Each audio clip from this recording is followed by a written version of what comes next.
Chapter 969. Tens of millions of insectoids charged toward the Guardian planet in a dense formation. The battle was taking place over a range of 10,000 kilometers. Through the prearranged scouting devices, the long-range main cannons could accurately aim at the target.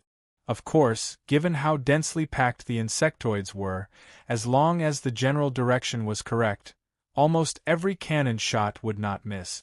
This was a seemingly unfair battle. The insectoids, who could only fight at short to medium range, were constantly being slaughtered by powerful long-range weapons, even though they could not see any enemies. However, the insectoids relied on their advantage in numbers to constantly push forward. Their goal was not to attack the Guardian planet's warships, but to clear out the scouting devices along the way. Every scouting device floating in space was the eyes of the Guardian planet's Federation fleet. The insectoids had controlled the Federation officers on Warstar and knew the flaws of many warships, so they naturally had ways to deal with them. In this sort of ultra-long-range attack, if there were no scouting devices ahead, they could only wait for the target to enter the warship's active scanning range. That would greatly increase the danger to the entire warship. "We've lost 9,000 kilometers," Admiral Francis said with a solemn expression. The Federation had fought with the insectoids for countless years, but they had never encountered an insectoid with such a clear strategy in space. Tens of millions of Zergs used the bodies of their comrades in front of them as cover in order to get closer and destroy as much of the scouting equipment as possible. All the scouting devices 9,000 kilometers away were destroyed, reducing the fleet's attack range by 1,000 kilometers, and this distance was still decreasing. "Admiral, should we use the giant planet destroyer cannons to clear them out?" a staff officer suggested. Admiral Francis shook his head and said, "These are only insectoids below level 3. Using the planet destroyer cannons will expose the location of the planet destroyer cannons, which will make them lose the advantage of surprise attack. We need to kill at least a few level 5 insectoids to show our strength to the great world of God." The great world of God and the Interstellar Federation had a cooperative relationship, but in this cooperative relationship, both sides needed to establish their respective positions. During the cooperation with Warstar, the Federation had used Kaji as the bottom-level combatant, while the great world of God dealt with the higher-level combatant. However, the reason why the relationship between the two sides had always been relatively equal was because the Federation's warships had achieved glorious results in space battles back then. Admiral Francis' mission was not just to reinforce the great world of God but also to show the nobles of the great world of God their strength so that they could gain an advantageous position in the future. Of millions of years. 8,000 meters lost. After a while, General Francis said again. Even under the constant attacks of the fleet's main cannons, they had only managed to kill a few million insectoids. If there were many existences like Lord Arthur in the great world of God, the consequences would be too terrifying. Fortunately, according to the intelligence, no one in the great world of God had heard of Lord Arthur's strength before. In addition, Lord Arthur's attitude toward the Interstellar Federation was extremely good, so Admiral Francis was very relieved. In space, 15 level 5 insectoids stopped 10,000 meters away. They did not participate in the attack and only waited in the sky. The God-level insectoid had given the order, and even stronger insectoids were on their way. The original plan of attacking Tula had been changed. The insectoid's original plan was to use countless insectoids to forcefully attack Tula and then use Tula as a base to establish the insectoid's first foothold in the great world of God. The unique characteristic of the insectoids was that once they established a foothold in a certain world, it was almost impossible to completely wipe out all the insectoids in that foothold. Countless insectoid eggs and larvae could absorb all sorts of resources underground and transform into insectoids of various levels. Unless the planet was destroyed, it would be very difficult to completely wipe out all the insectoid. However, to the God-level insectoid commanding this attack, Nothing was more important than the Imperial inheritance pattern. The insectoid's target changed to the Guardian planet. The Guardian planet was a planet with almost no resources, and its value was far lower than Tula's. However, behind the Guardian planet was the space of the Warring planet. The insectoids could use the Guardian planet as a springboard to take down the Warring planet and then use the Warring planet's resources to attack the Great World of God or the Interstellar Federation. Of course, these were all excuses the God-level insectoids came up with. It was all because of the Imperial inheritance pattern. If the God-level insectoid lost the Imperial inheritance pattern, their strength would drop out of God level. When that happened, their status in the insectoids would become ordinary. An insectoid without an Imperial inheritance pattern would just be an ordinary insectoid. The God-level insectoid was not prepared to let the other God-level insectoids know about this, much less the Queen. An ownerless Imperial inheritance pattern would cause the insectoids to go crazy. Whether it was the other God-level insectoids or the Queen, they all had juniors that they wanted. If they found out that an Imperial inheritance pattern had been taken away and the God-level insectoid had lost its master, they would definitely do anything to get it back for their juniors. The insectoids also had their own selfish motive.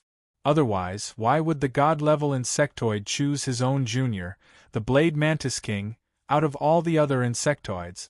At this point, other than David who had some guesses, no one else on the Guardian planet knew how cruel the upcoming war would be. In the golden tent of the shrines on Tula Star, the 5 bishops of the 5 major shrines and Chairman Gould were all sitting in the hall. As for the spiritual avatars of the 5 bishops, they had left long before the awards ceremony. Their job was to serve their respective gods. It was enough for the bishops to participate in worldly affairs. The Supreme Council has lost more than 10 starships. We've confirmed that the insectoids' attack is not on Tula Star, but on the Guardian planet. Shrines, please activate the teleportation to the Guardian planet. We need to station knights there. The Interstellar Federation's battleship and the 3 knights will not be able to stop the insectoids' full-scale attack. Chairman Gould said in a deep voice. In order to gather information about the direction of the portal, the Supreme Council had mobilized their subordinate knight regiment. This regiment of knights almost never had any actual combat opportunities. However, they had a great reputation. This was because those who could enter this regiment of knights were all genius knights among the ordinary nobles. Chairman Gould, please wait for a while, Bishop Evans said with a wave of his hand. Bishop Evans took out a staff, and a white light lit up at the tip of the staff. He then drew a pattern in the air while chanting softly. Chairman Gould knew that Bishop Evans was casting a theurgy. Tula Star was now in the war space. In particular, the main city of Tula was blessed by the 5 shrines. Any theurgy would be greatly enhanced. Bishop Evans chanted for a minute before completing the drawing of the pattern in front of him. He then yelled and injected his mental energy into the pattern. A beam of light shot from the huge shrines of justice outside the main city. It passed through the golden tent and shot into the pattern, causing it to become even brighter. Bishop Evans' body trembled slightly. He tried his best to maintain the pattern. All of a sudden, he spat out blood and the pattern dissipated. Bishop Evans, you clearly know that the Zergs have god-level powerhouses. Why did you still use the prophecy spell? Bishop Bolin of the Earth Shrines hurriedly cast a healing theurgy. After receiving the healing theurgy from Bishop Bolin, Bishop Evans' expression eased a little. He smiled and wiped the blood from the corner of his mouth. With the blessing of the shrines, the prophecy spell may not be fully effective, but I can still get some news, Bishop Evans said after resting for a while. The prophecy spell was a special theurgy of the Shrines of Justice. However, the price to pay for casting this theurgy was rather high because prophecies were going against the world laws. Not to mention, there were also god-level powerhouses among the targets of the prophecy, which made the backlash of the prophecy spell even more severe. Bishop Evans was not joking with his own life. He believed that in such an environment, he would at most suffer some injuries. He would definitely not lose his life. Of course, the prophecy spell could not really predict the future. It could only find fragments of what had already happened. Under Bishop Evans' prophecy spell, he did not see the battle scene of the Black Dragon Alexis, nor did he see the God-level Zerg attack. These were all related to God-level powerhouses, so there was no way he could make a prophecy. When casting the prophecy spell, Bishop Evans purposely skipped the moment when the God-level powerhouse would attack. Instead, he focused on the Zerg's movements after Lord Arthur's attack. Chairman Gould, your investigation was correct. The Zergs have indeed shifted their target to the Guardian planet. Although the prophecy spell did not succeed completely, it did show some images. The Zergs attacking the Guardian planet were mostly level 4. There were even level 5 Zergs participating in the attack. Bishop Evans continued with a smile. I thank you on behalf of the Supreme Council, Bishop Evans. Chairman Gould naturally knew that Bishop Evans had paid a hefty price for doing so. He was truly grateful. For now, let's talk about how we can reinforce the Guardian planet. Bishop McKinley interjected. Bishop McKinley, Bishop Bolin, and Bishop Evans all had a good relationship with Lord Arthur. They all knew how dangerous Lord Arthur was at this moment. The Zergs changed their target because Lord Arthur had angered the God-level Zerg. This matter is also related to the shrines. Please think of a way to reinforce them. Chairman Gould said with a bow. He did not have any scruples. The reason Lord Arthur had gone to the portal was because of the mission issued by the shrines. Although the mission was not completed, the shrine's mission was related to God-level powerhouses. Hence, it was not the incompetence of the people carrying out the mission, but the shrine's problem. In particular, although Lord Arthur did not complete the mission of sealing the portal, he had killed a legendary level Zerg. This was most likely the reason why he had angered the God-level Zerg. Now that the Guardian planet was in danger, the shrines could not just stand by and do nothing. The Guardian planet was also the territory of the great world of God. It could not be completely defended by the Interstellar Federation. Bishop Bolin of the Earth Shrines, Bishop McKinley of the War Shrines, Bishop Evans of the Just Shrines, Bishop Dominic of the Wealth Shrines, and Bishop Bolivar of the Knowledge Shrines looked at each other and nodded gently. In this silent exchange of glances, they reached a consensus on a certain matter. President Gould, it's not that there is no portal on the Guardian planet. There is a directional portal hidden on the Guardian planet. However, the activation of this directional portal requires the joint decision of the 5 shrines. Now that the Guardian planet is in danger, we agree to activate this directional portal. Bishop Bolin said to President Gould with a smile. The relationship between Bishop Bolin and Chairman Gould was no secret. It was also due to Chairman Gould's rise in status that Bishop Bolin's status in the Serene Shrine had also risen. This was why Bishop Bolin had the chance to take part in commanding a battle of this level. Chairman Gould did not seem surprised to hear about the teleportation portal on the Guardian planet. Although he had only taken over the position of chairman for a short period of time after the war broke out, he specially checked the relevant information left in the Supreme Council and saw the information about the teleportation portal on the Guardian planet. The portal on the Guardian planet was a directional portal, which meant that this portal could only be connected to another designated portal. This directional portal was also affected by the situation of the shrines blocking the portals. Under normal circumstances, it could not be activated. Only when the shrines removed the restriction could the portal be activated. The reason for the existence of this directional portal was to provide support to the Guardian planet under special circumstances.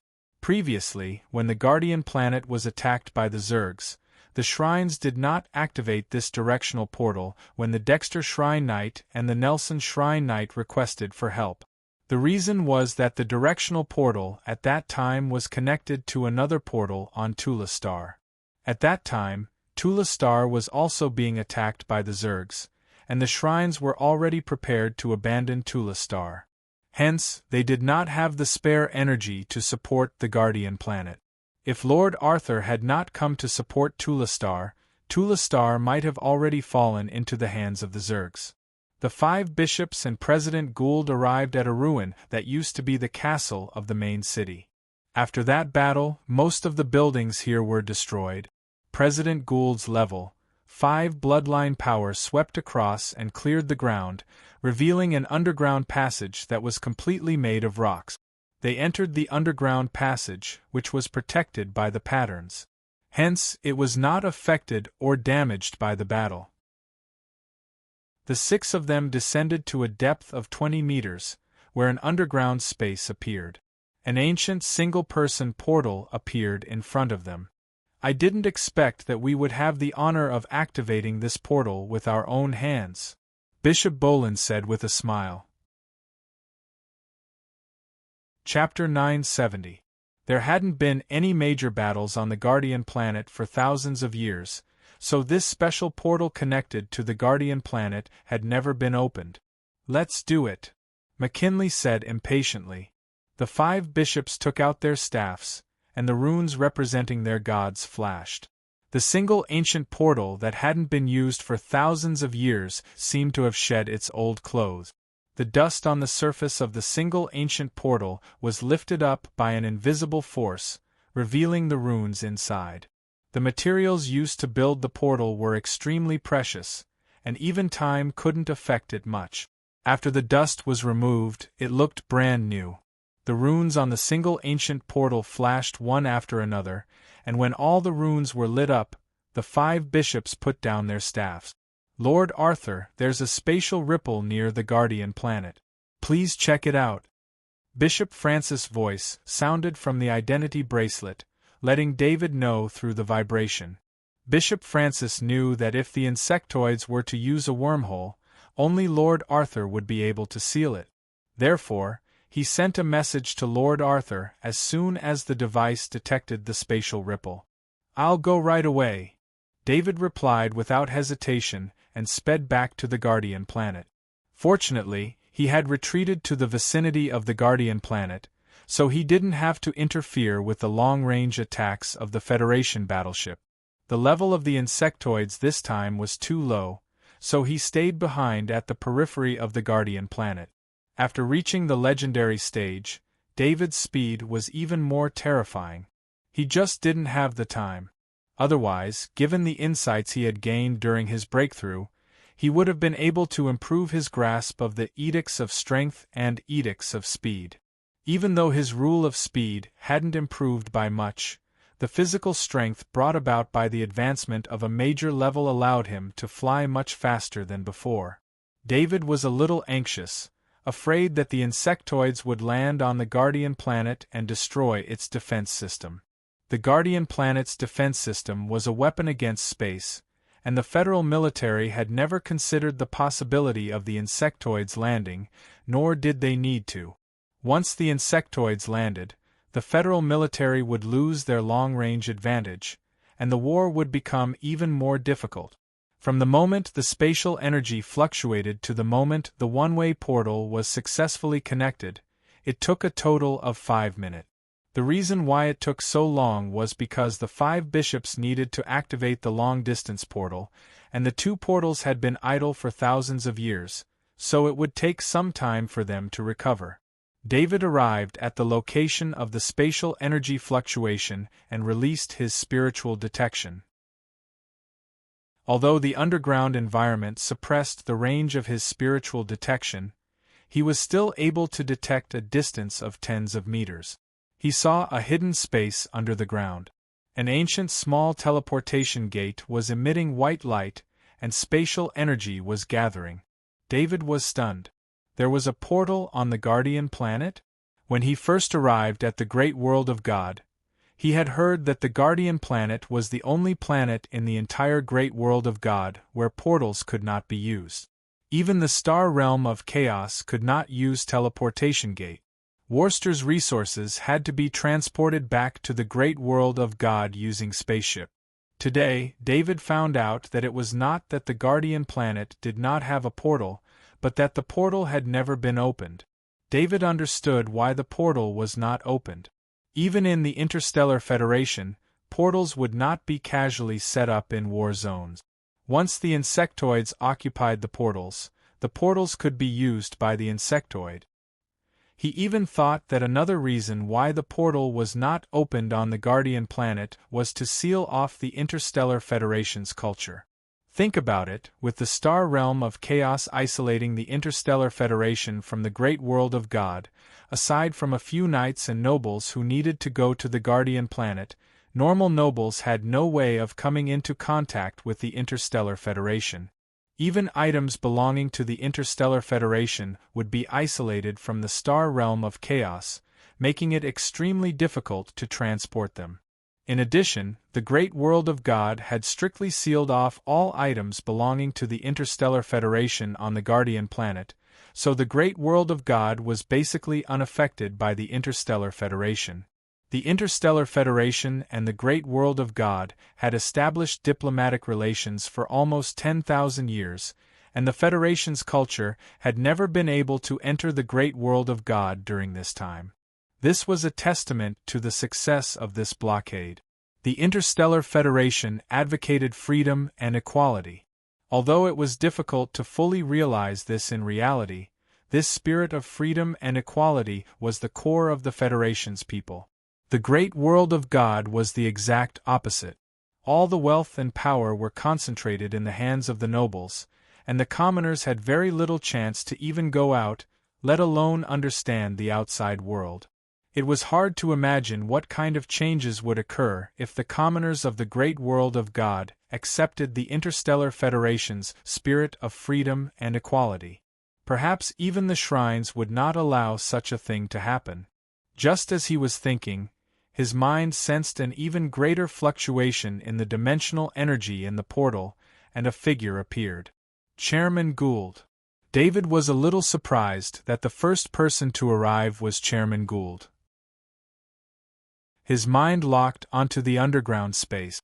Originally, he could only move 10 meters into the space, but after he became a legendary, the distance had increased to 100 meters. At this time, he did not need the help of the silver pterodactyl and directly appeared in the underground space. When David arrived in the underground space, Chairman Gould's teleportation process was still ongoing. He was waiting by the side with a smile. While Chairman Gould was still in the teleportation energy protection, he saw David and laughed. "Lord Arthur, I'm relieved to see you at first sight." Chairman Gould no longer treated David as a junior. Instead, he treated David as an equal. Hence, when he spoke to David, he spoke as if he was a peer. "Chairman Gould, why have you come in person?" David smiled and bowed. "What did you do to make the God-level insectoids change their target? The Guardian planet is now the main target of the insectoids." Chairman Gould's dimensional energy protection disappeared, and he returned a bow to David and shook his head. "I'm a little suspicious that the legendary-level insectoid I killed was the child of a god-level insectoid. After I killed that legendary-level insectoid, all the other insectoids began to chase after me. Fortunately, the Federation's battleship brought me back," David replied half-truthfully. At this time, the second teleportation light flashed, and Bishop McKinley's figure appeared. "Bishop McKinley, long time no see." David waited for Bishop McKinley's teleportation light to stabilize before greeting him with a smile. "Invincible Knight Lord Arthur, you've surprised me quite a bit," Bishop McKinley said with a smile. David waved his hand and said, "Let's not talk about that title. If I wasn't a lord, I'd prefer to be called by my name." In the great world of God, as the lord of a top noble, David had to consider the interests of the lords as a group, and it was not good for him to be a maverick. "Lord Arthur, you can be considered the master of the Guardian planet. When the other bishops arrive, we'll have to trouble you for a meal. We all came here with empty stomachs," Bishop McKinley said as he walked out of the teleportation gate.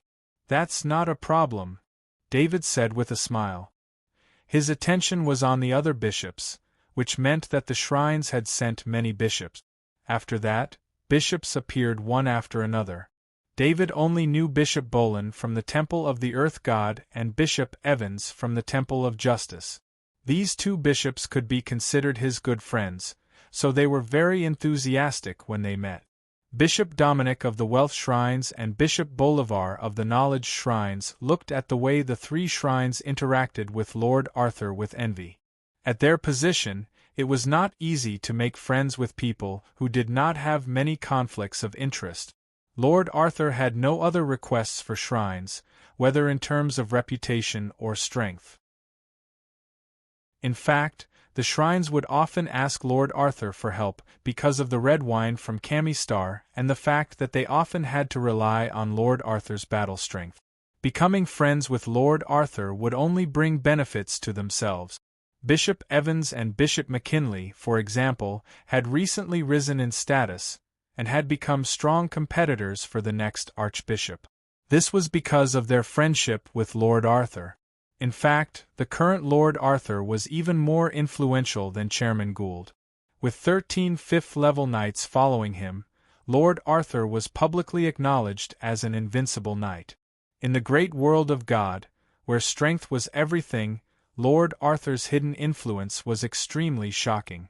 Lord Arthur, there's a war space on Tula, so we'll be transferring some knights here to participate in the defense, Bishop McKinley said to David as he walked. David had 13 fifth-level knights on Tula, so he was naturally very familiar with the situation on Tula. The safety of Tula's star was naturally not an issue. Ever since he saw the small war temple unleash the mighty power of the war god through the eyes of the temple knight Harlow, he understood another function of the temple. There were 5 huge shrines near the main city of Tula. According to the situation of the small war shrines, these 5 huge shrines could release an even more terrifying divine attack. Unless the god-level Zerg entered the great world of God, no Zerg would be able to break through this defense. In fact, when the Zerg did not break through the defense of Tula in the shortest time possible, it meant that the Zerg had lost this war. The Zerg's battle strength that could enter the great world of God was limited.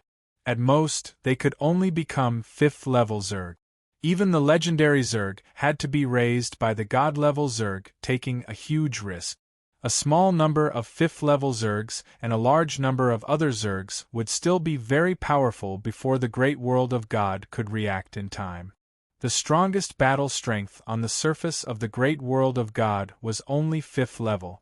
It would take a lot of time to gather 5th-level combatants, and even more time to build a perfect defense system. When the shrines had time to build a perfect defense system, the Zerg would no longer have the chance to end the war quickly. This war would become an endless war of attrition. A portal with a diameter of only 20 meters could not support such a level of attrition. Let's go to the Federation headquarters and meet Admiral Francis of the Federation. When the knight arrives later, he will also need to cooperate with the Federation battleships in battle, David said to the 6 of them with a smile after arriving on the ground. I also want to meet Admiral Francis and express the gratitude of the Supreme Council in person, Chairman Gould said with a smile. The 5 bishops also smiled and nodded. They would not intervene in diplomatic matters, but their appearance was more to represent the attitude of the great world of God. When they arrived at the headquarters, Admiral Francis was already waiting at the entrance on the ground. After hearing the identities of the 6 guests, he changed into a concierge uniform and brought all the high-ranking officers in the headquarters to greet them. Of course, Admiral Francis had to be careful. This was the highest-level meeting between the Interstellar Federation and the great world of God in 1,000 years. The Interstellar Federation was a little weaker. Admiral Francis' status could not be compared to Grand Marshal André, but at this time, the Interstellar Federation was under military control, and the military's status was higher than before. Admiral Francis was also considered an important leader of the Federation. The great world of God was even more terrifying. The chairman of the Supreme Council and the 5 bishops of the 5 major shrines were all people of high status. If it wasn't for the circumstances, General Francis would have transferred the band and the concierge soldiers over. Only then would it reflect the grand welcome of the Federation. On behalf of the federal military, I welcome Chairman Gould and the 5 bishops.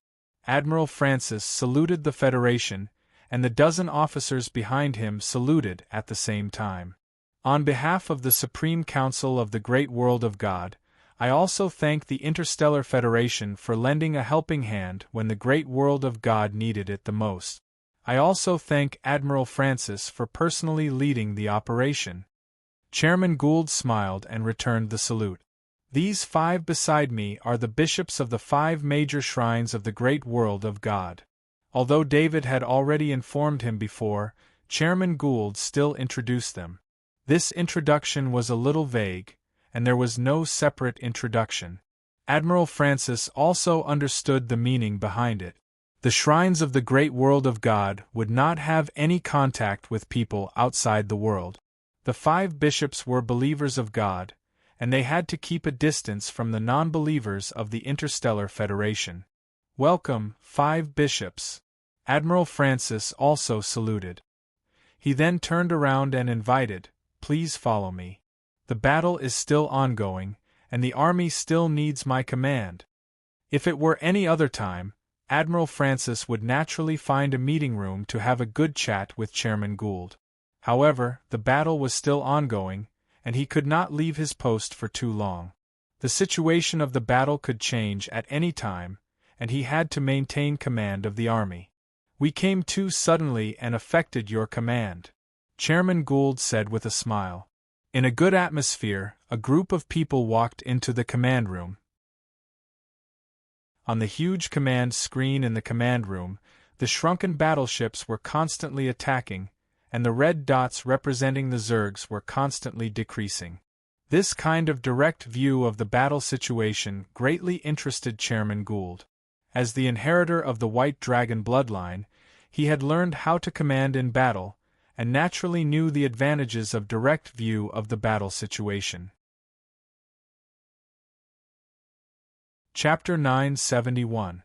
Admiral Francis didn't avoid the great world of God's intentions.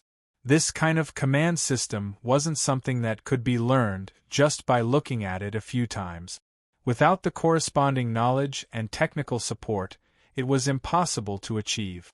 Moreover, the great world of God wasn't good at space warfare, so they didn't have any super long-range attack methods.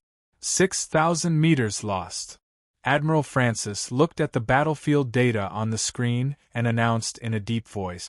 Just when he went out to welcome the guests from the great world of God, the Zergs had advanced another 2,000 meters.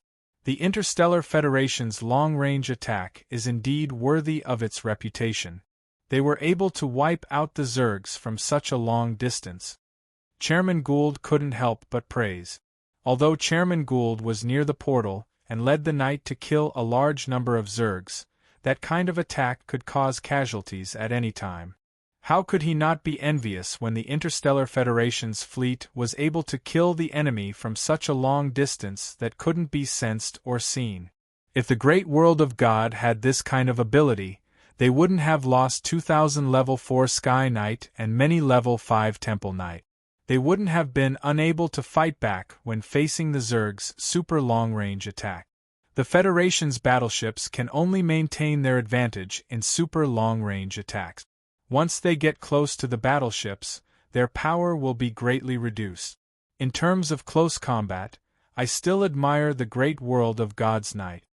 Admiral Francis said with a smile as he glanced at David, who was smiling beside him. It was because of David that Admiral Francis could be at ease and not worry about a level 5 Zerg's surprise attack. The Interstellar Federation's Kaji and Transcendent had no power to fight back in front of the level 5 Zergs. They didn't even have the qualifications to stop the level 5 Zergs. This time we'll work together. Our knight will defend in close combat while the Federation's battleships will attack from afar. This way, the Zergs won't be able to advance an inch. Chairman Gould suggested. We welcome the knight into the battlefield. I will arrange for someone to coordinate with the knight. General Francis replied with a smile. A cooperation of great significance was achieved just like that. There was no contract, no ceremony, and the cooperation officially began as the main cannon of the Federation warship fired. David had been watching from the side. Like the 5 bishops, he did not say anything. This was a diplomatic matter, so it was only natural that President Gould would handle it. General Francis arranged for a lieutenant general to follow President Gould. This lieutenant general was a transcendent. His task was to lead dozens of transcendent military officers to participate in the coordination of Knight's actions. Only the transcendent could barely keep up with the Knight's speed in space. After all, the lowest Knight that could fight in space was a level 4 Sky Knight. Ordinary Federation Kaji could hardly keep up with their speed even with the help of his exoskeleton armor. Bishop McKinley, what arrangements have the shrines made on the Guardian planet? David asked casually as he led the 5 bishops to rest. He did not care about the battle. Of course, David was not asking casually. If the shrines were to start a small war on the Guardian planet, he would naturally run as far as he could. Anyway, with the support of the Supreme Council and the shrines, there would not be any problems with the defense of the Guardian planet. The shrines won't send anyone over anymore. We're just here to take a look. We'll be returning to Tula soon. The battle here will still be led by President Gould and the Knight. Bishop McKinley said as he shook his head. There are too many non-believers here, and they're all allies. It's not convenient for the shrines to intervene. Bishop Bolin then explained. David nodded. The shrines must have considered that the soldiers of the Interstellar Federation were all non-believers. Once the priests use theurgy, it might affect all the non-believers. Not to mention, most of the soldiers of the Federation were ordinary people. Even Kaji would not be able to resist theurgy. No wonder there were almost no priests on the Warstar. It was probably because of this. Without waiting for President Gould, David entertained the 5 bishops in the dining room in his room. As for President Gould, he was already too busy to eat. The battle was still in progress. President Gould needed to mobilize Knight to the Guardian planet, but the speed of the small one-way teleportation gate was very slow. In order to form a fighting force, he had to prioritize the level 5 Knight of the Holy Cathedral. The first to be mobilized was David's 13 level 5 Knight of the Holy Cathedral. They were considered to be under President Gould's direct command, so they could be mobilized first to lead the rest of the Knight of the Holy Cathedral. The 5 bishops were naturally very satisfied with the meal, especially Bishop Dominic and Bishop Bolivar. They tasted something they would never forget, and the smiles on their faces became even more sincere. After the meal, General Francis sent the latest battle report. Lord Arthur, the insectoids have been wiped out. The closest they've advanced is 3,000 meters. Good news, this batch of insectoids has been wiped out, David said to the 5 bishops with a smile. The next batch of insectoids will be very difficult to deal with. There will be a large number of level 4 insectoids participating in the attack, Bishop Evans reminded. David glanced at Bishop Evans. He could feel that the bishop's aura was a little weak. The bishop's words sounded like he had used some sort of method to detect the movements of the insectoids. Bishop Evans, where did you get this information? David asked. It must be known that the distance between the insectoids and the fleet was 3,000 meters. Although this distance was still very far, if they were level 4 insectoids, the main cannons of the battleships would not be able to kill them all in one shot like how they killed the lower-level insectoid. A distance of 3,000 meters could be crossed in a very short time.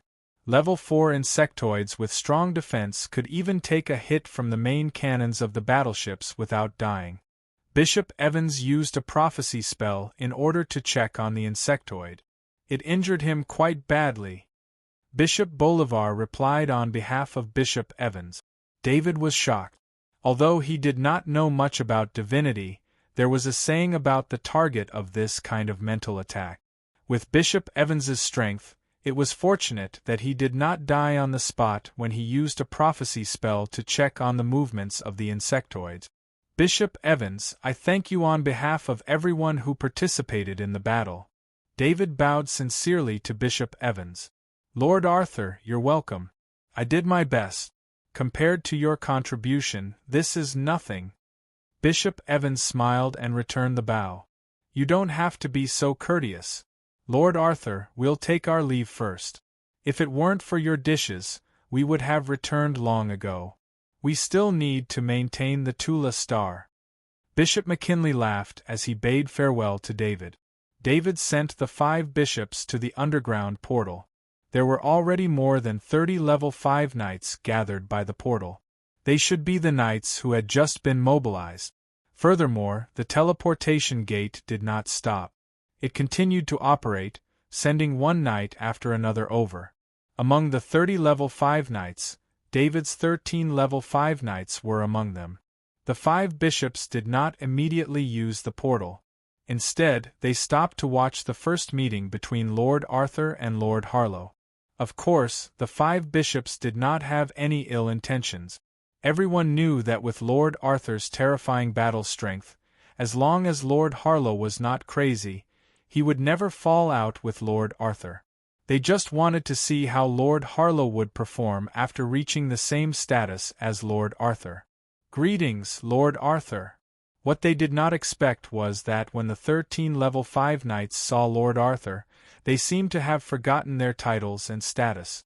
They all bowed to Lord Arthur in a knight's salute. David nodded slightly, waving his hand for the 13 level 5 knights to rise. His casual attitude shocked the 5 bishops, Chairman Gould, and all the other level 5 knights present. How strong was his leadership to make 13 level 5 knights so respectful? It must be known that these 13 level 5 knights all had different statuses. The lowest rank among them was a count. Apart from the Knight of Harlow, who had become a lord, 4 other knights had become marquises and had their own territories. In other words, 5 of the Knights of the Temple could establish their own families. Lord Harlow's family could even become a top-notch noble family. The 13 level 5 Knights of the Temple stood up, and then stood behind David. David saw everyone's gaze. He had no choice but to let the 13 level 5 Knights of the Temple put on this show. The 13 level 5 Knights of the Temple were his doppelgangers. It could be said that they were one with him, and there was no distinction between them. Lord Arthur, Chairman Gould, Knights of the Temple, I'll leave this place to you. We'll leave first. Bishop McKinley saw that there was no more drama to watch, so he bowed and said with a smile. The single-person directional portal stopped for a while, and the 5 bishops were prioritized to leave. The number of Knights of the Temple in the first batch was set at 50. Of course, this did not include Chairman Gould and David, as well as the 2 Knights of the Temple who were originally stationed on the Guardian planet. Chairman Gould looked at the Knights of the Temple and said in a deep voice, "Everyone, I believe you already know why I've gathered you here. You have the honor of using this portal that has not been activated for thousands of years to participate in a space defense battle between the Interstellar Federation's fleet and the Knights of the Great World of God. This battle will be recorded in history. The results of this battle will be praised by history, or we will become a joke." All the Knights of the Temple had an excited expression on their faces. They believed that they would leave a deep mark in history and not become a joke. Our mission is to kill any insectoids that approach the fleet. This requires the cooperation of the Interstellar Federation. You must protect the Federation Transcendent that you are cooperating with. Do not let the Transcendent participate in the battle. Chairman Gould continued. This was not because Chairman Gould was being overly cautious, but because the Transcendent's combat power was too low. It was so low that it could not provide any help to the level 5 Knights of the Temple. These level 5 Knights of the Temple also needed the Transcendent to communicate with the Federation's fleet. Otherwise, they would not be able to form an effective defense. Although there were only 50 level 5 knights of the temple, the area they needed to defend was also very large. Tens of thousands of warships were spread out over a wide area, and the Guardian planet also needed to be defended. Without the assistance of the Federation's intelligence, it was almost impossible for them to defend such a large area. "Don't worry, we will protect the Transcendent," a level 5 knight of the temple said with a smile. The dozens of Federation Transcendents standing to the side did not feel inferior because they were being protected. None of them were dissatisfied with the Temple Knights looking down on them. These military Transcendent knew the strength of the Temple Knights very well. Any of the Temple Knights here could cause great damage to any fleet as long as they approached it. Even destroying the fleet would not be a problem. In front of a Temple Knight, these Transcendent had no control over their lives. The Lieutenant General Transcendent in charge of coordination began to assign the Transcendent around him to the Temple Knights one by one. After the Temple Knights had a Transcendent by their side, they flew into the sky with the Transcendent. "Lord Arthur, do you want your 13 Temple Knights to stay on the Guardian planet?" Chairman Gould came to David's side and asked softly. "No, let them fight like the other Temple Knights." David smiled and shook his head. He then asked again, "I will arrange my own battles. Is that okay? You are the strongest, and you have direct contact with the federal military. Of course, you can do whatever you want." Chairman Gould also knew that he could not restrict David's movements. Not to mention the relationship between them, in order to maximize the effectiveness of David, he had to let David act on his own. David smiled and nodded. He summoned the silver pterosaur and jumped on it. The silver pterosaur flew into space. There was a reason why he was in such a hurry to go into space. The power of faith around him suddenly decreased a lot. If the insectoids did not stop the other insectoids from providing him with faith, then the insectoids would have started a general attack. Since the insectoids could not pray, they could not provide him with the power of faith. "General Francis, I am going to go 10,000 kilometers away and try to stop the insectoids for a while," David said as he sat on the back of the silver pterosaur and opened his bracelet. General Francis was stunned when he received the message. He immediately understood what David meant. He wanted to buy time for the Federation military to set up the recon device. "Lord Arthur, please go to the flagship to get the recon device. Our long-range main cannons are ready to support you at any time." General Francis immediately thought of the best solution. "I will go now," David replied. He turned and flew towards the aircraft carrier. General Francis' idea was not bad. He could install a recon device on him and use it to send back information from afar. This way, the ship's long-range main cannons could help David attack the insectoids when necessary. Chapter 972. When David arrived at the mothership, the engineers had already prepared the scouting equipment. It was a set of single-soldier scouting equipment. It was originally installed on the exoskeleton armor, but after some simple modifications, it could be used directly on the shoulder. David casually installed the single-soldier scouting equipment on the back of the silver pterosaur and ignored the engineers who wanted to help. Instead, he took out a level 4 material from his portal pendant and shaped it into a binding device. The engineers were dumbfounded at David's operation. If David had made something from the great world of God, he would not have been so surprised. David had made a standard exoskeleton armor interface. It could stabilize the single-soldier scouting equipment on the back of the silver pterosaur without affecting its flight.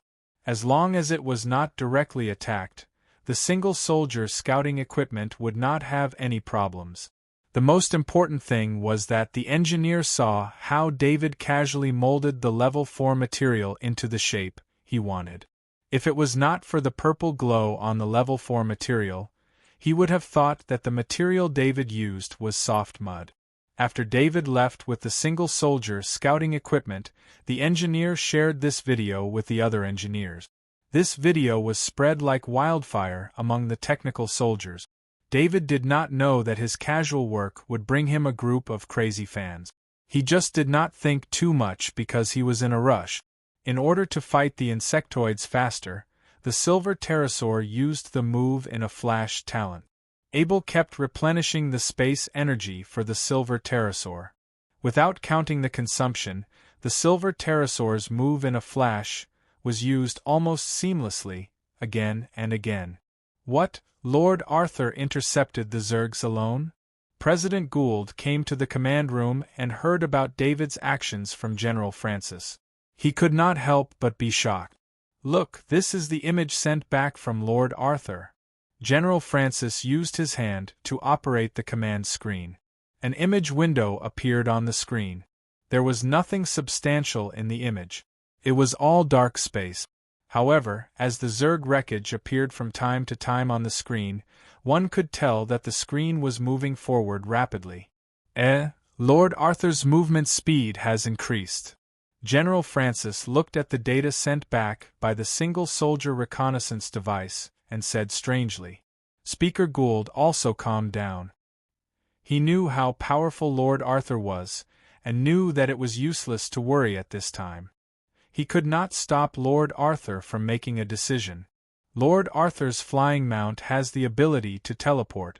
The explosive teleportation can reach astonishing speed regardless of energy. Chairman Gould explained. I see. General Francis nodded. You can monitor a lot of Lord Arthur's situation through this, right? Chairman Gould asked as he pointed at the image window on the screen. Yes, when Lord Arthur left, I asked him to take the reconnaissance device with him. This way, we can help Lord Arthur remotely through the data provided by the reconnaissance device. General Francis explained to Chairman Gould. General Francis, I hope you can keep all information about Lord Arthur's strength a secret. In the great world of God, many of the abilities of the Temple Knight are the biggest secrets. Chairman Gould said solemnly. I'm sorry, I didn't know there was such a taboo. All the data here will be destroyed after the battle. Only you and I can see these data. General Francis said apologetically. Before this, he really did not think about this. He was very curious about Lord Arthur's speed, because a lot of the data that Lord Arthur showed was far beyond his imagination of the limits of human beings. After hearing Chairman Gould's suggestion, General Francis realized that he was not thorough enough. Lord Arthur also has enemies, and his enemies are very strong. For a long time, Lord Arthur's strength was like a fog. His enemies did not dare to act rashly. Chairman Gould said softly after looking around. This was the command post, and the rest of the soldiers were far away. Lord Arthur is so strong and he still has enemies? General Francis asked with an incredulous look on his face. Why do you think so? This time, it was Chairman Gould's turn to be puzzled. No matter how strong Lord Arthur was, he was only a strong level 5 Temple Knight. What kind of ability did Lord Arthur show that made General Francis think that Lord Arthur could not possibly have enemies? General Francis was able to command tens of thousands of warship. He was not an ignorant person. He must have some understanding of the Federation's strength. Lord Arthur, who was known as the Invincible Knight, was only invincible to a certain extent. Chairman Gould did not think that Lord Arthur could remain invincible if he was surrounded by multiple knights of the same level. Did you not receive any news from the Guardian planet? General Francis glanced at Chairman Gould and continued, Lord Arthur killed 1 billion insectoids on the Guardian planet alone. I don't think anyone can go against him. Are you sure? This time, it was Chairman Gould's turn to be in disbelief. Wait, I have a video from before. To prove that he was not lying, General Francis took out a video taken when he first arrived at the Guardian planet. The video was taken from space. As the camera zoomed in, the ground of the Guardian planet was covered in insectoid carcasses. The camera then changed to many different locations. After that, the video changed to a scene of the insectoid carcasses being processed. Just looking at the mountains of materials, one could imagine how many insectoid carcasses there were. Phew! Chairman Gould let out a long sigh of relief. He wanted to let out the shock in his heart. The great world of God knew that Lord Arthur had saved the Guardian Planet, but they did not know that there were billions of insectoids on the Guardian Planet. They only thought that there were millions of them. The Knight of the Dexter Temple and the Knight of the Narsen Temple, who were rescued, did not report Lord Arthur's achievements because it was too shocking.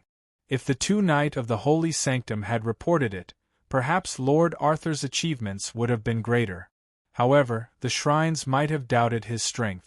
Can this information be kept secret? Chairman Gould asked in a low voice. I don't think so. The entire fleet saw what happened on the Guardian Planet. However, I will give the order to list this as a military secret. It will only reduce the impact of this matter to a certain extent. General Francis did not know what Chairman Gould was worried about, but he still decided to make this decision. Thank you. Lord Arthur's strength has increased too quickly. I am a little worried. Chairman Gould explained vaguely. In fact, Chairman Gould was very excited at this moment. He had a guess in his mind. Legend had it that a legendary Knight of the Holy Sanctum could obtain an area of effect attack. He could kill a large number of enemies without having to get close. This range could be very wide, up to thousands of meters. According to Chairman Gould's judgment, the insectoids on the Guardian Planet were most likely massacred by Lord Arthur using a legendary area of effect attack. He also thought of Bishop Cameron, a super strong man who had run rampant in the great world of God for thousands of years. However, he had died at the hands of Lord Arthur. Now that he thought about it, if Lord Arthur was a legendary, then everything would make sense. Chairman Gould's heart was burning. He could not wait to see David. He had risked his life in the past to become a level 5 Knight of the Holy Sanctum. For this dream, he had lost too many things. Now that he guessed that David might have achieved his dream, he wanted to see the true strength of a legendary. Although he had not been promoted, he wanted to prove that legendary was real. Chairman Gould wanted to prove that legendary was not a legend in book. It was not an unrealistic fantasy of Chairman Gould and his 4 best friends. David had never thought that Chairman Gould's guess would be right about his strength. He was now approaching the area 10,000 meters away from the Federation's fleet. In his perception, 15 level 5 insectoids appeared in front of him. Although David's spiritual perception could reach up to 100 kilometers away, the level 5 insectoid's vision played a greater role in this space. Just as David discovered the level 5 insectoids, the level 5 insectoids also discovered him. This was an unexpected encounter, whether it was David or the level 5 insectoid. David's face tightened. Although he had reached the legendary rank, he had no intention of underestimating level 5 insectoid. His blade domain was indeed powerful. If it was a level 5 Holy Sanctum Knight, with the defense of a Holy Knight, he could instantly kill a group of them. However, a level 5 insectoid's defense was not something a Holy Knight could compare to. In addition, every level 5 insectoid had their own special abilities. These were all things that he had to pay attention to. David's gaze swept across the single-soldier reconnaissance device. He regretted bringing it along. If he did not have it, he would have let the Black Dragon Alexis fight with him. Even if the Black Dragon Alexis was in its kitten form, it would still be of great help to him. In the command room, Chairman Gould's face changed when he saw the level 5 insectoid. Not good. Why are there so many level 5 insectoids? Lord Arthur's speed is enough to escape. General Francis said, not too worried. However, the image in the video made General Francis's face change again. This was because the image was rapidly approaching the level 5 insectoid. Lord Arthur is planning to fight the level 5 insectoids. General Francis could not believe his eyes. Level 5 insectoids were very powerful. Normally, it would take more than 3 level 5 Holy Knights to suppress a level 5 insectoid. Even if the level 5 Holy Knights worked together to form a battle formation, it would be impossible to deal with 15 level 5 insectoids without at least twice the number of Holy Knight. In order to win, more Holy Knights would be needed. On the other hand, Overlord Arthur was rapidly approaching the 15 level 5 insectoid. Wasn't this equivalent to suicide? Although Lord Arthur had entered the 5 billion insectoids and successfully assassinated a legendary level insectoid, everyone thought that it should have been an assassination using the divine weapon Dark Shadow. The assassin's method was to escape thousands of miles away after a successful strike. With Lord Arthur's life-saving means, it was possible for him to escape from the insectoid swarm with a single strike if he was well prepared. However, this time, Lord Arthur was attacking head-on. This shocked General Francis and Chairman Gould, who were watching the battle. If not for the fear of distracting Lord Arthur, Chairman Gould would have used the communication circle to persuade him to return. David's blood was boiling at this moment. He had become a legendary level, and a complete legendary level at that. This made him want to vent his anger. After witnessing the scene of 5 billion Zergs gathering together, although he was wary of 15 level 5 Zergs, he was not afraid. He wanted to test his true combat strength, and the level 5 Zergs in front of him were the best target. The black armor on David's body automatically put on, and 6 chains extended from his back. It was the divine weapon Death Chain.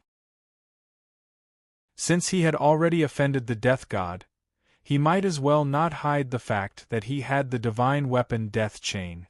A level 5 light longsword appeared in his right hand, and a level 5 shield appeared in his left hand. 100 kilometers away, David was charging towards the level 5 insectoids from one side, and the level 5 insectoids were also charging towards him from the other side. Especially David's aura, which was sensed by the level 5 insectoids. This was the aura that the god-level insectoids were looking for. How could they not go crazy? David, who was driving the silver pterosaur to speed up, suddenly felt a trace of spatial energy fluctuation. This trace of spatial energy fluctuation was extremely weak.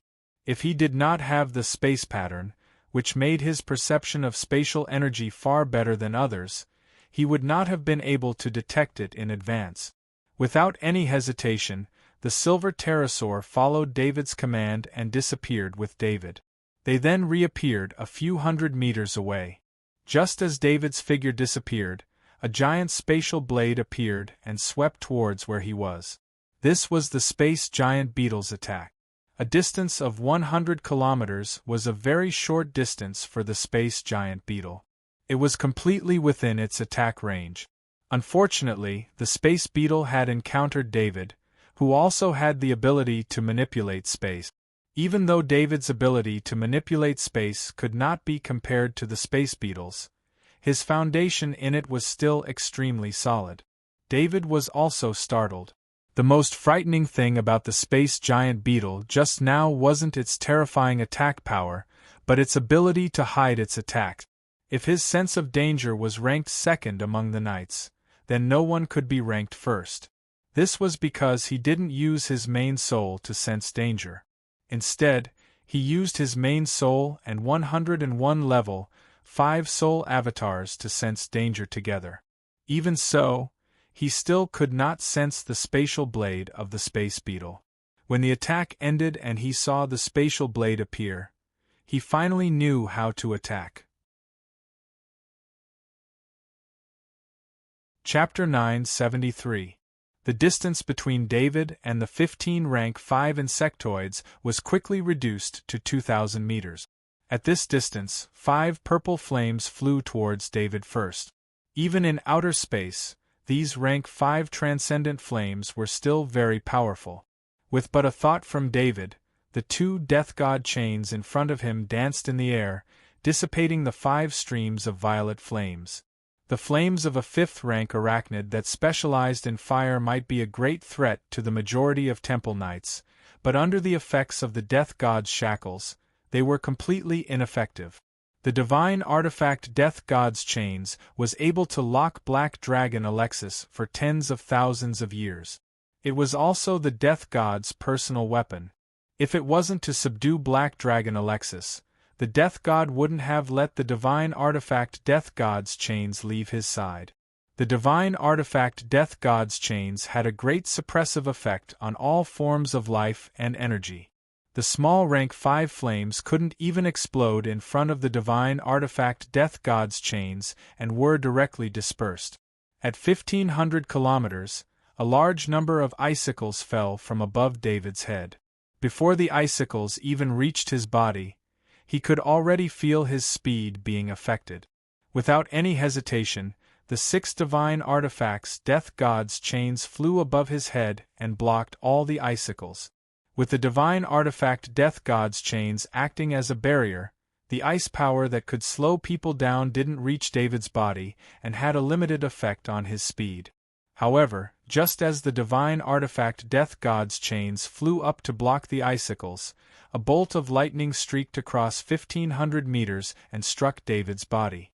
The most terrifying thing about lightning-type attacks was their speed. Lightning was so fast that it was almost unstoppable. Needless to say, a rank 5 lightning attack launched by a rank 5 insectoid was even more so. David didn't feel any threat from the attack. When the rank 5 lightning bolt arrived in front of him, he instinctively blocked it with his rank 5 shield. At this moment, he made a judgment in his heart. There must be a level 5 insectoid with the ability to hide its consciousness to be able to make these attacks so sudden that his danger perception could not take effect. However, there was no time to think about this. The level 5 lightning struck the level 5 shield. The shield's defensive rune was unable to block the level 5 lightning attack. This lightning spread along the LV5 shield from David's left hand to his body. If this lightning entered his body, he would be paralyzed for a few seconds. In a battle of this level, not to mention a few breaths, even a single breath was enough to determine life and death. If that happened, he would have to rely on the Black Dragon Alexis to save his life. This wasn't what David wanted. He hadn't had the time to test his combat strength yet. Just as the level 5 lightning entered his left arm, the lightning rune in his soul space flashed. Before the level 5 lightning could destroy it, it was forcefully absorbed into the lightning rune. Perhaps David's use of lightning was far inferior to the rank 5 insectoids, but with the lightning rune's basic lightning ability, he had no problem defending against lightning attacks. David was at the legendary rank. As long as the lightning energy did not exceed the legendary rank, the lightning rune could absorb it, let alone a mere level 5 lightning. At a distance of 500 meters, David could clearly see the full details of the 15 rank 5 insectoid. A 5-meter thick ice wall appeared in front of him. At the same time, a high-frequency wave appeared. This high-frequency sound wave was compressed into a beam and shot towards him. At this distance, dodging was meaningless. At this distance, the attack would arrive in an instant. After the initial attack was blocked by David, the LV5 insectoids decided to use their strongest attack at close range to deal the most powerful blow. David recognized the rank 5 insectoid that shot out the high-frequency sound wave. It was the Howling Worm King. The high-frequency sound wave it used almost killed President Gould. Obviously, the Howling Worm King didn't expect its opponent to also have the ability of high-frequency sound wave. Although there was a huge difference in level, having the ability of high-frequency sound wave was a great help in defending against similar high-frequency sound wave attack. The 5th level high-frequency sonic beam struck David's body, and he only frowned slightly.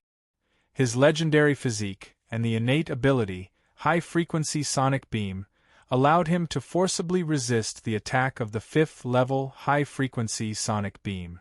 As for the 5-meter thick ice wall in front of him, in front of the Divine Reaper's chain, it melted and created a passage for David to pass through.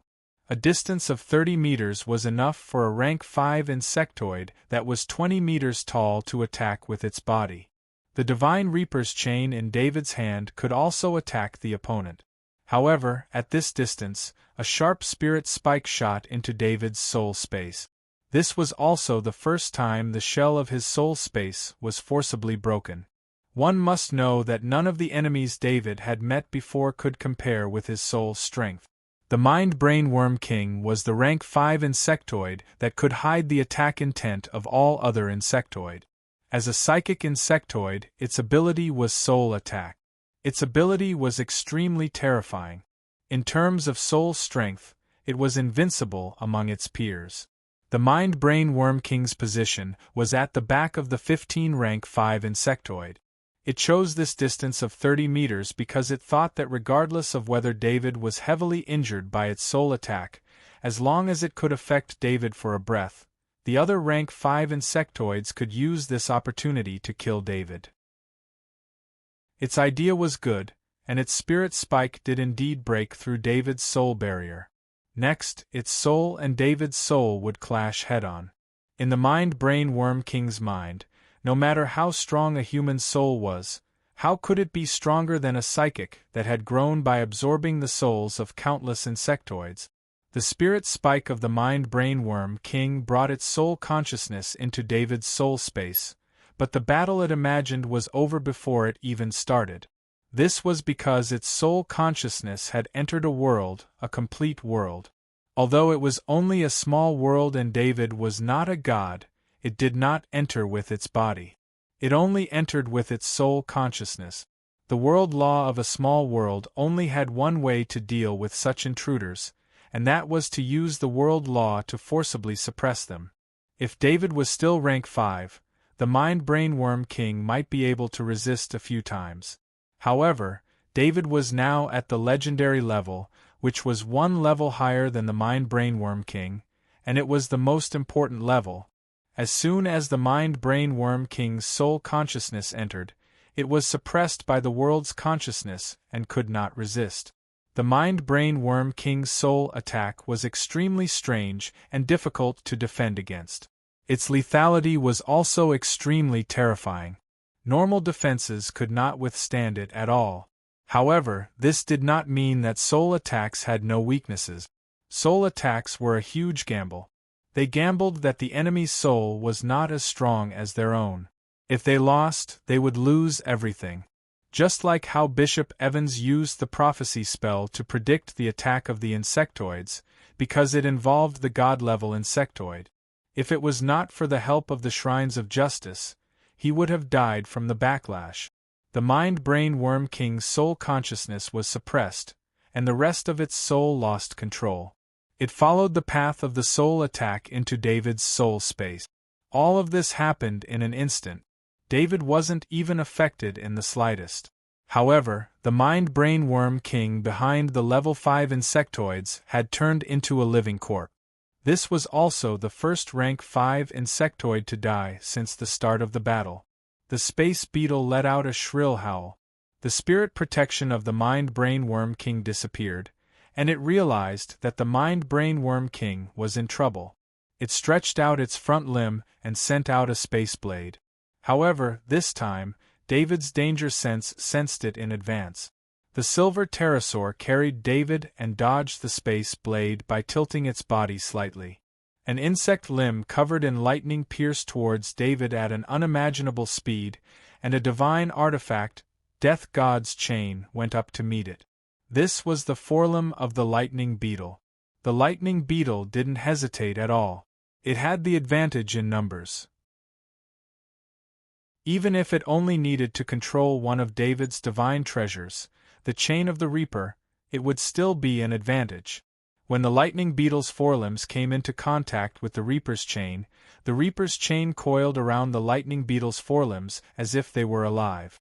The lightning beetle's front limb was one of its many close combat weapons.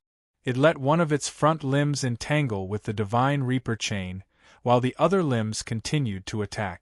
However, when the Death God's chains wrapped around the lightning beetle's forelimbs, the lightning beetle discovered something that shocked it. It lost control of its forelimbs, and at this moment, the death god's chains continued to wrap around its body. The lightning beetle tried to resist, but it was controlled by the divine Reaper chain. It was not easy to resist. The other level 5 insectoids did not know that the lightning beetle was in trouble. They thought that the lightning beetle had successfully completed the first melee attack and was in a stalemate with David's divine weapon, the Reaper's chain. The armored Beetle King was the one with the strongest defense among the 15 level 5 insectoid. It was a close combat insectoid and could withstand the full attack of a level 5 pinnacle. If not for the lightning beetle's fast attack speed, it would have been the first level 5 insectoid to come into contact with David. The armored Beetle King charged towards David, and just happened to rush out of the gap created by the lightning beetle after it was controlled by the Reaper's chain. David's other 5 divine Reaper chains were blocking the attacks of the other rank 5 insectoid. He could not divert his attention to the Beetle King. The armored Beetle King's enormous body smashed towards David. By now, even if David were to use the Reaper's chains, it would be very hard for him to block this charge. David was also charging. His eyes turned cold, and the rank 5 shield in his left hand performed the standard knight's shield bash. In the underground command room of the Guardian planet, Chairman Gould and General Francis both held their breaths. The intensity of the battle was beyond their imagination. Especially Chairman Gould. He had a better understanding of the insectoid's strength, because he could compare it with his own rank 5 strength. As for General Francis, no matter how detailed the research report was, it was impossible for a rank 2 to understand the strength of a rank 5. The two of them looked at the image transmitted to them. From the angle of the single-soldier reconnaissance device, the armored Beetle King was like a mountain crashing towards them, while David seemed exceptionally small. This tiny existence was using the standard knight's shield bash, using a small swing of his left hand to drive the rank 5 shield towards the 20-meter-tall Beetle King. The comparison in the image made the two of them feel that it was unfair, and they felt helpless that David had underestimated his opponent. Shield bash wasn't a knight's main method of attack. It could only be regarded as a defensive method. Using shield bash to clash with the Beetle King that was 20 meters long was more like suicide in their eyes. Of course, David was not committing suicide. His shield bash did not rely on his physical strength, but on the rule of force. He used the rule of force of the small world in his soul space to control a part of the small world's mass and integrate it into the shield bash. The Beetle King was fighting against a part of the small world. The Beetle King immediately felt the consequences of fighting against a small world. Boom! Even though they were in outer space, the impact of the collision was so intense that it caused the shells of the level 5 insectoids around them to vibrate, causing them to hear the sound of the collision. However fast the armored Beetle King charged, it was also sent flying at the same speed. At this moment, the whole battlefield seemed to come to a standstill. The shell of the armored Beetle King, which was said to have an invincible defense of the 5th rank, exploded outwards with David's 5th rank shield as the center. David's unexpected strength stunned the other 13 level 5 insectoid. They couldn't be blamed for this. It was just that the fact that a puny human could send the armored Beetle King, which specialized in close combat defense, flying was too shocking. David was not stunned. Under his control, the silver pterosaur's move in a flash talent was activated. David's figure appeared beside the Beetle King, and the rank 5 light longsword in his right hand pierced through the broken shell, cutting open the heart of the Beetle King. At this moment, the shadow attendant rushed over and absorbed the soul of the Beetle King. David scanned with his will, and the body of the Beetle King disappeared. It wasn't just the carcass of the Beetle King. The place where David retreated after catching up to the Beetle King was close to where the Mind Brainworm King was. He scanned the carcass of the Mind Brainworm King with his spirit and put it into the space card. On the battlefield, David swapped places with the level 5 insectoid. As they crossed paths, the 15 level 5 insectoids became 13 level 5 insectoids, and David's divine weapon, the Reaper's chain, was still entangled with the lightning beetle. Chapter 974. David glanced at the level 5 insectoid. The Reaper's chain was already wrapped around the lightning beetle's neck, causing it to lose its ability to move. Let alone a level 5 lightning beetle, even a deity who dared to be bound by the Reaper's chain would be severely restricted and unable to move. David casually tossed out the light longsword of the 5th rank. The light longsword pierced into the body of the lightning beetle, and the divine weapon chain of the Reaper coiled around it, pushing the light longsword into the beetle's body and into its heart. Throughout the whole process, the lightning beetle was still conscious, but it could not resist at all. It could only look at its companions in despair, hoping that they would help. The 12 level 5 insectoids were terrified. They had only just made contact, and 3 level 5 insectoids had already fallen. Space attacks could not get close. Fire, frost, lightning, and high-frequency sound waves were all ineffective. It was the first time they had encountered an enemy like this. Run! This thought flashed through the eyes of the 12 level 5 insectoids, and they made the same decision in an instant. In the insectoid world, level 5 insectoids were precious. The insectoids were too powerful. Insectoids of the same level could fight against humans several times their size. This made it harder for the insectoids to level up compared to humans to a certain extent. With the sheer number of insectoids, the probability of a level 5 insectoid appearing was very low. It was hard to imagine. Therefore, unless the insectoids gave the order to attack, a level 5 insectoid could leave the battlefield at any time in a normal battle. David's spirit was very strong. When the 12 level 5 insectoids communicated with their eyes, he understood what they were planning. If he let the 12 level 5 insectoids escape in all directions in this vast space, would he have to chase them down one by one? That would take too long. David turned off the single-soldier surveillance device on the silver pterosaur. It would not be convenient for people to watch the battle from afar. Why is the image gone? While Chairman Gould was shocked and excited by Lord Arthur's invincible strength, the screen suddenly turned black. He couldn't help but exclaim, "Lord Arthur has turned off the surveillance equipment." General Francis shook his head helplessly.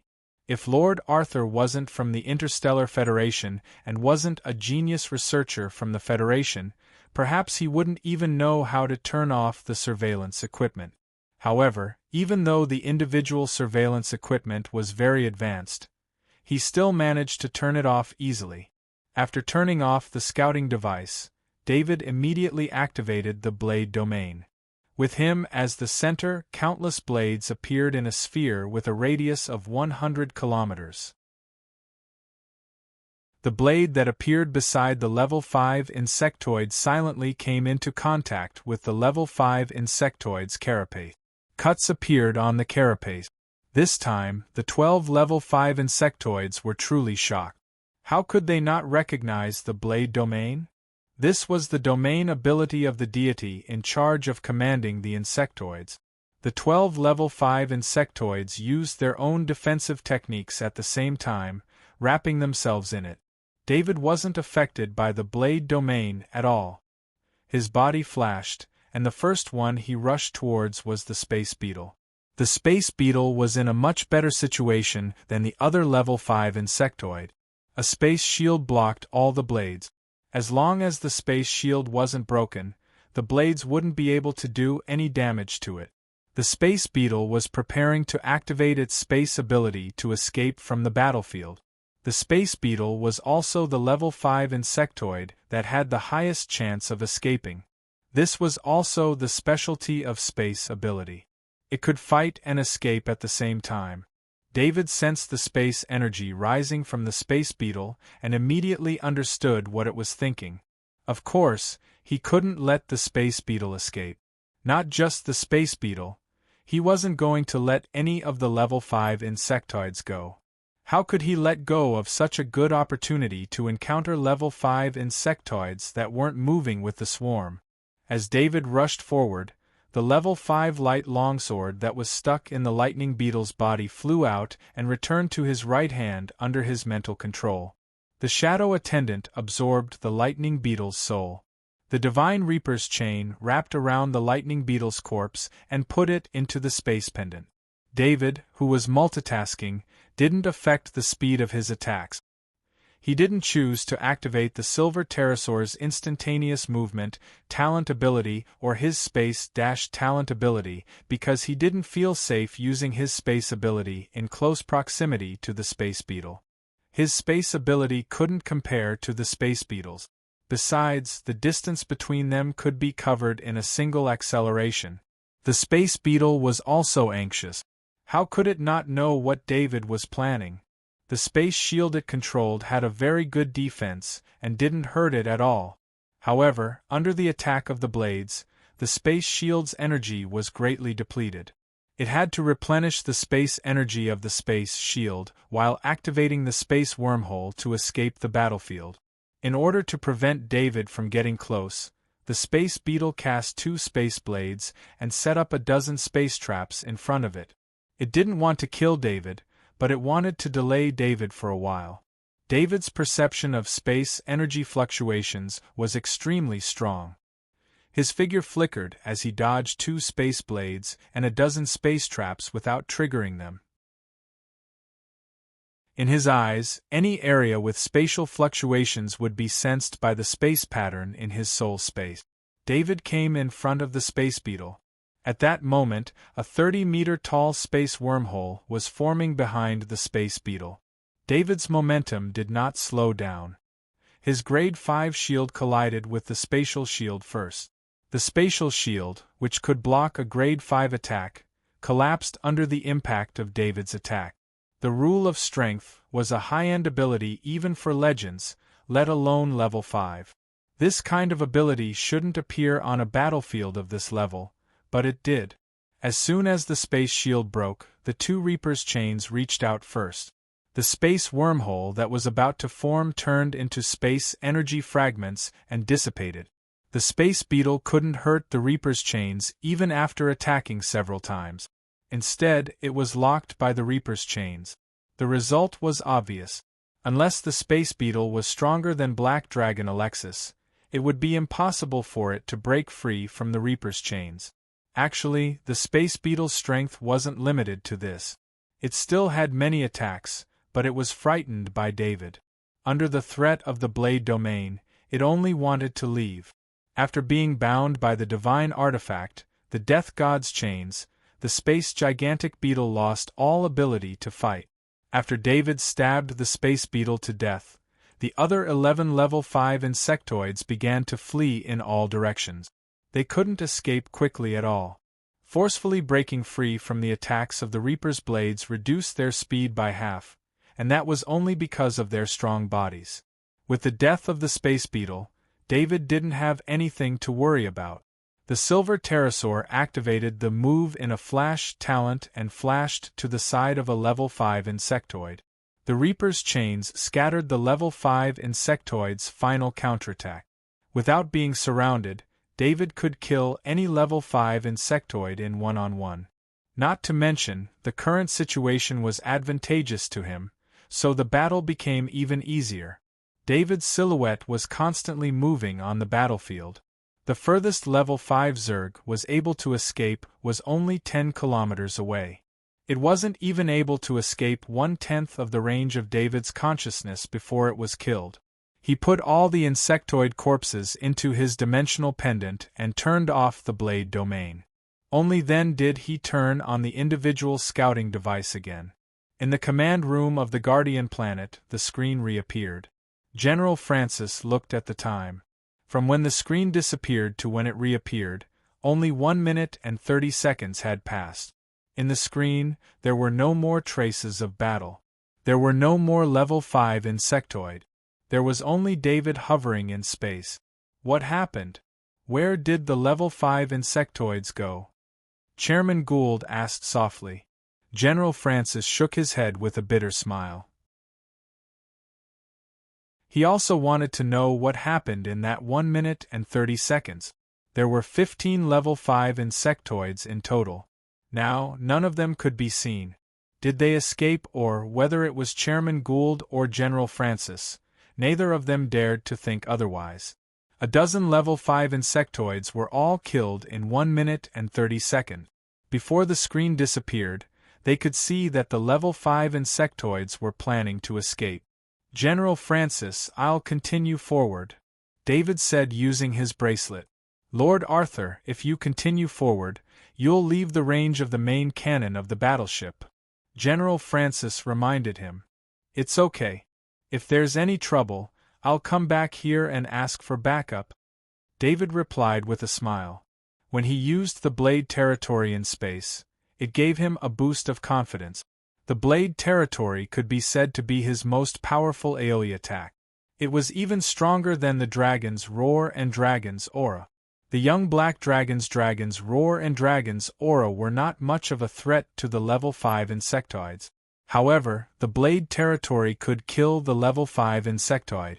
Among the level 5 insectoids, there were a few that did not have strong defenses. When David ended their lives, they were not far from death. Within the blade territory, any enemy would be attacked more than 10 times per second. These attacks were equivalent to level 5 attack. In addition to the distance of 100 kilometers, unless the level 5 insectoids were at the edge of 100 kilometers, they would not be able to escape the continuous attacks of the blade territory. Lord Arthur, where did the level 5 insectoids go? Chairman Gould could not hold back his curiosity and asked. General Francis was also very curious. One had to know that the insectoids only sent out 15 level 5 insectoids during the first round of reconnaissance. Those level 5 insectoids did not escape. Their bodies are in my portal item. You're not thinking of sharing the spoils, are you? David said a joke that was not considered funny. Chairman Gould's mouth twitched. He forced a smile, but his eyes were full of shock. 15 level 5 insectoids were all killed. Was this the power of a legendary? In fact, Chairman Gould had seen many things in Lord Arthur's battle just now. For example, Lord Arthur's 6 chains were able to block all the attacks of the level 5 insectoid. The energy attacks dissipated in front of the chains. This meant that the 6 chains were divine artifacts. Only divine artifacts could have such an effect. One had to know that Lord Arthur's opponents were level 5 insectoids, and their attacks were all level 5 attack. Divine artifact, Death Chain. Chairman Gould had already thought of the name of this divine artifact. It was easy to judge. There were not many divine artifacts like chains, and there were 6 of them. There was no need to think too much. Chairman Gould thought of the divine artifact Death Chain that was used by the Death God in the records. In the books seized from the hands of many believers of the Death God, there were images of 6 divine artifacts floating around the body of the Death God. Chairman Gould thought of the awakening of the Death God and could not help but worry about Lord Arthur's safety. However, General Francis was beside him, so he could not say much. He could only wait for an opportunity to talk to Lord Arthur in detail. General Francis was also extremely shocked. Was this still something a human could do? Level 5 insectoids had always been the Interstellar Federation's nightmare. The great world of God had always been the one to fight against them. Although the Interstellar Federation had the ability to kill level 5 insectoids, the price to pay was too high. Luring the level 5 insectoids to a designated area and then destroying that area as the price to kill one level 5 insectoid. However, Lord Arthur had killed all 15 level 5 insectoids in just a few minutes by himself. I'll report this to Grand Marshal André when I get back. I must maintain the best relationship with Lord Arthur. General Francis decided in his heart. After ending the call, Chairman Gould looked at General Francis seriously and thought about how to speak. Although General Francis had said before that he would keep this a secret, Chairman Gould wanted to keep it a secret. General Francis, Lord Arthur is walking on a path that no knight has ever walked on before. I don't want him to be influenced by the outside world when he has just set sail, so please keep your promise. Lord Arthur is my close friend. I will do anything to protect Lord Arthur," Chairman Gould said in a deep voice. Chairman Gould, to tell you the truth, Lord Arthur's attitude towards the Interstellar Federation is very friendly. The federal military will not do anything that goes against Lord Arthur's interests. Grand Marshal André told me this before I set off. General Francis also expressed his attitude seriously. The upper echelons of the two worlds smiled. After experiencing the scene just now, they had the same secret and formed the first friendship. Chapter 975. As David flew forward, he summoned the shadow attendant. He placed one hand on the shadow attendant's shoulder and the other hand on the black dragon Alexis. The soul energy of 15 level 5 insectoids flowed from the shadow attendant to David's body and into the soul of the black dragon Alexis, healing its severely injured soul. Alexis, I'll take this opportunity to collect as much soul energy as possible. If the Interstellar Federation's fleet really starts firing, there won't be any more soul energy to harvest, David said to the black dragon Alexis with a smile. His conversation with the black dragon Alexis was conducted through the master-servant contract. Even the personal surveillance equipment beside him didn't receive any information. Lord Arthur, you have to be careful too. With your current level, the blade domain has a duration, the black dragon Alexis reminded him as it absorbed the soul energy. The blade domain has a duration? David asked curiously. That was the first time he used the blade domain. He didn't feel that the activation of the blade domain consumed a lot of energy. He felt that the consumption of the blade domain was enough to last 10 days with his energy reserves. In the battle just now, you only had a dozen or so targets, so the consumption was naturally very low. The blade domain consumes not only mental strength and physical strength, but also the power of the rules. You've only learned the blade rule by force. Before you reach the peak of legendary, you won't be able to fully control the blade rule. This also means that you won't be able to recover the blade rule in time. The black dragon Alexis explained. David calmed down. After experimenting with the power of the blade domain, he was indeed a little impulsive. If the blade domain could last for 10 days, he was confident that he could withstand the attacks of the insectoids alone. After all, anything within 100 kilometers of him would be attacked by the blade domain. Even level 5 insectoids would find it difficult to attack him from 100 kilometers away without being injured. Then let's collect some soul energy first. I heard that there will be a lot of level 4 insectoids this time. I should be able to harvest more soul energy with this opportunity. David didn't plan to give up on his previous plan and said with a smile. The black dragon Alexis didn't say anything else. It knew that David was collecting soul energy to heal its soul.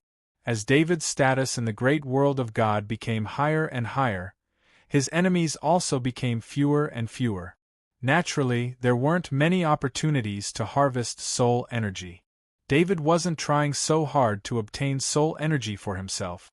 His soul space could produce soul energy on its own, so he didn't care about the soul energy of these low-level insectoid. David even gave the soul energy of the level 5 insectoids to the black dragon Alexis. Lord Arthur, this is the furthest the scouting equipment can go.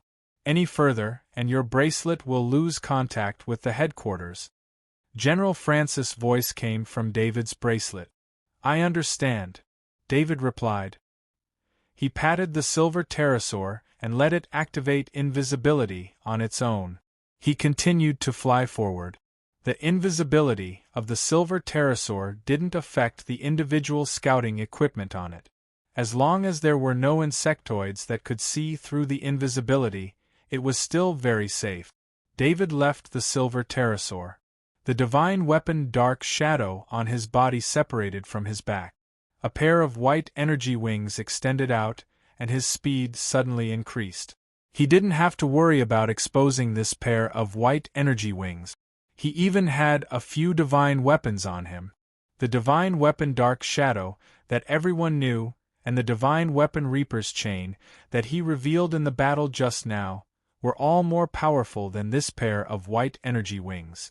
A powerful divine weapon would not be coveted by others if it was in the hands of someone. Take the divine weapon Dark Shadow, for example. Its previous owner was the level 5 Bishop Cameron, a top assassin who had dominated the great world of God for thousands of years. Although many people knew that the divine weapon Dark Shadow was on him, no one dared to have any ideas about it. After that, the level 5 Bishop Cameron was killed by David, and this news spread far and wide in the great world of God. Almost all the nobles knew about it. However, no one dared to covet the divine weapon Dark Shadow, because David was stronger than the level 5 Bishop Cameron. Perhaps when other people saw the white energy wings, they would also think that it was a special support equipment or even a divine weapon. But so what? David had the ability to suppress other people's greed. After flying for an hour, David saw the insect horde. He frowned slightly because the insect horde wasn't made up of only level 4 insect. There were just a few more of them than before. David's Black Knight armor automatically put on, and the 6 divine weapons Reaper's Chain appeared around his body. He was holding a level 5 light longsword in his right hand. He didn't use the blade field immediately. After knowing that the blade field had a time limit, if he wanted to fight for a long time, he would need to allocate his fighting ability reasonably. He first used the Plague talent ability. As his spirit range increased to 100 kilometers, the range of the Plague also increased. The Plague was the talent ability of the god of Plague, Gladstone. It was a level 5 talent ability, and its effect would also increase as David's strength increased. Why was it that David used less and less of his practical combat abilities as his strength increased? He didn't even consider using some of his special innate abilities. The biggest reason was that these innate abilities didn't match with his strength. Just like David's strength shock, strength amplification, strength overlay, constitution enhancement, and extreme speed talents, it wasn't that he didn't use them. It was because these talents were just ordinary people's talent. Perhaps they would still be effective before level 3, but after this level, these talents would lose their effect in front of his strong constitution. Even many powerful talents such as laceration and burst, the 2 level 5 talents, had become extremely limited after David reached the legendary rank. The green mist spread out within 100 kilometers of David, and he clashed with the insectoids. Now that its power had reached the legendary level, the insectoids that had just entered the range of the Plague were all poisoned to death. As the insectoid corpses exploded, it affected even more insectoid. David's presence was like a signal to the insectoids. The insectoids rushed towards him crazily, not caring about any losses. He didn't know that his presence had entered the insectoid genes. This hatred gene, no matter how long it had been, would not stop until he was dead as long as the insectoids existed. David didn't know the exact reason why the insectoids were moving like this, but he could roughly guess that it had something to do with the Emperor inheritance pattern. But this was also good. The insectoids didn't continue to rush towards the Guardian planet. Instead, they kept rushing towards him, which saved him the effort of chasing them down. David still had high hopes for the effects of the Plague. If this was all he needed to stop the insectoids and kill them, it would save him a lot of effort. But how could the insectoids not have a way to deal with it? After the first batch of insectoids entered the poisonous mist and died, the insectoids changed. A large number of insectoids with the ability to control poisons buffed the insectoids with all sorts of poison resistance statuses. Although these statuses still couldn't block the poison produced by the Plague, they did delay the effects of the poison by quite a bit. The level 4 insectoids in the insectoid horde were able to attack David despite being poisoned and relying on their own resistance to the poison. Of course, with the level 4 insectoid strength, after 100 kilometers, there weren't many that could get close to David. They were all killed by him. While he was killing the insectoids, David sensed that some insectoids were absorbing the green poisonous mist from the plague poison. This reminded him of the terrifying evolution ability of the insectoid. In the research results of the Interstellar Federation, there was research on the evolution ability of the insectoids. When a group of insectoids was placed near a flame and burned by the flame, most of the insectoids would die, but a very small number of them would start to evolve and become insectoids that were resistant to fire. There were many related research topics, but the higher the level of the insectoids, the easier it was for them to evolve. He sensed that the insectoids that absorbed the plague poison were dying one by one. But after a few minutes, a level 4 insectoid successfully survived. This insectoid used some kind of ability to share its ability, and the other insectoids that rushed into the plague poison were all immune to it. Not only that, but these insectoids' poison resistance statuses were also strengthened, and the plague poison was greatly reduced. The natural ability of the plague god Gladstone only lasted for a few minutes before it was broken by the insectoids. David truly felt the terror of the insectoid. He also realized that the insectoids were determined to destroy the guardian planet and kill him. He didn't believe that these insectoids that could break the plague poison in such a short time were normal insectoid. In fact, in order to kill David and take back the Emperor Inheritance Rune, the god-level insectoid sent out its most elite insectoids. These insectoids were all stronger than normal insectoids in all aspects. David looked at the insectoids that were rushing towards him in the green poisonous mist and smiled helplessly. The plague natural ability had limited effect on these insectoid. He was not the plague god Gladstone, so he couldn't use the god-level plague natural ability. He wasn't worried though. The plague natural ability was just one of his many natural abilities. He opened his mouth, and the dragon aura natural ability was activated.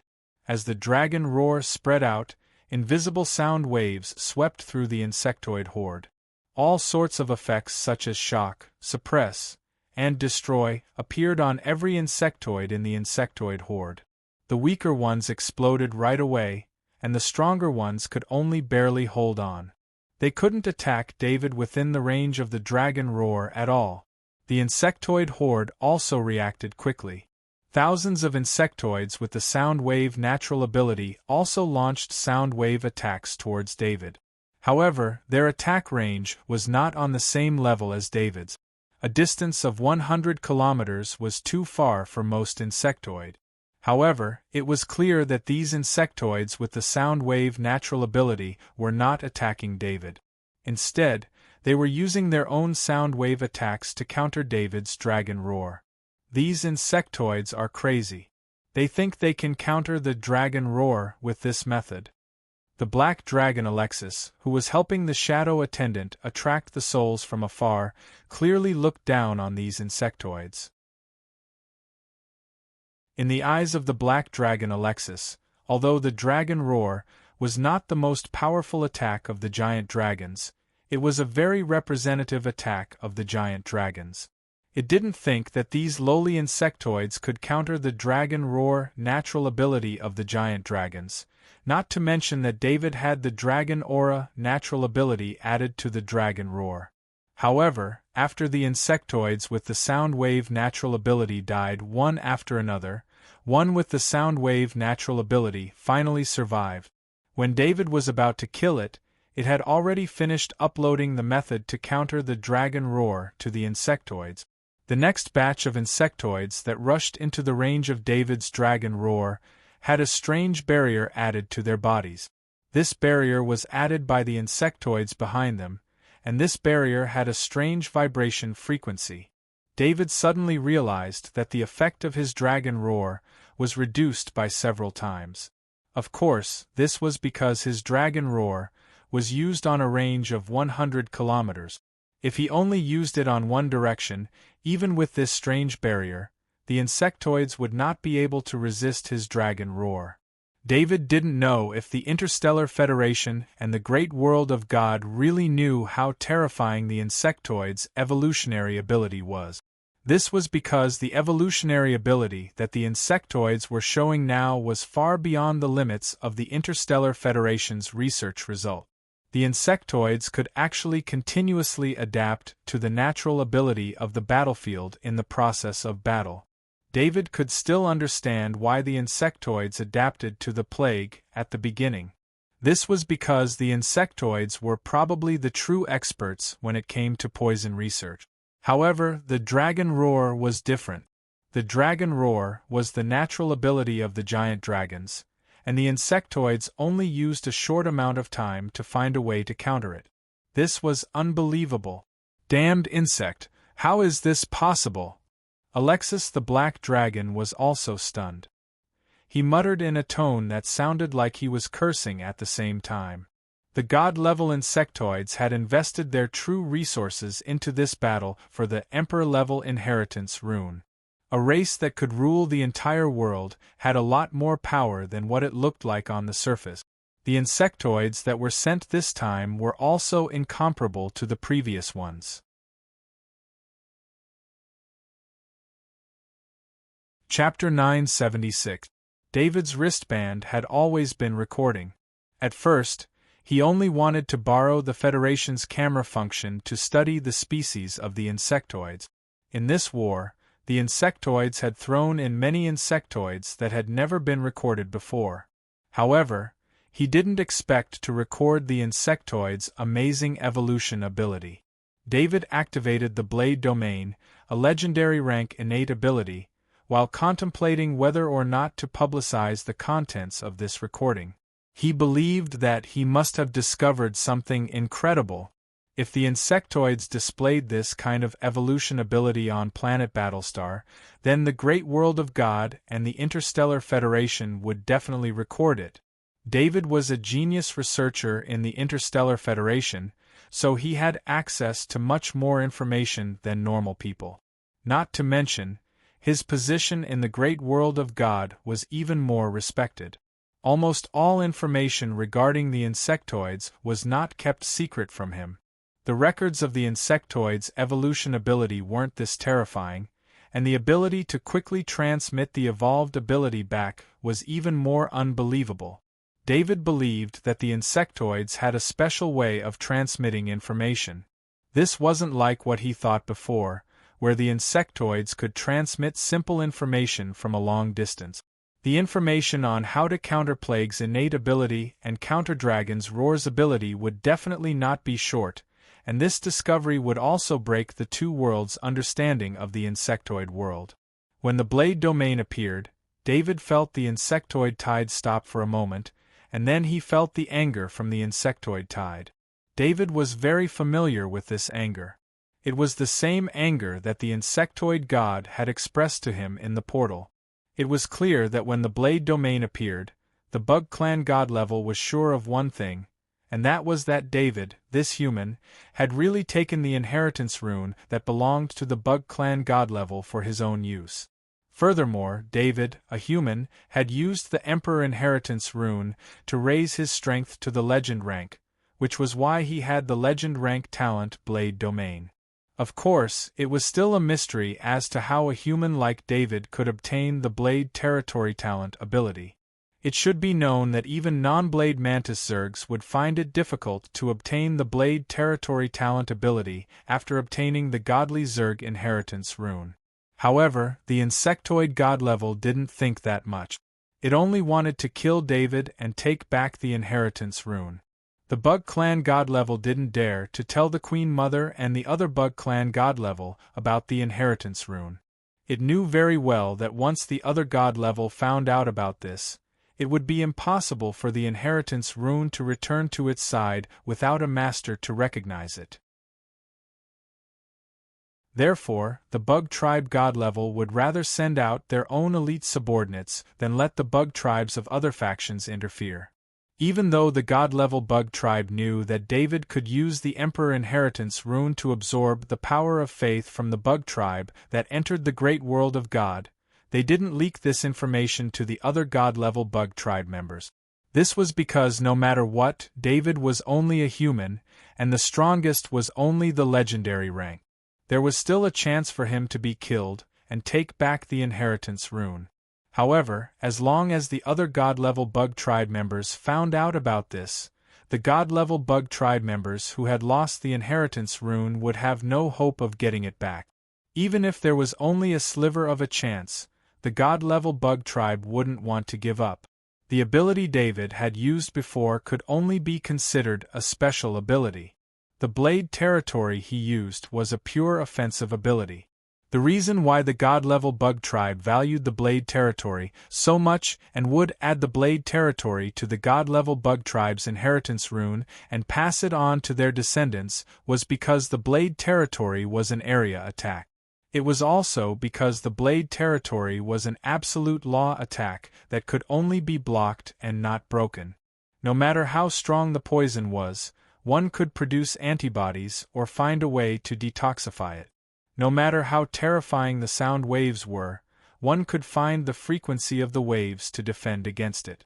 However, the blade territory was a domain ability that used the blade produced by the blade law to attack the enemy. This was the fusion of two laws. The blade law produced the blade, while the domain law spread the blade throughout the entire spiritual range. The blade law was the embodiment of the user's own power. Every blade had the user's power. However, no matter how terrifying the blade territory was, the bug tide had no intention of stopping. Especially after the god-level bug tribe's consciousness descended, the bug tide's attacks became even more frenzied. Dozens of wormholes appeared beside David. Then, countless bug tribe members surged out of the wormholes and charged towards David. Fortunately, the wormholes could not pass through the powerful bug tribe members. These level 3 bug tribe members could not threaten David at all. However, more and more wormholes appeared within 100 kilometers of David, causing more and more bug tribe members to surge into his spiritual range. As the owner of the blade territory, although the bug tribe god-level bug tribe could not participate in the battle personally, it knew the ins and outs of the blade territory like the back of its hand. The bug tribe god-level bug tribe knew very well what would happen if David used the blade territory at full power, given that he had yet to reach the peak of the legendary stage. At first, David did not really care. Although the Black Dragon Alexis had warned him that the blade territory would consume a lot of energy after it was activated, after the bug tribe swarmed in, he felt that the consumption was not as great as he had imagined. However, as the wormholes opened, David sensed where the problem lay. When the blade territory was used against the bug tide, the edges of the blade territory only needed to deal with the bug tribe members at the front. The bug tribe members at the back would only come into direct contact with the edges of the blade territory after the bug tribe members at the front fell. This caused the blade territory to not have too much contact with the bug tribe members. There was only a row of blades at the edges that kept attacking. When the wormholes spread throughout the blade territory, the number of blades that could be mobilized increased significantly, and David began to feel that the consumption was increasing. This consumption was very strange. It was an overall consumption. David's spirit and stamina were rapidly decreasing at the same time. His control over the blade rule and the territory rule was also decreasing. The specific manifestation of this was that when he controlled the blades to attack, the direction of the blades' attacks would constantly be wrong. Of course, this consumption was slow. The bug tribe god-level bug tribe god-level bug tribe god-level bug tribe seemed to be controlling the intensity of the battle, allowing David to continue consuming energy without immediately withdrawing from the battle because of the consumption. David also noticed this phenomenon, but he did not care. He believed that he had a way to replenish his body's consumption. When he felt that his body and spirit were exhausted, he transferred a strand of indestructible life force from his bones into his body. His spirit and stamina instantly recovered. However, David discovered that his control over the rules had not recovered. It had not recovered due to the recovery of his mental and physical strength. In fact, David's control of the blade domain was through the blade domain rune in his soul space. Since his strength hadn't reached the level where he could truly control the blade law, he could only be considered the user of the blade domain rune. During the battle, the power of the blade law and domain law was drawn from the blade domain pattern and not supplied by David himself. Originally, if it was a low-intensity battle, the blade domain rune would have its own recovery effect, and it would be able to keep up with the consumption. However, David was fighting with countless insectoids at the same time. Most of the blades within 100,000 meters were involved in the battle, which greatly increased the consumption of the power of laws. It far exceeded the recovery speed of the blade domain rune. The god-level insectoids took advantage of this and wanted to use the lives of the insectoids to trap David to death. When David discovered that the power of laws could not be recovered, he was already surrounded by countless insectoids. Within 100,000 meters, a large number of insectoids were engaged in a suicidal battle of attrition. Outside 100,000 meters, countless insectoids were surrounding him from all directions. On top of that, countless insectoids were rushing over to strengthen the encirclement. David could not stop the blade domain at this moment. If he stopped the blade domain, the insectoids surrounding him would surround him from all directions. He did not have the confidence to block the encirclement of these elite insectoids that were clearly stronger and stranger than any of the previous ones. However, he felt that he could not hold on for much longer. "Master Arthur, do you need me to help?" Black Dragon Alexis sensed David's condition and asked. Although there were many insectoids here, as long as Black Dragon Alexis transformed into its original form, it would be useless no matter how many insectoids there were. In a situation where the level difference was too great, numbers would not be of any use. Even if Black Dragon Alexis stood there and let the insectoids attack, they would not be able to break through its defense. However, David did not dare to let Black Dragon Alexis attack. It was not the most desperate time yet. As long as Black Dragon Alexis transformed into its original form, the shrines would definitely investigate. This was not the space portal where the god-level insectoids were used as shields. All the god-level aura could be blamed on the god-level insectoid. If a trace of Black Dragon Alexis's aura leaked out here, the 5 shrines would probably alert the gods to investigate. This was what David did not want to see the most. As long as he thought of the strange prophecy spell, David believed that the 5 gods must have a similar ability. They would be able to find out the truth of the matter with some clues. By then, not only would the Black Dragon Alexis be hunted down by the shrines, but David would also become a blasphemer. "No need, I still have a way," David said in a deep voice as he sensed the power of the rules in the blade domain pattern in his soul space. To be honest, David did not want to use the method below at all. This would make the insectoids more vigilant against him, but he had no choice. David withdrew his blade domain. The insectoids around immediately noticed this and swarmed forward.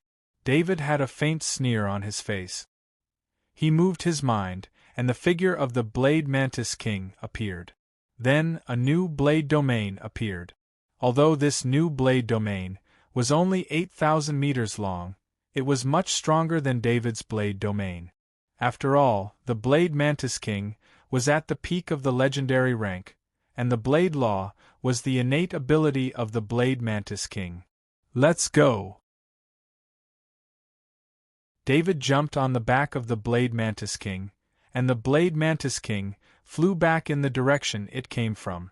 This was the true peak of the legendary rank.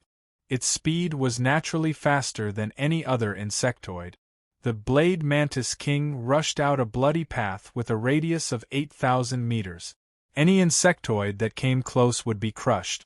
In the insectoid world, the eyes of the god-level insectoids were filled with disbelief. The god-level insectoid was 100% sure that its descendant, the Blade Mantis King, was dead. However, the Blade Mantis King had reappeared on the battlefield, and it was on the side of the humans who were fighting for the Emperor inheritance pattern. Everything else could be faked, but the Blade Domain was impossible to fake. The Blade Domain of the Blade Mantis King was more authentic than the Blade Domain used by David. It was in the same vein as the god-level insectoid. Confusion, doubt, hatred, anger, and other emotions rose in the god-level insectoid's heart. It knew that it could no longer stop David from leaving. Back then, he had chosen to help the Blade Mantis King level up because of the power of the Blade Domain. As long as the Blade Mantis King reached the peak of the legendary rank and had the Blade Domain, it would be invincible as long as there were no gods. However, the first enemy the Blade Mantis King encountered was the Black Dragon Alexis, a powerful god-level black dragon. The Blade Mantis King didn't even have time to use the Blade Domain before it was killed in one hit.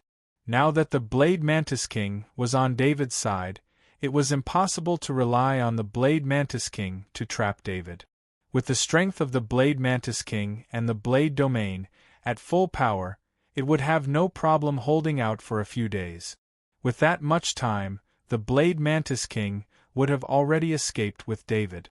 The god-level insectoid felt like it had shot itself in the foot. What made it even angrier was that it had lost the Emperor inheritance pattern again. If the Blade Mantis King hadn't appeared, the god-level insectoid would have thought that the Emperor inheritance pattern was already in the bag. When the god-level insectoid discovered David, it carefully controlled the attacks of the insectoid swarm, causing David to slowly fall into a predicament. Just when it was one step away from success and the Emperor inheritance pattern was about to return, the appearance of the Blade Mantis King broke everything. David didn't know what the god-level insectoid was thinking. He was sitting on the back of the Blade Mantis King to recover his strength. The Blade Mantis King had successfully escaped the encirclement of the insectoids. Of course, he couldn't sit on the Blade Mantis King all the way back. After he pulled away from the insectoid swarm, he put the Blade Mantis King back into the Divine Artifact space card.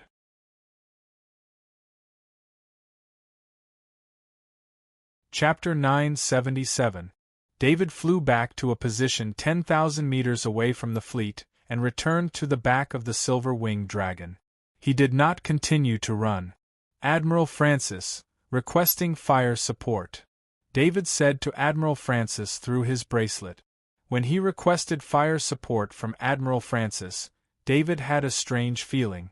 It was as if he had returned to Warstar, to the days when he was Kaji of the Federation and fought against the insectoids. Lord Arthur, please do not move. The long-range attacks will arrive in 10 seconds.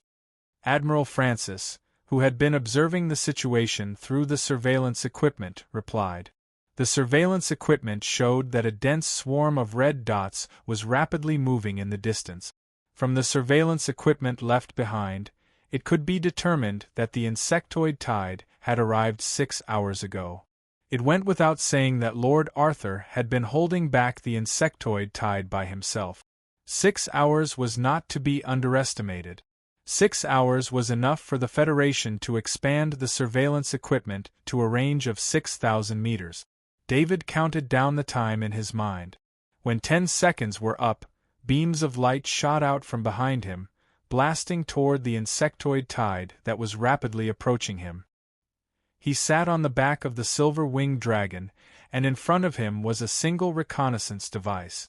The attacks of the Federation's battleships were all guided by this small reconnaissance device, and the rest of the reconnaissance devices were all destroyed in the previous battle.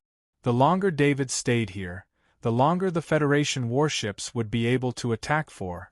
In truth, this was a unique attempt to use the powerful night of the great world of God as the eyes of the Federation warships, allowing the Federation warships to attack the insectoids from a safe distance. It should be known that any level 4 insectoid would be a devastating blow to a normal warship as long as it got close.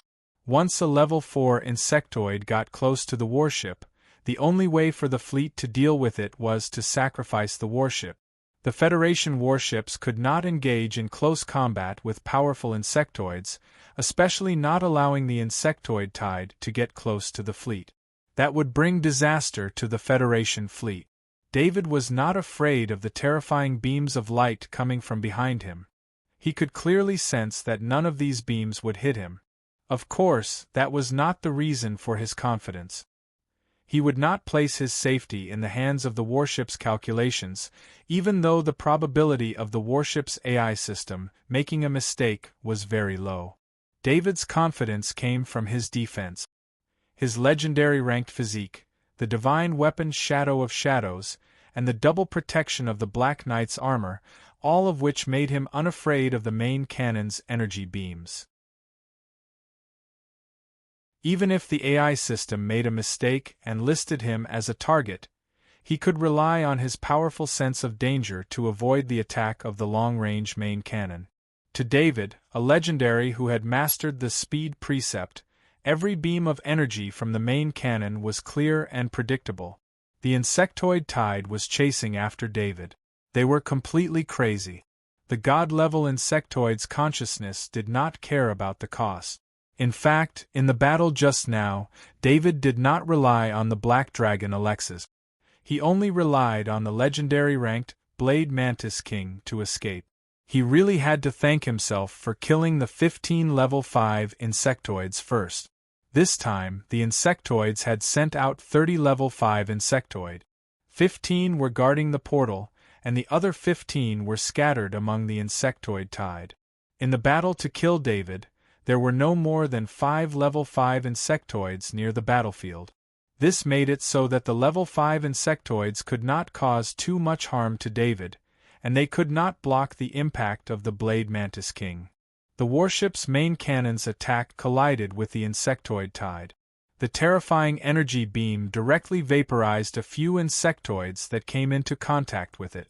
It then continued to extend into the insectoid tide until it penetrated dozens of layers of the insectoid tide before it weakened and was blocked by the insectoid. This was only one beam of energy from the main cannon. More beams of energy from the main cannon continued to attack. The Federation warship's main cannon had a corresponding interval between each shot. No matter how perfect the fleet's coordination was, when faced with such a large number of insectoids, it would be impossible to maintain complete coverage. Just like the insectoid tide attack before, the Federation warships could only rely on spatial distance to reduce the number of insectoid. They could not seal the insectoid tide at a certain distance. The insectoid tide was not afraid of death. They endured the attacks of the main cannon's energy beam and kept closing the distance. In fact, the Federation military did not expect David to last long. This was because David was 10,000 meters away. There were no more recon devices behind him to support him. As long as he moved, the data of the individual recon devices would have to be recalculated. No matter how short the recalculation time was, it would affect the fleet's attack frequency. When the insectoid tide attacked David, he had no choice but to move. The individual recon devices would also move with him. This meant that at least 10,000 to 6,000 meters away, the Federation's fleet would not be able to attack the insectoid tide. David naturally understood this point. He was like the Federation's only eye in this position. He was ready for battle. Behind him, the 6 Reapers' chains danced. In his hands, he held a level 5 shield and a level 5 light longsword. The insectoid tide's speed was still very fast. While enduring the attacks of the Federation's warships, the insectoid tide continued to charge forward. Soon, they were in front of David. David looked at the insectoids that were being vaporized in space and ordered Black Dragon Alexis, "Alexis, you're in charge of attracting all the souls here." He was not worried about the insectoid tide. As long as he was not surrounded by the insectoids, he was not afraid of them at all. With the support of the Federation's main cannons, the insectoids would not be able to surround him. The Federation's fleet's attack was also causing the insectoids to lose a lot of souls. It was not any worse than when he activated his blade zone. The Black Dragon Alexis did not need David to say anything. It would not let these souls go. All the souls nearby were attracted to it. These were the energy that its soul was recovering. The Shadow Attendant was also busy absorbing the souls. However, its workload had been reduced by a lot. As long as it stayed by David's side, the souls would keep coming.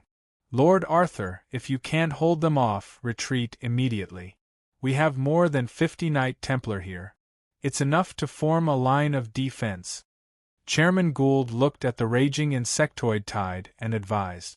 Let alone Lord Arthur, who was 10,000 kilometers away, even Chairman Gould, who was in the underground command room of the Guardian planet, felt his scalp tingle when he saw the images sent back by the personal surveillance equipment. Chairman Gould could not imagine how Lord Arthur managed to hold off the insectoid tide for 6 hours. Chairman Gould, I'll be careful, David replied with a smile. The first insectoid that approached him was using its legs to stab at him. At the same time, it spat out a burning flame from its mouth. David's mind moved, and a divine weapon, the Reaper's chain, struck the flame. The flame was instantly dispersed, and the Reaper's chain continued to extend and pierced through the insectoid's body. He did not throw away the insectoid's body because it would be a waste of time. There were more insectoids coming from behind. David scanned it with his will, and the insectoid's body was stored in his dimensional pendant. The Reaper's chain continued to attack the next insectoid. The 6 Reaper's chains were David's first line of defense. The power of the Reaper's chain was terrifying in battle. Even without the binding effect of the Reaper's chain, the power of the Reaper's chain alone was enough to unleash David's legendary rank power. The Reaper's chain was like 6 living giant snakes that pierced through the insectoids one by one. Whether it was ice, fire, poison, or other energy attacks, as long as they came in contact with the Reaper's chain, they would dissipate. Of course, there were times when the Reaper's chain could not handle the onslaught of the insectoid tide. However, the insectoids that could pass through the chains would have to face David's rank 5 light longsword. David, who was in battle mode, had the Grandmaster level Knight Legacy sword art. Under the effect of the speed and strength rules, any insectoid that appeared in front of him would be killed in one hit. David was like a reef by the sea. No matter how fierce the insectoid tide was, he would be able to smash it into pieces. With him absorbing the insectoid tide, the Federation's fleet only had to make use of every opportunity of the main cannon to kill as many insectoids as possible. The insectoid tide was also in trouble. They wanted to surround David, but under the bombardment of the main cannon, their encirclement was broken up again and again. Admiral Francis did not care about preserving the strength of the reserve fleet anymore. He loudly ordered, "Let the reserve fleet join the battle." It was such a good opportunity to wipe out a large number of insectoid. If Admiral Francis did not make full use of it, he would not be a qualified fleet commander. Under normal circumstances, the reserve fleet was used to prevent the battleships from getting too tired after a long battle. The Federation battleships' main cannons needed to rest after attacking for a period of time. The soldiers participating in the battle also needed to recover their fatigue. Only by maintaining the reserve fleet could the fleet maintain a long-term attacking state. However, the situation was completely different. With Lord Arthur at the front, they did not have to worry about the enemy's attack at all. They only had to attack with all their might. The entire Federation fleet, tens of thousands of battleships, and millions of soldiers were all looking at the green dot on the screens of their battleship. It was a green dot that was motionless 10,000 meters away. Around the green dot, red dots were constantly flashing. Those were insectoids that were killed when they got close. According to the news from the Federation's command center, The green dot was Lord Arthur. Lord Arthur brought the scouting equipment and pointed out the target for the Federation fleet alone. This time, the scouting equipment was extremely tenacious. No matter how the insectoids attacked, the equipment could not move an inch. They had heard of Lord Arthur's strength. No matter how strong the rumors were, they were just rumors. The Federation people who had been affected by countless rumors were skeptical of the credibility of any news. However, at this time, not a single Federation soldier doubted Lord Arthur's strength. Lord Arthur's performance made the Federation soldiers understand why the great world of God called him the Invincible Knight. This is the Invincible Knight. The hearts of the Federation soldiers were filled with worship. This worship was pure and did not have any relationship with benefits. In the middle of the battle, David suddenly felt the power of faith increase by a lot. Ever since the insectoids launched their attack, the amount of power of faith he could receive from the insectoids became extremely small. The power of faith from billions of insectoids was also the largest part of David's power of faith. After losing this power of faith, his speed of improvement became extremely slow. This increase in power of faith was far less than the power of faith provided by billions of insectoids, but it was not a small amount either. It was not inferior to the power of faith produced by the Knight of the great world of God at all. While thinking, David's attacks did not stop. This kind of pure battle without using any special ability made him feel incomparably comfortable. The light sword in his hand became more flexible and changeable. He even had a feeling that his swordsmanship was in the midst of a metamorphosis. David could not even remember how many glowing balls of knowledge related to Grandmaster swordsmanship he had absorbed. From the Interstellar Federation to the great world of God, he had killed many swordsmanship masters. His swordsmanship, Knight Legacy swordsmanship, 1% perfect, had not changed for a long time. He almost thought that this was the end of his swordsmanship. Kill! After feeling the changes in his swordsmanship, David's mind was completely focused. Every time he attacked, it was accompanied by a soft shout. David's swordsmanship became more and more concise. Every time he attacked, the level 5 light longsword would travel the shortest distance. His swordsmanship no longer had the many blocks and revolutions that he used to have. Under the analysis of his legendary rank main soul and his 101 soul doppelgangers, his sword became unavoidable. There was no need to defend at all because his sword would kill the enemy before the attack came. David entered a strange state. His swordsmanship was no longer as deliberate as before. There was no murderous intent. The only thing left was the desire to kill. If he had the time to open the Shadow Attendant's attribute panel, he would see that the original Knight Legacy swordsmanship, 1% perfect, had disappeared and was replaced by swordsmanship talent. In the center of David's soul space, a new light golden pattern was forming. After experiencing countless massacres and killing many top-notch swordsmen, David had obtained the knowledge of their lifetime of swordsmanship. This allowed his swordsmanship to surpass all the swordsmen in the two worlds. However, as David's enemies became stronger and stronger, he had fewer opportunities to use his sword. This caused the transformation of his swordsmanship to not come. For a long time, David had obtained his innate abilities from other lifeforms. He had never had an innate ability that belonged to him. There were many reasons for this. His innate ability was not top-notch, at least before he was transformed.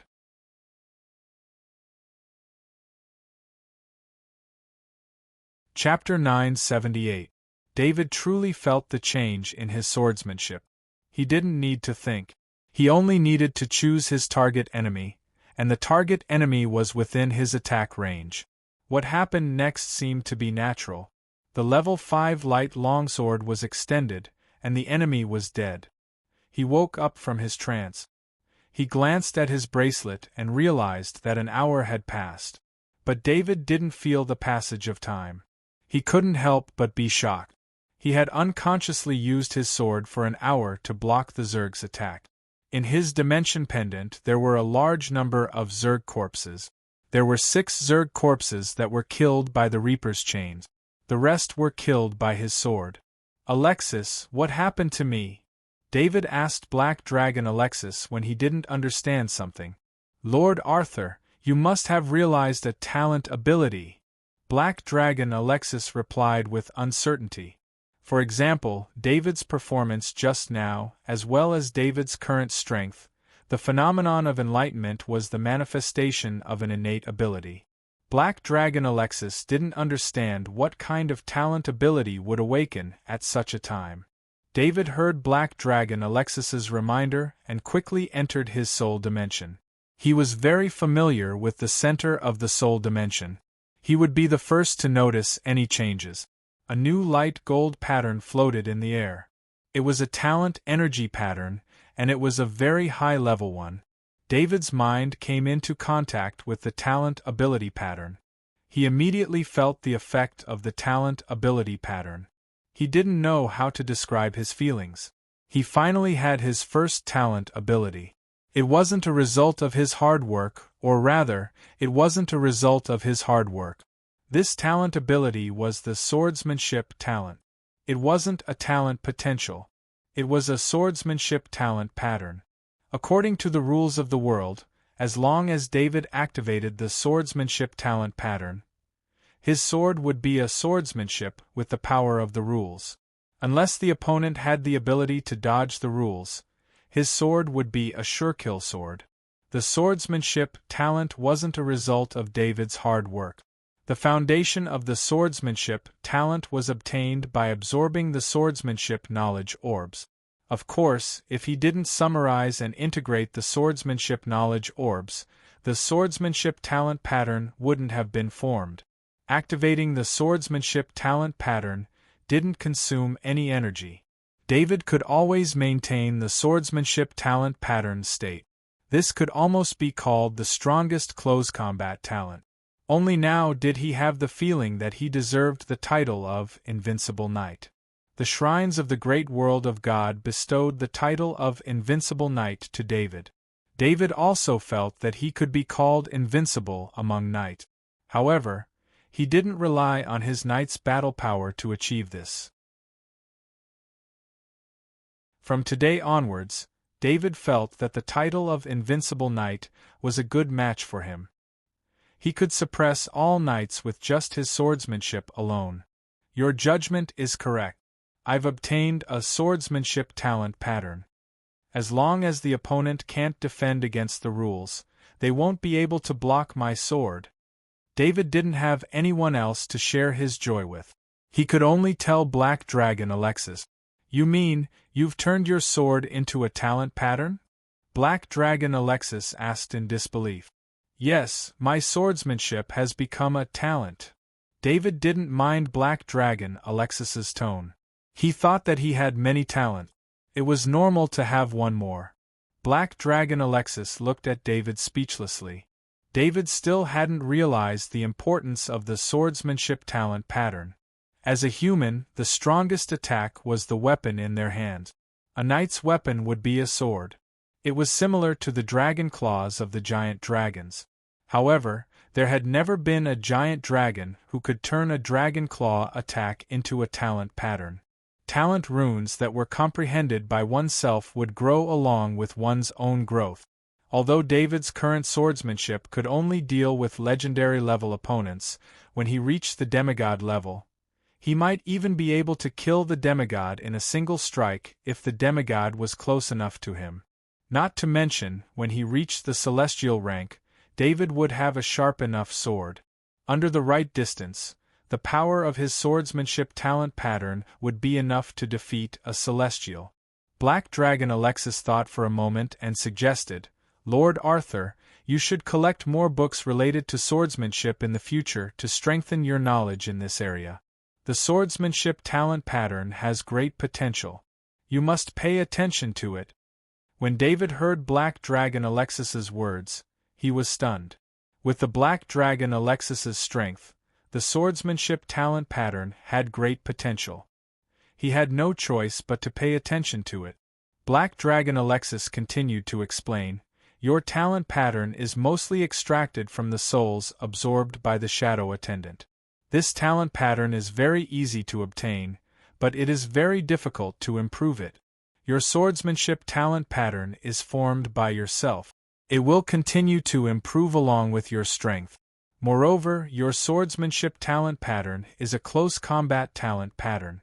Its attack power is extremely strong, and it cannot be broken like other talents." David nodded heavily and said, "I understand."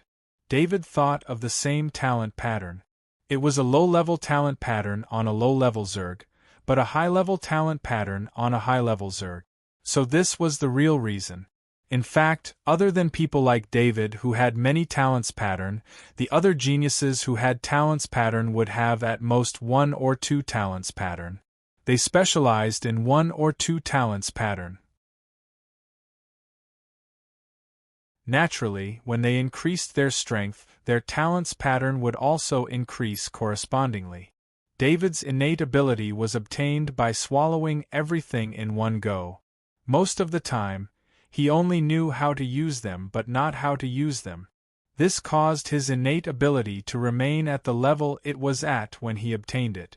Only when he encountered a similar innate ability and continued to devour it would his innate ability be upgraded.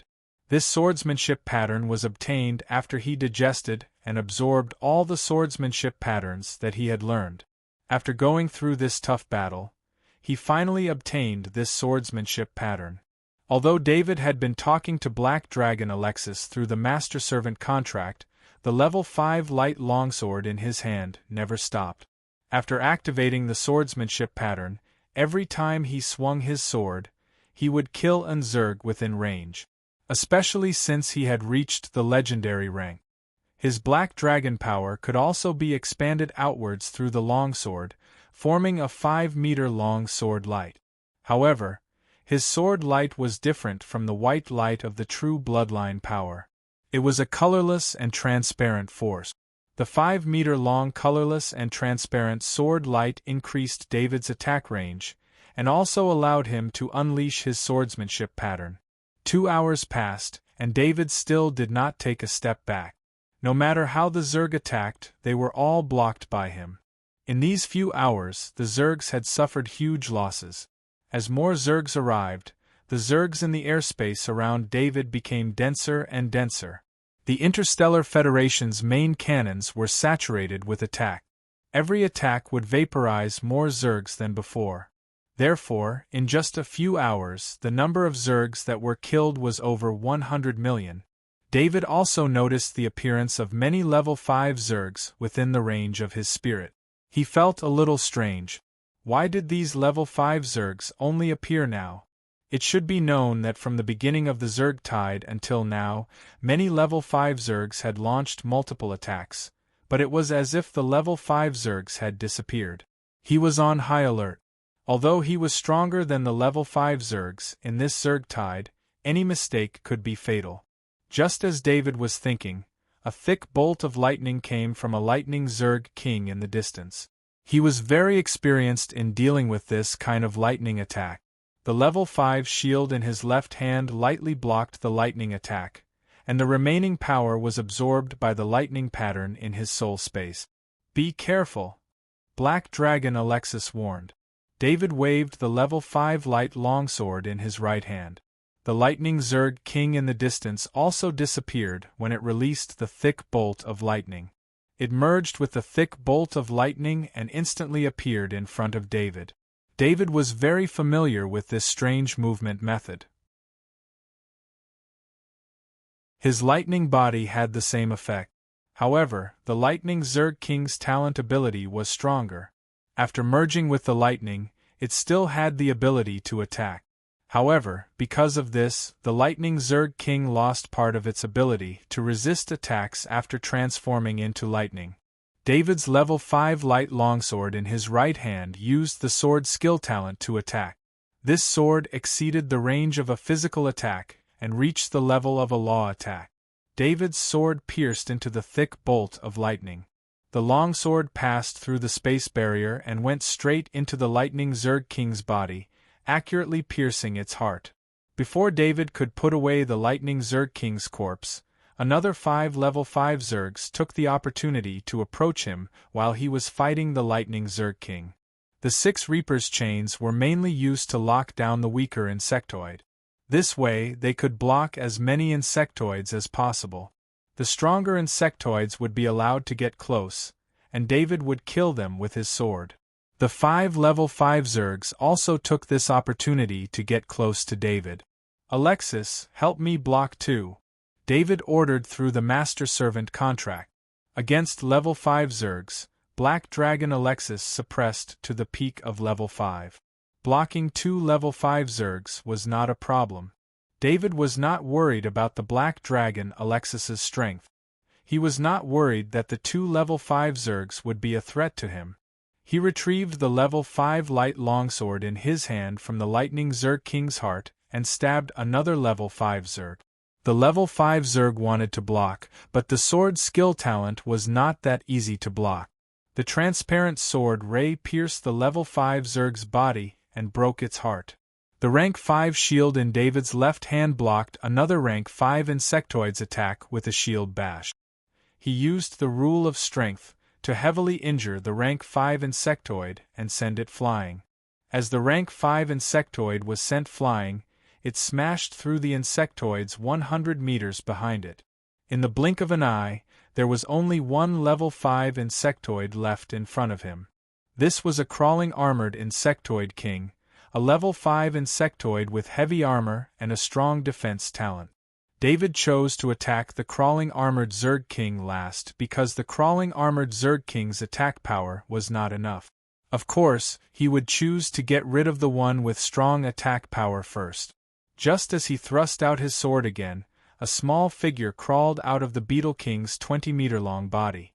Neither David nor the Black Dragon Alexis had noticed this small figure before. One had to know that David's senses were the strongest among the legends, not to mention the god-level Black Dragon Alexis. Even if its soul was injured, its senses were still at the god level. But even so, they did not notice this small figure. It was too fast. A dark golden ray swept past so fast that David did not even have time to react. A thin dark golden ray swept across David's body. The black armor was broken without any defensive effect. Then, the divine artifact, Shadow of Darkness, was also broken. 2 level 5 defensive items were not able to stop the speed of the dark golden ray. David felt his skin being cut open. His muscles were also cut open without any resistance. If David's swordsmanship talent was a close combat talent that was sure to hit, then this blade was a close combat talent that was sure to kill. He felt the existence of the law of darkness in this blade. Crack! Unexpectedly, the blade that seemed to be a sure kill had stopped. This was not because the small figure had held back, but because the dark golden ray was blocked by something. This was not because the Black Dragon Alexis had made a move, because the small figure's blade was so fast that even the Black Dragon Alexis, who was in the middle of a battle, could not react in time. What blocked the dark golden ray was David's bones. This blade was a horizontal cut. Normally, this blade would cut through David's shoulder, then cut through David's chest, heart, lungs, liver, and other internal organs. Then, it would continue to cut through David's pelvis and thighs, completely cutting David in half. However, this small figure miscalculated a step. David's bones were unexpectedly strong. That blade that even the divine artifact could not block was forcibly blocked by David's bones. The sword in David's hand killed the crawling armored Beetle King. After withdrawing the sword, he struck again. At this time, for some unknown reason, the small figure was obviously stunned for a moment, as if it didn't expect this to happen. Although the swordsmanship talent was not as fast as the small figure's blade, at this distance, the difference was not much. The sword entered the small figure's body and pierced its heart.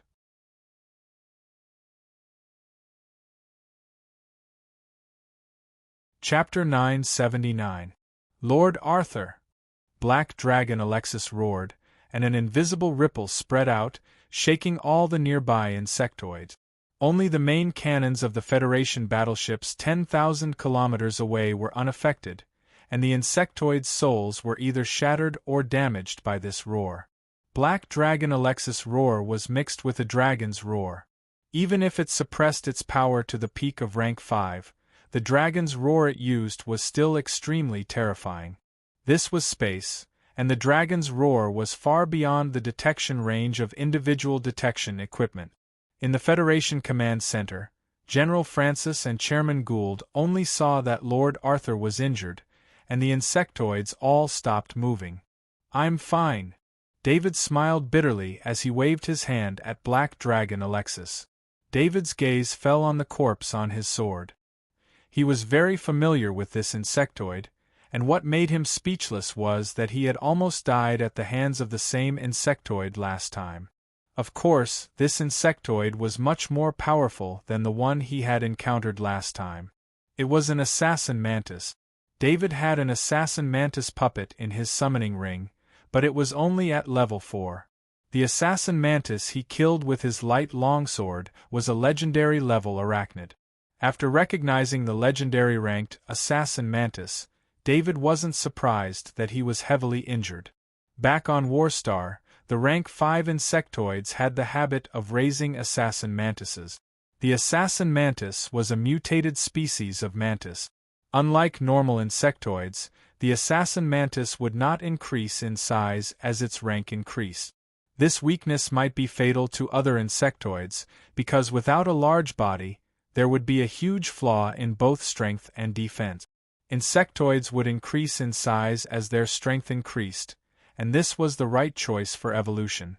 However, in the process of evolution, there would always be some special existences, and the assassin mantis was such a special existence. Even if a mutated assassin mantis reached the legendary rank, its size would at most be the same as a human's. This meant that the assassin mantis' strength and defense would be weaker than normal legendary insectoids. However, the assassin mantis did not specialize in strength or defense.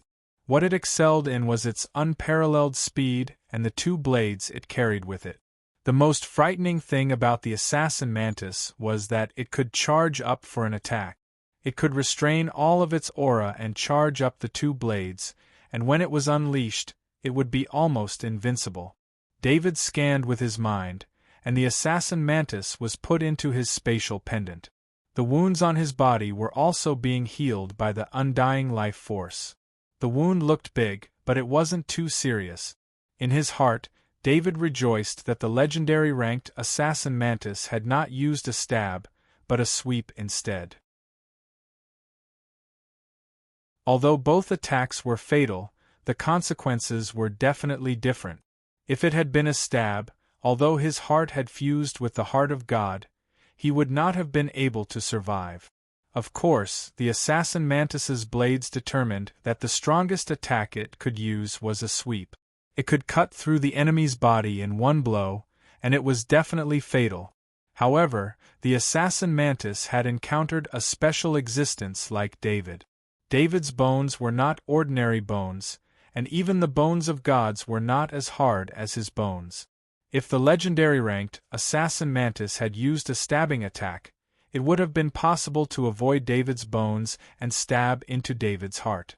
But if it had been a sweeping attack, it would have been blocked by David's bones, causing this fatal attack to lose its effect.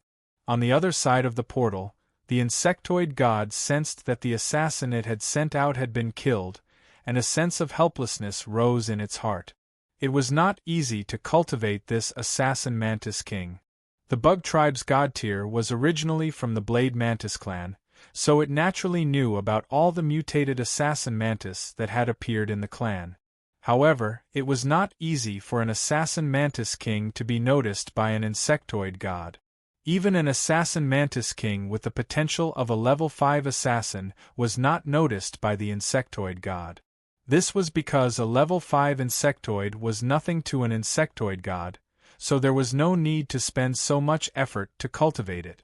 This assassin mantis king was the only assassin mantis with the strongest innate talent to appear in the Blade Mantis clan for tens of thousands of years. After being cultivated by the insectoid god, the assassin mantis king's strength had been raised to the legendary level. The insectoid god had high hopes for the assassin mantis king, so it did not use an imperial inheritance pattern to forcibly raise the assassin mantis king's strength. Instead, it raised the assassin mantis king step by step. This way, the assassin mantis king's strength would not regress due to the lack of an imperial inheritance pattern. The insectoid god level wanted to raise the assassin mantis king to demigod level. By then, the assassin mantis king would have the terrifying attack power to kill a god. The reason why the assassin mantis was valued by many powerful insectoids was because it could unleash a charged attack from its weak body.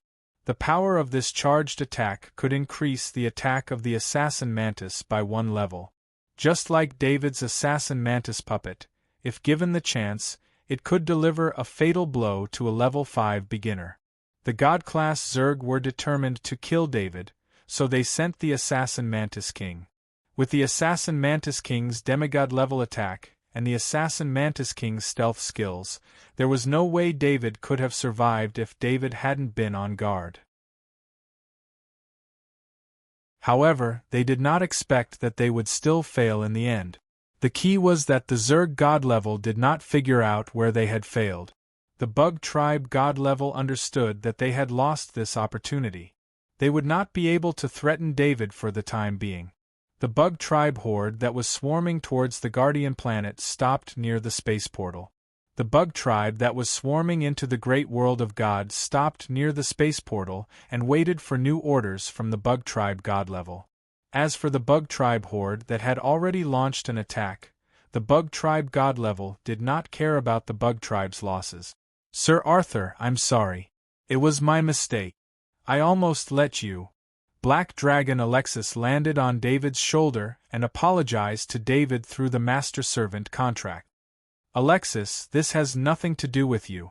We have to be careful in the future. I'm afraid the Bug Tribe god-level Zerg will have their eyes on me. David's eyes flashed coldly. He was not the kind of person who would take a beating and not fight back.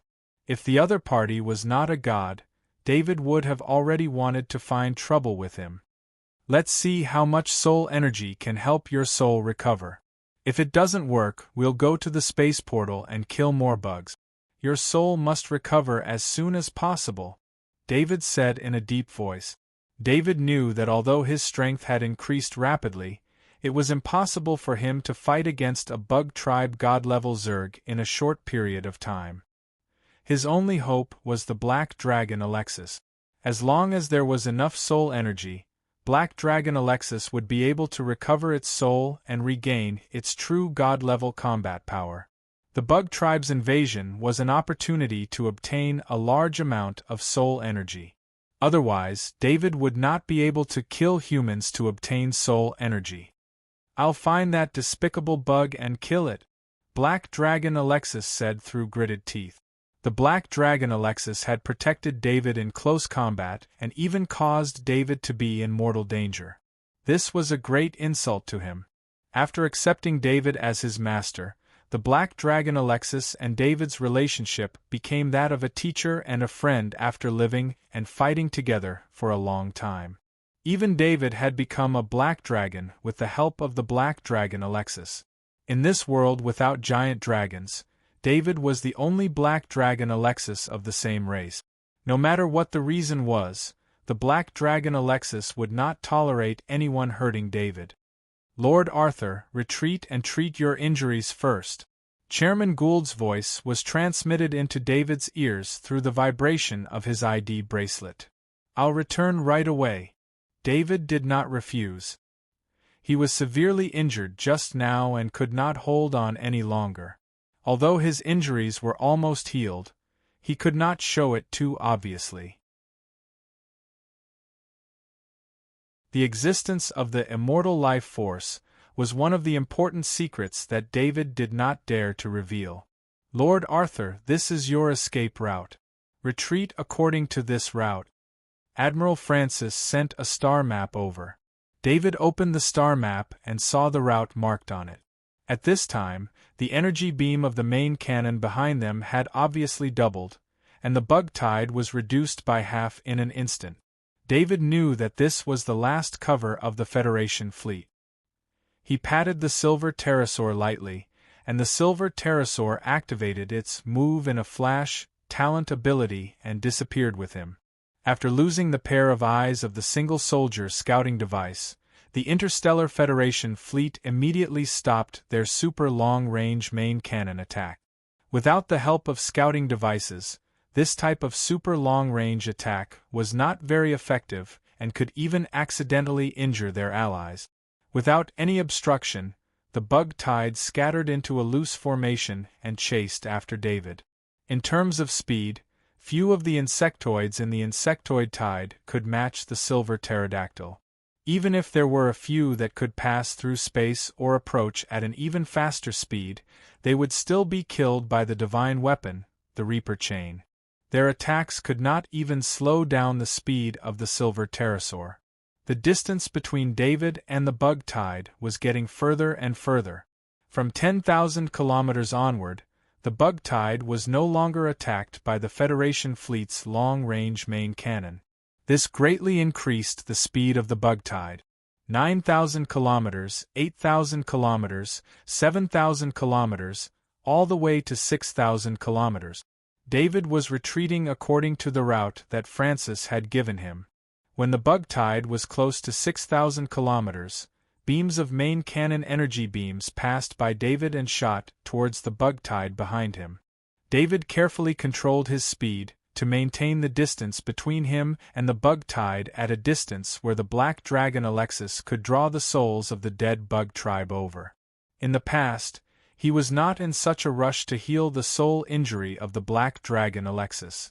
Now that he realized that he had made a mortal enemy of the bug tribe, he needed to have enough combat power to fight against it. Why do I feel like the power of faith is increasing again? David was more relaxed at this time. All the attacks were dealt with by the 6 divine weapons death chain, which gave him time to sense his own situation and made a new discovery. David sensed that the power of faith was increasing continuously. Although the speed of increase was not very fast, it was very stable. This made him feel very strange. It should be known that the Knight of the Great World of God and the soldiers of the Interstellar Federation had almost all of their power of faith stable. The power of faith increasing at such a speed could not be from the power of faith of these two worlds. Therefore, there was only one possibility, and that was the power of faith of the bug tribe. There are no more reinforcements coming from the bug tide. David understood the reason after thinking for a while. The only reason the bug tribe could stop moving and focus on praying was because the bug tribe had not joined the bug tide. The bug tribe that had entered the bug tide could not increase their power of faith. David did not know whether to be disappointed or happy. He was disappointed that he could only obtain the power of souls from the bug tide. There was no limit to how much he could obtain. He was happy that the safety of the Guardian planet was not a problem. The military cooperation between the Great World of God and the Interstellar Federation would definitely end in success. David's speed slowed down.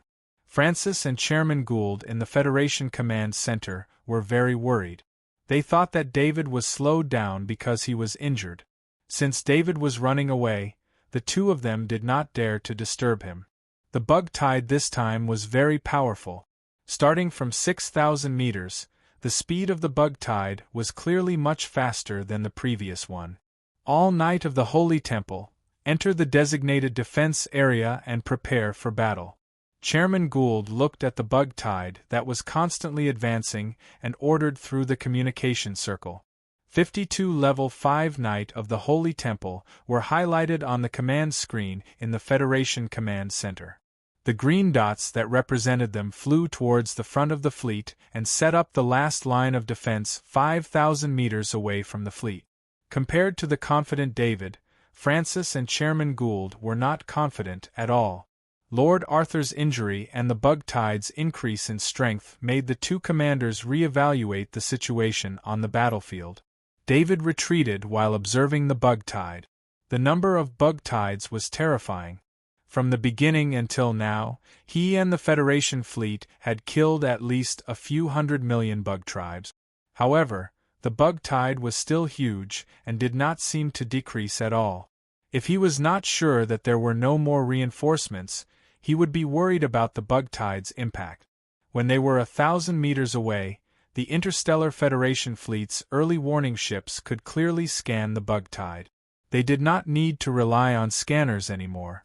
The bug tide and the Federation fleet had entered the most dangerous distance.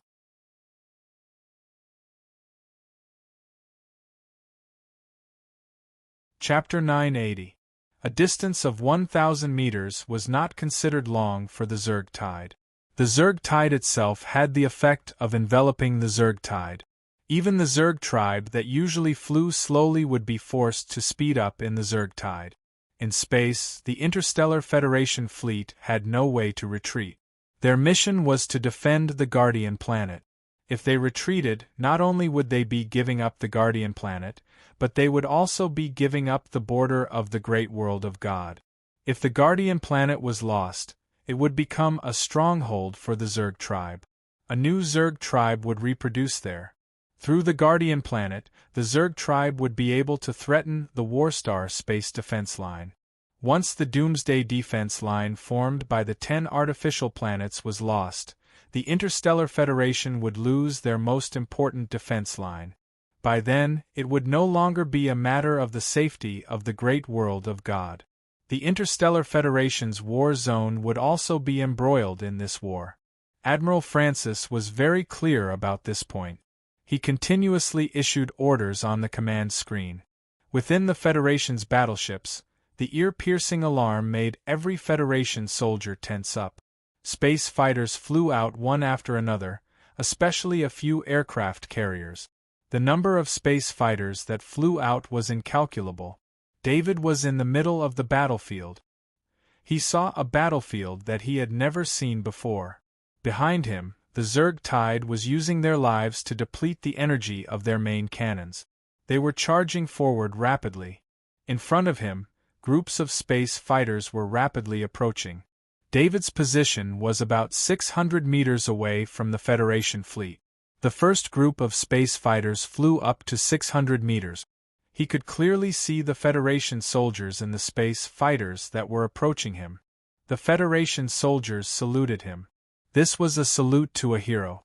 David had delayed the Zerg tide for such a long time by himself.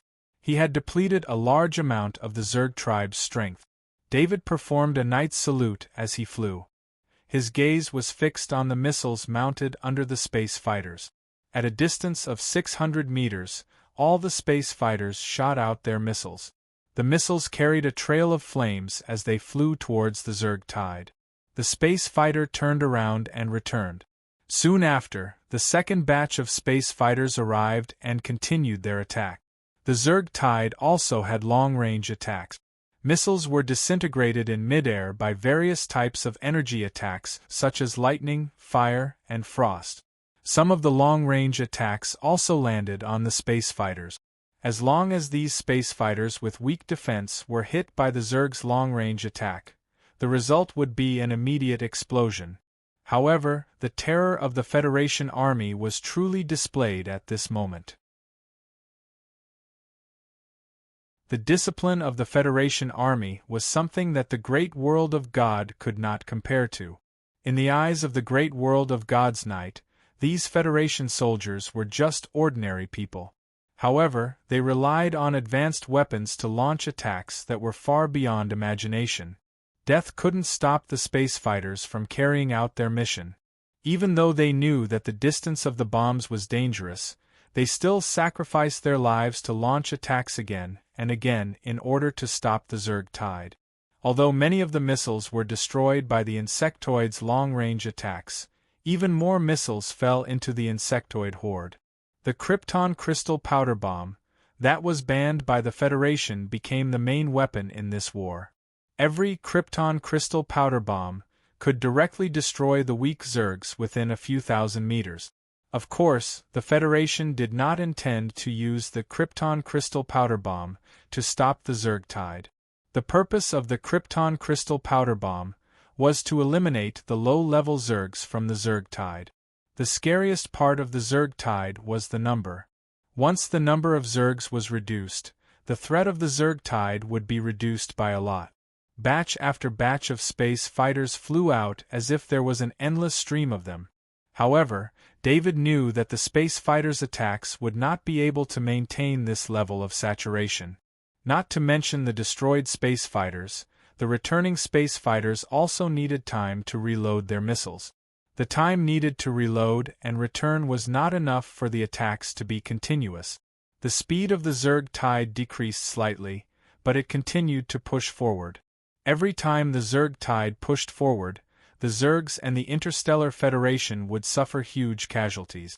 The Zergs that were level 3 and below in the Zerg tide were destroyed by the Krypton Crystal Powder Bomb. Their counterattacks also destroyed a large number of space fighters.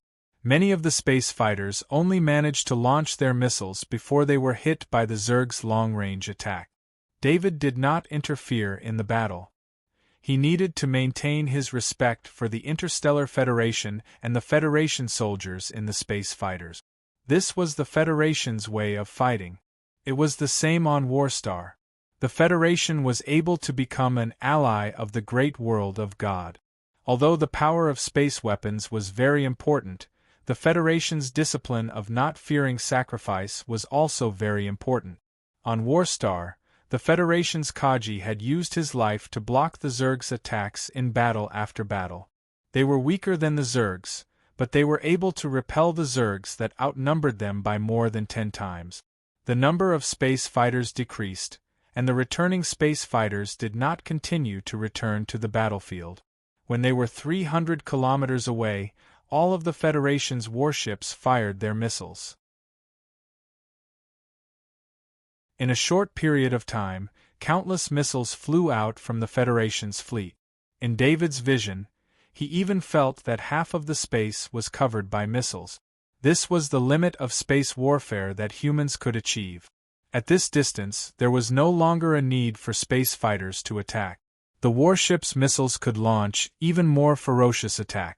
At this time, the Zerg tide also exploded with long-range special energy attack. The Zergs used all kinds of methods to try and stop these missiles from getting closer. Anyone could see that this batch of missiles was many times more powerful than the space fighters' attack. The threat they posed was naturally much greater. The missiles were hit by the Zerg's long-range special energy attack. The propellers of the missiles exploded, but the explosion was extremely weak and did not affect the flight of the other missiles. The Interstellar Federation's research on Krypton crystal powder had already reached the pinnacle. Krypton crystal powder could not explode without special stimulation. This could ensure that the missiles would not affect each other when attacking in large numbers. The number of missiles was simply too many. Even if the Zerg tide defended with all their might, most of the missiles still fell into the Zerg tide. Within the insect horde, a series of explosions occurred at the same time. Terrifying lights connected and covered almost the entire airspace behind David. The Zerg tide seemed to have been cut by a knife. The Zerg tide at the front was instantly wiped out. Only a small number of injured level 4 Zergs were left. The rest of the low-level Zergs were mostly vaporized. Only a small number of their limbs were left floating in space. If one looked closely at these injured level 4 Zergs, one would realize that they were all level 4 Zergs that were good at defense. The rest of the level 4 Zergs were also unable to survive under the sudden bombardment of missiles. However, this was not a battle of equal numbers. If both sides had the same number of Zergs, the Interstellar Federation would not even need the help of the great world of God's Night. With their powerful space combat power, the Interstellar Federation could easily kill the Zergs with the same number of Zergs. War was never fair. The Zergs had more individual combat power than the Interstellar Federation. They had a terrifying number of Zergs, which limited the effectiveness of the Interstellar Federation's powerful attacks. The attack of the missiles only affected the Zerg tide for an extremely short period of time. The Zerg tide continued to advance. The Federation fleet's missiles flew toward the Zerg tide in batches. They could achieve impressive results every time, but they still could not stop the Zerg tide from approaching. 2,000 meters, 100,000 meters, 50,000 meters. At this distance, the Federation fleet no longer used the attack missiles. Instead, they used the defense missiles. The consumption of the attack missiles was quite severe. David knew that once the Federation fleet used the defense missiles, it meant that the fleet was in extreme danger. This was because the attack range of the defense missiles was a sign that the Zergs were getting close. The doors of the Federation fleet opened, and Kaji in exoskeleton armor appeared. They held weapons of various grades and stood in front of their respective ships. These Kaji would be the last line of defense for the fleet. Even if these Kaji were not strong enough to hurt most of the Zergs in the Zerg tide, they still stood out. David shook his head in response. If he were to retreat any further, the Federal fleet would most likely suffer heavy losses. He knew one thing very well. These Zergs only treated the Guardian planet and the Federation fleet as their secondary target. Their primary target was him. David had an Emperor inheritance rune on him. Even if the Zergs knew that they could not defeat him, they would still attack him first. Of course, David did not know one thing. His presence had already been included in the Zerg's inheritance rune. As long as he did not die, he would be the archenemy of any Zerg.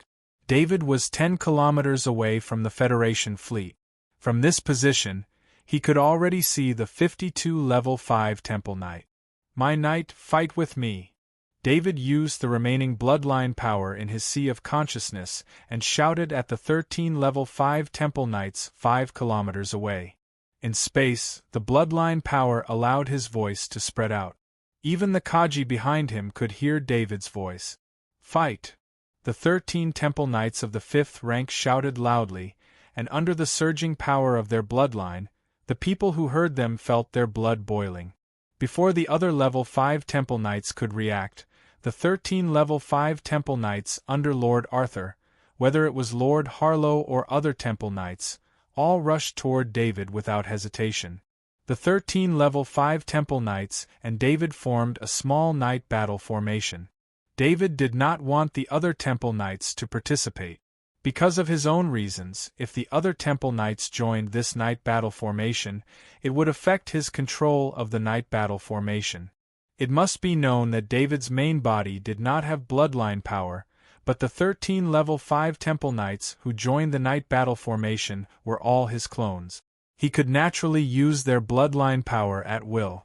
It was precisely because the 13 level 5 Temple Knights were all his clones that their coordination was impeccable. Their power was naturally not something the other Temple Knight could compare to. "Charge!" David waved the level 5 light longsword in his hand and turned around. "Lord Arthur, don't be impulsive." Chairman Gould's voice came from David's identity bracelet. Speaker Gould was well aware of Lord Arthur's injuries. Even though he had only seen the terrifying slash from the command light screen, he could sense how terrifying it was. Chairman Gould did not know how Lord Arthur had blocked that attack, but he was very sure that Lord Arthur had been seriously injured. At this moment, Lord Arthur was leading his Temple Knight to charge into the insectoid tide. How could he not be worried? "Chairman Gould, have the other Temple Knight guard the defensive line. There are a lot of insectoids. I'll clean them up," David replied with a laugh. Chairman Gould was a little helpless. He could not persuade Lord Arthur, so he could only order the other Temple Knight who wanted to move to stay where they were. "Mark Lord Arthur's position.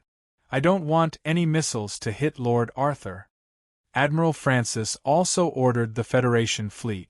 Chairman Gould and Admiral Francis both saw that when Lord Arthur charged into the insectoid tide stopped advancing and turned to attack Lord Arthur instead.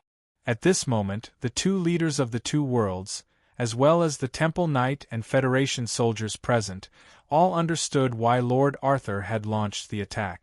Lord Arthur did not want the insectoid tide to come into contact with the Federation fleet and cause huge losses to the Federation fleet. Thus, he used himself to cover the Federation fleet's attack. What kind of spirit was this? Everyone on the battlefield could feel the greatness of this spirit. Self-sacrifice was not obvious for a normal soldier, but it was especially eye-catching for someone so strong that even the great world of God called him the Invincible Knight.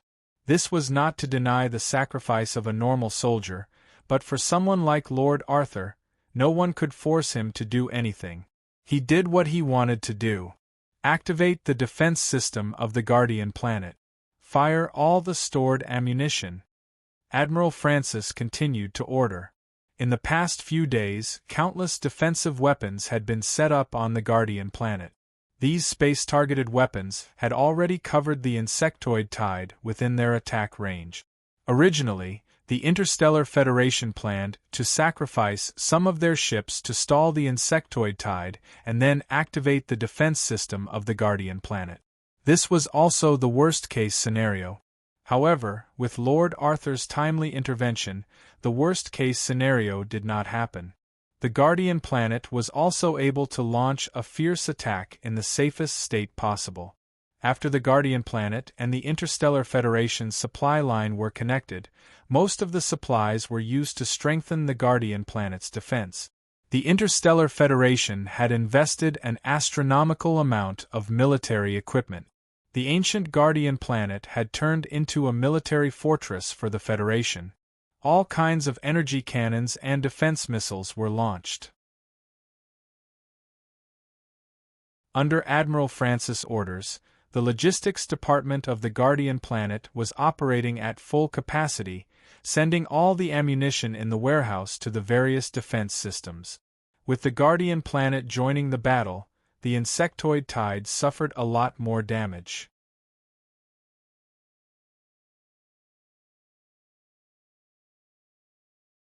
Chapter 981.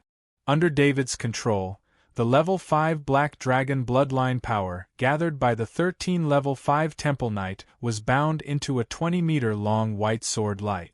Although David, the fake knight, had changed his training method and had nothing to do with the knight, and all the bloodline power in his body had been converted into Black Dragon power, he was still able to use the Level 5 bloodline power because of his Grandmaster level Knight battle formation ability and the fact that the 13 Level 5 Temple Knights were all his clones.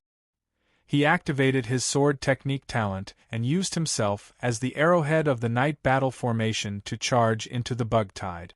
The 20-meter-long white sword light in David's hand used the simplest method of attack to cut through the bug tribe in front of him.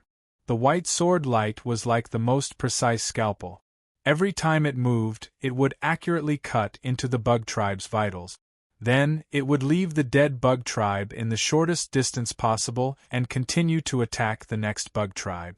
The 20-meter-long white sword light was the first barrier. The second barrier was the 6 Reaper's chains. David did not plan to hide anything. The terrifying Reaper's divine weapons showed their ferocious effect on the battlefield. Almost all of the long-range special energy attacks were blocked by the 6 Reaper's chains. Even if there were a few special energy attacks that landed on the Knight battle formation, they would be blocked by the Level 5 bloodline power barrier outside the Knight battle formation. 20 meters away from David was like a land of death. The bug tide was also stopped here. 50 meters away from David's Knight battle formation was the range of the explosion. If the bug tide did not target David but the defense line of the Guardian planet, then the numbers of the bug tide would be enough to cause a lot of damage to the defense line. However, David was here. The hatred that came from the depths of their genes and the order to kill him made the bug tide lose their basic ability to judge. They chased after him crazily. They were only 10 kilometers away from the defense line.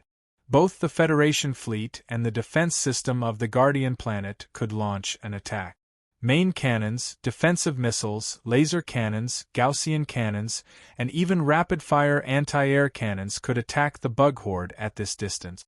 The bug horde stopped at this position, which was equivalent to giving the Federation army the best opportunity to attack. Lord Darrell, Lord Arthur's swordsmanship is somewhat unusual. Lord Ludwig of the Golden Dragon bloodline said to Lord Darrell of the Blue Dragon bloodline, who was not far from him. As a descendant of the Golden Dragon bloodline, Lord Ludwig liked to use swords and had a deep understanding of swordsmanship. Lord Ludwig could even be said to be one of the top 3 swordsmen in the great world of God when it came to swordsmanship.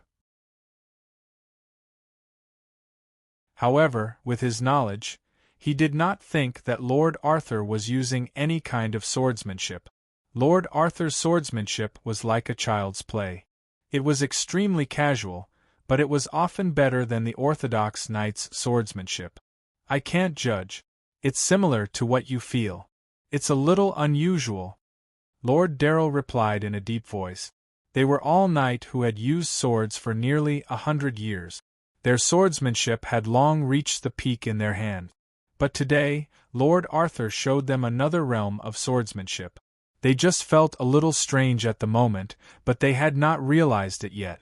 However, when a level 5 bug rushed toward David from the bug horde and was killed by David's casual sword attack as soon as it entered the range of 20 meters, they realized that they seemed to have seen something extraordinary. Even if it was a knight battle formation composed of 14 level 5 Knight Temple Knights, it only represented that they could suppress the level 5 bug in terms of energy and power. It did not mean that their skills had improved. From the moment the level 5 bug appeared to the moment it was killed, David did not use energy and power to suppress it at all.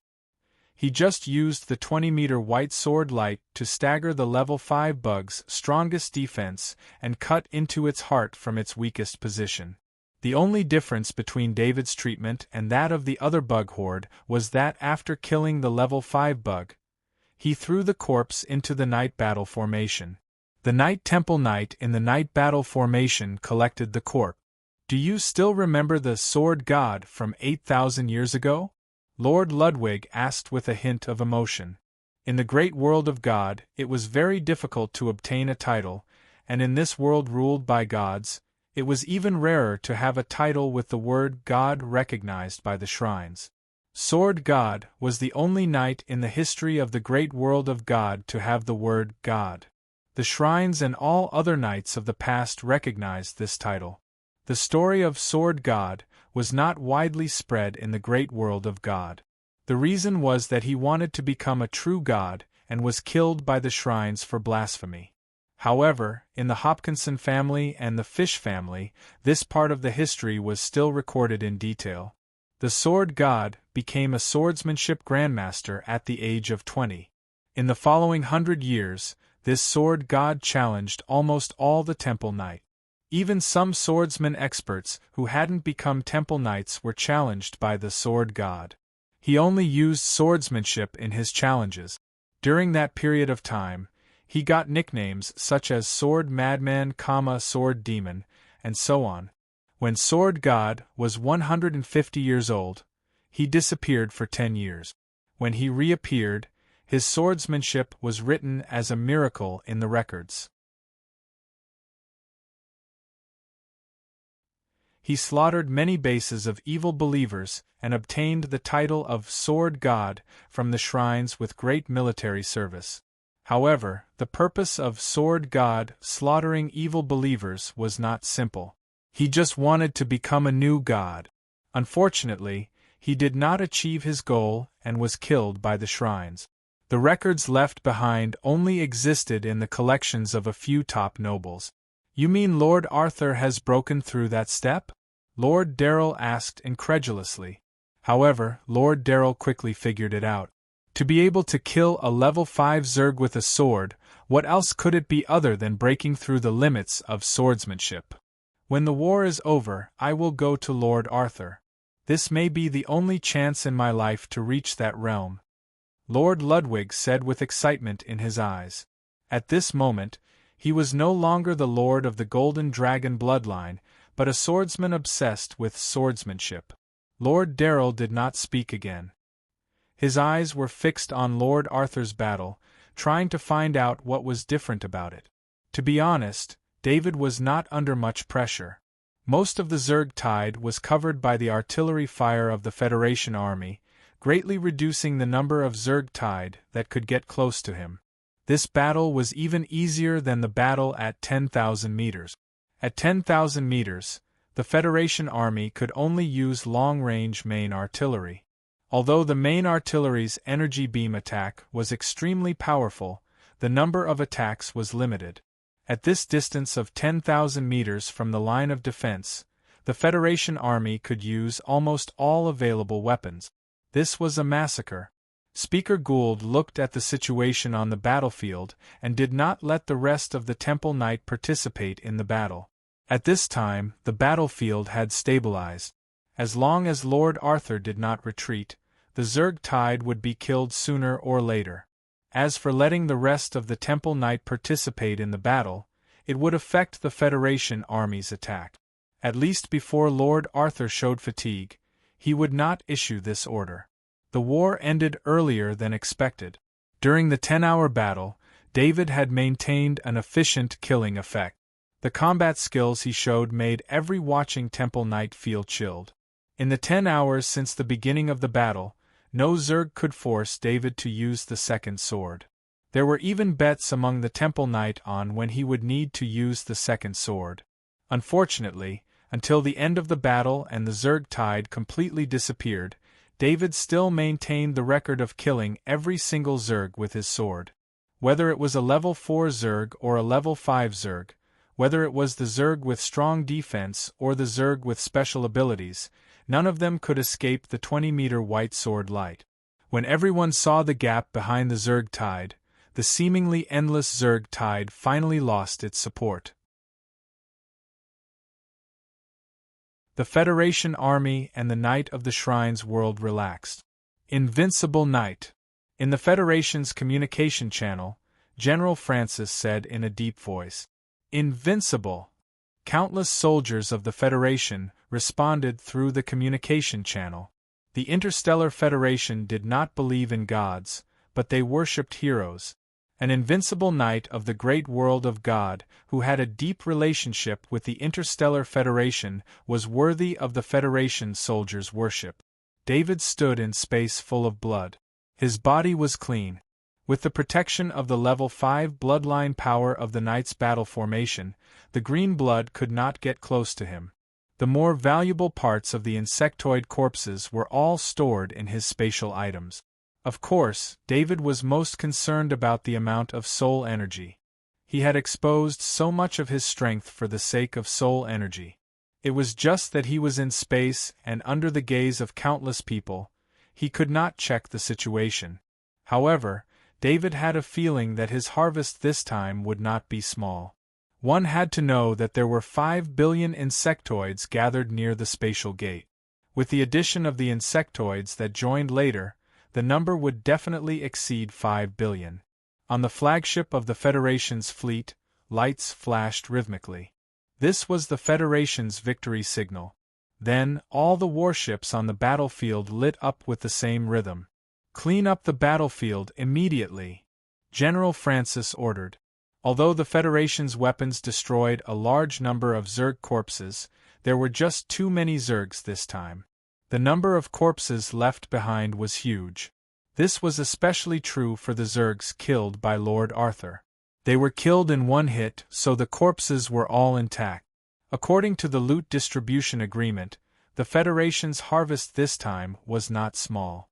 Overlord Arthur didn't care about the corpses of level 4 insectoids, but the Federation treated the corpses of level 4 insectoids as treasures. After obtaining level 4 weapons and equipment, Transcendence had the ability to kill level 3 insectoids and could even threaten level 4 insectoid. David led the 13 level 5 Temple Knight out of the battlefield. 10,000 small spaceships approached the battlefield and began to clean it up. "Greetings, Invincible Knight Lord Arthur."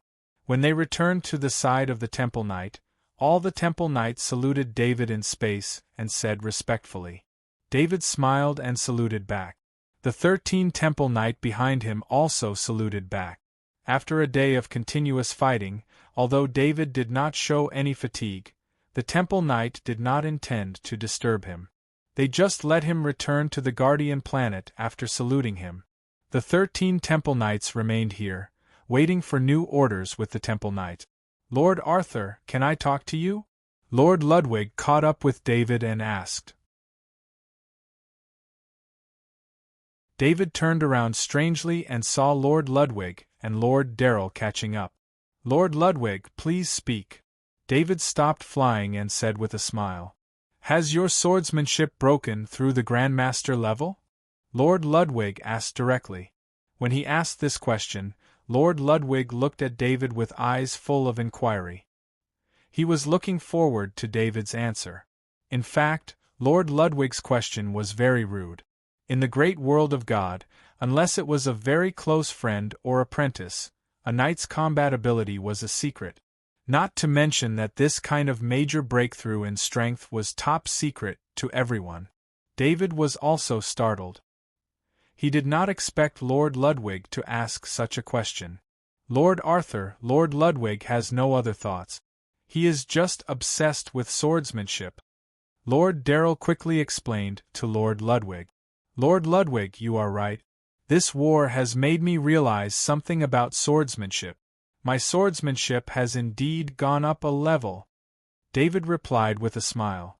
David was no longer on the same level as these level 5 Temple Knights in terms of strength, so he did not feel threatened by the two lords' inquiry.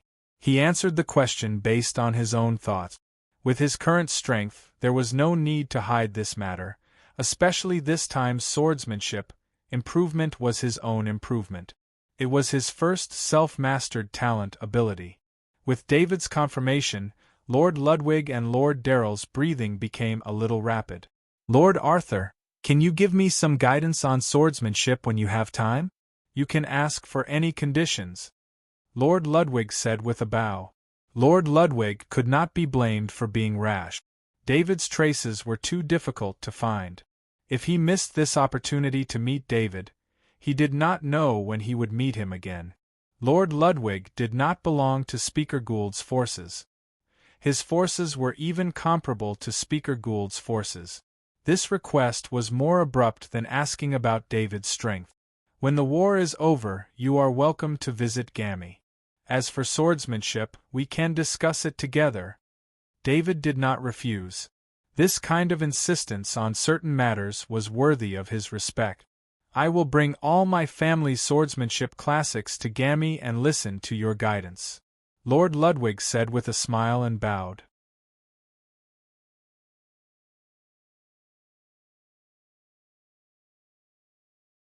Chapter 982. David returned to the command center of the Guardian Planet. Instead of going to the command room, he went straight to his own room. He had gained a lot this time, so he couldn't wait to check his loot.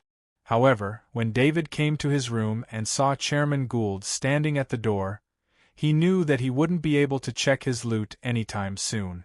"Chairman Gould, what brings you here?" David smiled and bowed. "I have something to ask you," Chairman Gould said in a deep voice. David thought that Chairman Gould wanted to ask about his swordsmanship, so he didn't mind. He opened the door and let Chairman Gould in. The two sat down in the living room. David took out a bottle of red wine and poured some for Chairman Gould and himself. He took a sip of the red wine and felt the ultimate aroma of the wine. The feeling of the day's battle lessened a lot. Chairman Gould wasn't as relaxed as David. He waved his hand, and a level 5 bloodline power surrounded the living room and blocked it from the outside world. "Lord Arthur, tell me the truth. Have you advanced to the legendary realm?" Chairman Gould asked softly after he was done with the preparations. David was stunned, but he didn't panic. Even if he didn't know the shrine's attitude toward the legendary rank, he trusted Chairman Gould. "How did you know?" David was curious about how Chairman Gould could tell that he had reached the legendary rank. Although Chairman Gould was the chairman, he wasn't the strongest knight. The other knight on the Guardian Planet didn't realize that David had reached the legendary rank. Chairman Gould was the only one who knew, which shouldn't be. Haha, you really reached the legendary rank. Chairman Gould laughed excitedly. He stared at David, trying to see if David had reached the legendary rank, but he didn't see anything unusual. During the battle, you used a large area attack ability, and you easily killed 15 level 5 Zergs. I don't think there's any other explanation other than the legendary rank. Not to mention, you killed 2 legendary Zergs. Chairman Gould thought of David's injuries. Lord Arthur, are your injuries okay? I have a few bottles of top-grade healing potions, he asked with concern. Chairman Gould had wanted to ask about David's injuries for a long time, but after seeing David, he only remembered if David had reached the legendary rank. He forgot everything else. I've been fine for a long time. My body's recovery ability is very strong. That injury looks serious, but it's just my skin, David explained with a smile. Chairman Gould's eyes flickered. He did not believe that a legendary-level assassin-type Zerg's fatal blow would only hurt David's skin. However, he didn't ask further. David had shown too many secrets. Unless David wanted to say it himself, Chairman Gould wouldn't force him. That's good. Don't reveal your legendary rank for a while, and don't tell anyone about this. Don't go near the shrines. The shrines won't allow a legendary rank to appear, Chairman Gould warned in a deep voice after a moment of excitement. Has there been a legendary rank in the great world of God before? How did the shrines deal with it? David got confirmation from Chairman Gould, and he couldn't help but worry. Although David's current strength was invincible among the knights, he didn't really think that he was invincible. Not to mention David, who had just become a legendary rank, even if a real god like the Grim Reaper woke up, he wouldn't dare to show his face. One could imagine how powerful the shrines were. David remembered several times when the shrines used the Annabella Temple Knight's Divine Descent, and the small-scale War Shrine's Divine Descent. Every time the combat power displayed by the shrines made him feel like he was no match for them. Unless it was a last resort, he wouldn't fall out with the shrines. In the history of the great world of God, it's confirmed that there were several legendary knights. The strength they showed was also invincible, but they were all suppressed by the shrines. Even the names of the legendary knights in history are rarely known. Chairman Gould said in a deep voice. David nodded. He felt that he was indeed a little rash this time. The strength he showed was too dazzling. But don't worry, I've talked to General Gould about your performance from 10,000 meters away. He will delete the video of your battle and keep your record a secret. Chairman Gould smiled and comforted him. You're very thoughtful. It seems that I have to be careful in the future. David's worried look faded a little, and he said with a smile. Lord Arthur, as long as you don't show that kind of large-scale attack, no one will doubt your promotion, Chairman Gould pointed out. David wanted to tell Chairman Gould that only the masters at the peak of the legendary rank could have that kind of large-scale attack, which was the domain attack. However, it was difficult for him to explain that he had mastered the domain attack ability before reaching the peak of the legendary rank. I won't delay your rest. When you have time, you must show me the ability of the legendary rank, Chairman Gould said with a smile. No problem, I'll show you when the war is over, David promised. Chairman Gould stood up and was about to leave, but at this moment, a message came from his communication circle. He scanned his communication circle with his spirit, and a strange look appeared on his face. Lord Arthur, have you broken through to the Grandmaster level of swordsmanship? Chairman Gould asked aloud. Yes, I gained something during the battle. David also understood that Lord Ludwig and Lord Darrell were not the only ones who noticed the abnormality of the swordsmanship he used in the 10-hour battle. The rest of the Knight of the Holy Cathedral might not ask him, but they would have their own judgment.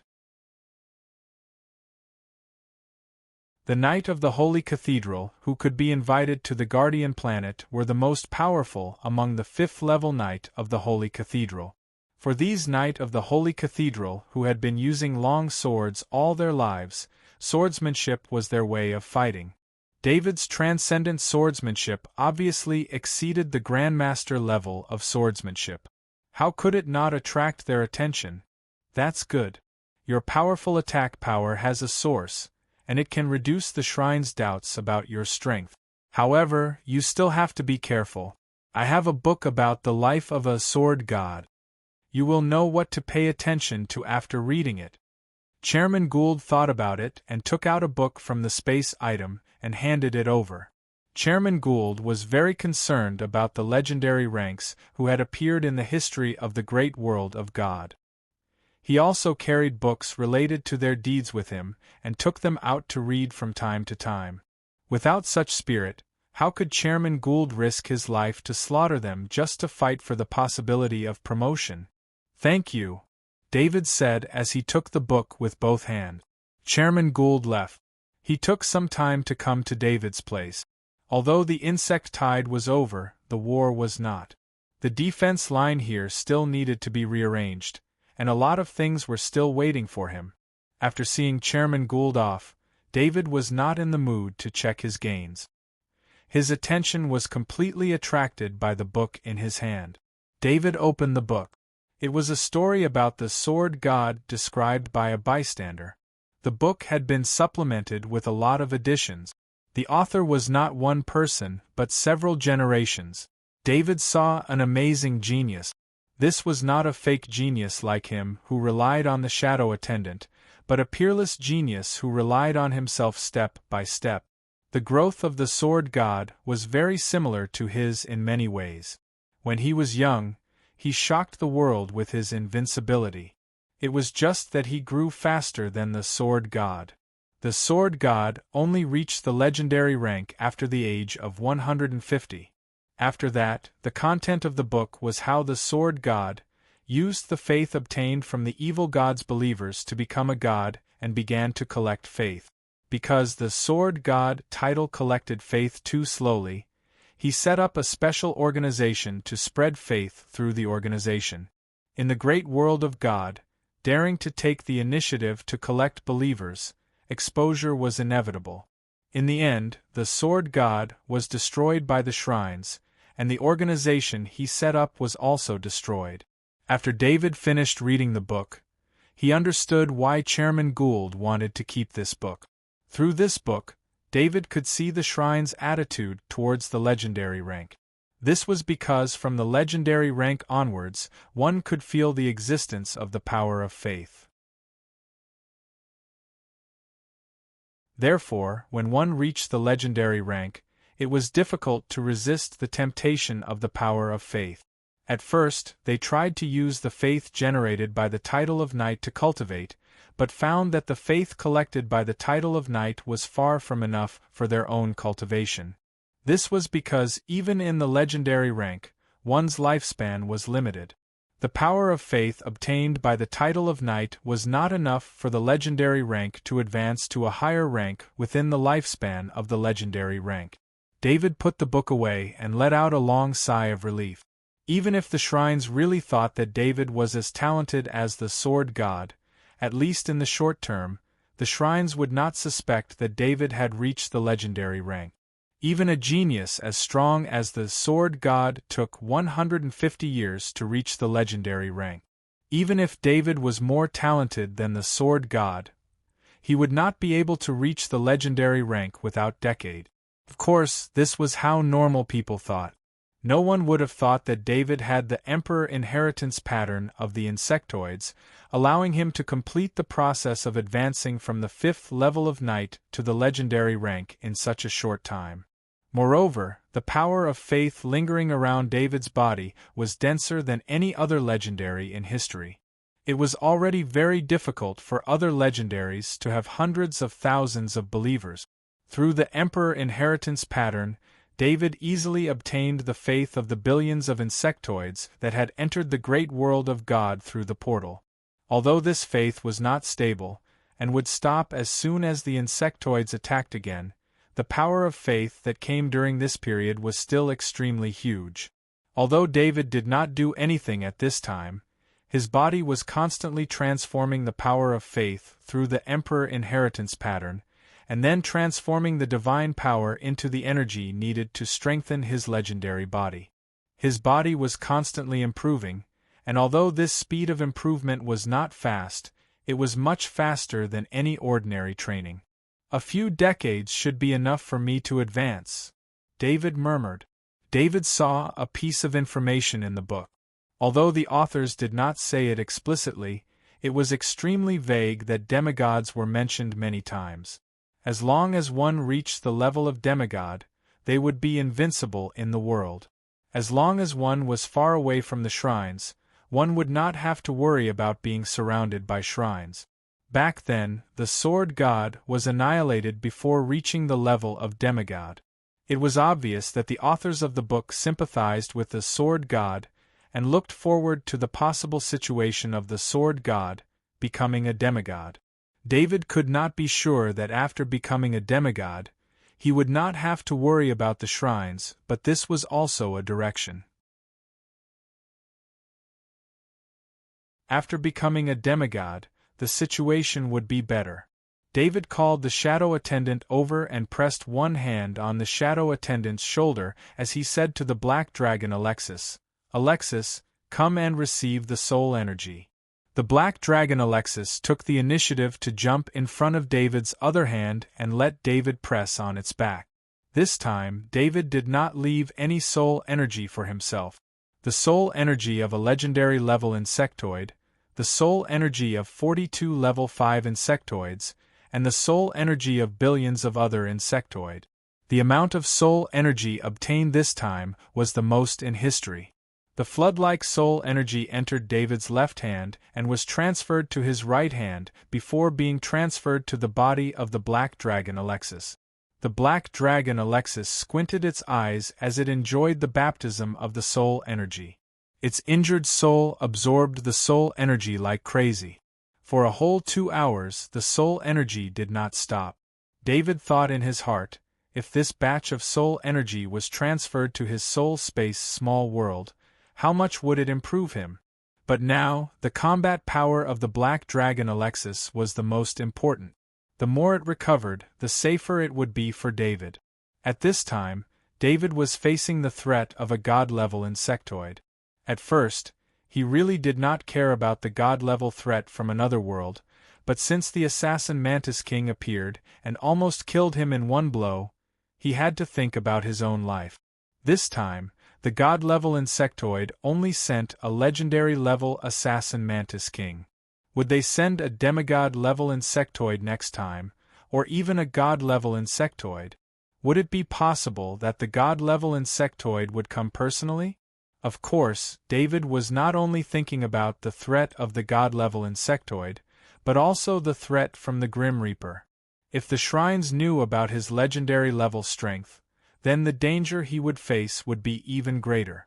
The hatred between David and the Grim Reaper could not be resolved. Stealing the divine artifact, killing the Grim Reaper's incarnation and high-level believers, destroying the Grim Reaper's faith in the great world of God, these were enough to make the Grim Reaper and David fight to the death. As for the shrines, there was no need to talk about them. They were surrounded by the entire continent, and the gods could come personally at any time. The danger was the greatest. He needed the god-level strength of the black dragon Alexis to protect him. The sooner the black dragon Alexis recovered, the safer he would be.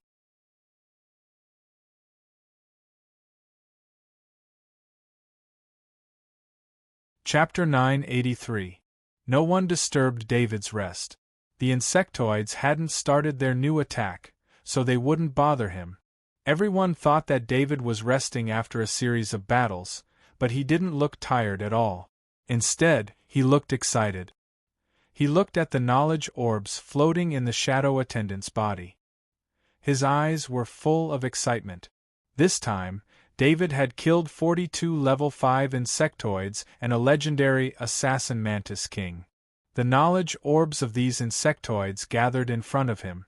However, when he looked at them carefully, he realized that it was too early to be happy. It wasn't that there was a problem with the 43 knowledge orbs, But the level 5 talents were very limited for David. David's own attack was already at the legendary rank.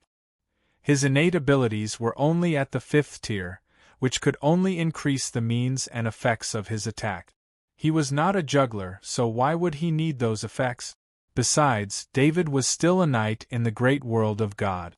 He used to learn those special abilities to increase his power. Now that he had enough power, he didn't care about level 5 talents anymore. For example, his fire innate ability, purple fire manipulation innate ability, was enough. No matter how many fire innate abilities he had, it would not be able to increase his fire attack power. It was the same for the ice elemental innate ability. The level 5 innate ability, black ice innate ability, was enough. In terms of poison talent, the level 5 insectoid's poison talent was far inferior to his plague talent. It was a true godly talent. Of course, David also realized that the talents in the knowledge orbs were useful to him. They were all support talents. The high-frequency howl talent knowledge orb.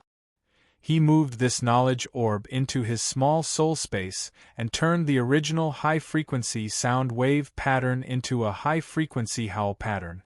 The high-frequency howl talent was a level 5 sound wave talent. It was extremely effective against level 5 beings. It was inevitable that this talent would directly replace the previous high-frequency sound wave talent. Not everyone's soul space was as vast as David's.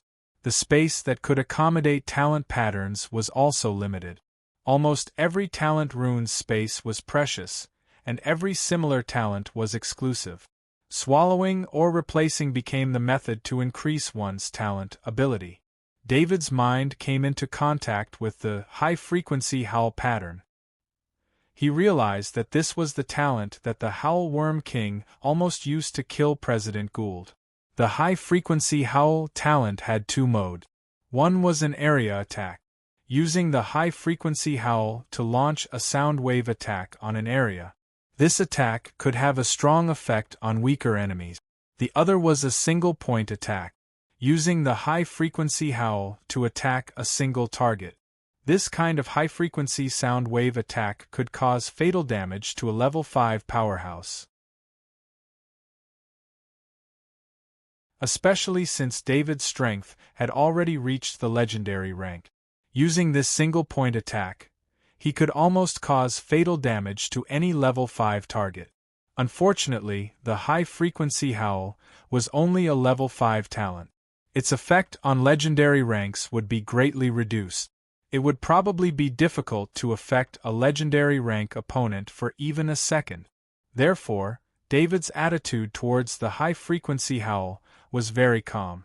The highlight of the high-frequency howl talent was its silent attack. The high-frequency sound waves from the high-frequency howl couldn't be heard without the help of a special sound receiver. During a battle, unless there was a legendary rank or someone with the same talent, the opponent wouldn't even know how they died. Also, David's mental power range was 100 kilometers. Within this range, the high-frequency howl talent could be used. This ability was definitely a powerful assassination method. David put down the high-frequency howl talent. At this moment, he suddenly realized something. Beside the high-frequency howl pattern, there was an unfamiliar pattern. He was very familiar with the small world in his soul space. How could he not know that there was an additional pattern? David couldn't help but recall when the pattern appeared. As he recalled, he thought of the Mind-Brain Worm King, the level 5 insectoid that attacked his small world in his soul space and directly caused brain death. The Spirit Enhancement pattern was the talent of the level 5 Mind-Brain Worm King. When the soul of the Mind-Brain Worm King was forcefully dispersed, it left behind this talent pattern. The talent of the Mind-Brain Worm King was a complete mental talent. Its ability to hide killing intent was so strong that even David couldn't sense any danger. Only when the attack was discovered would he know that someone had attacked. David thought that the talent given by the soul of the Mind-Brain Worm King would be an auxiliary ability in this area. He didn't expect it to be the Spirit Enhancement talent. This clearly had nothing to do with hiding killing intent.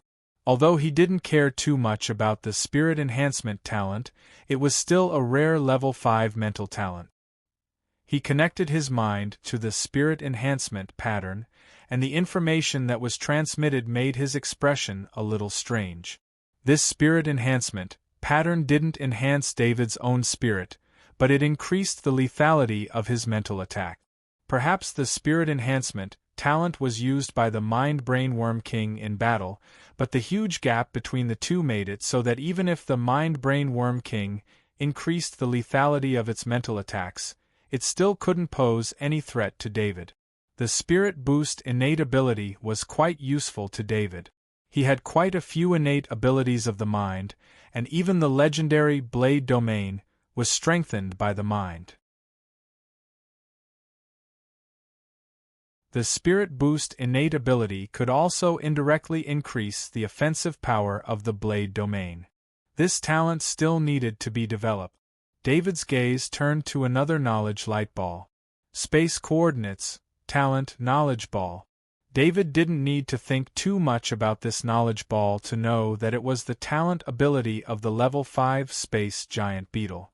The space giant beetle made him lose 5 energy avatars, and it almost caused the entire fleet of spaceships to fall into the bug world.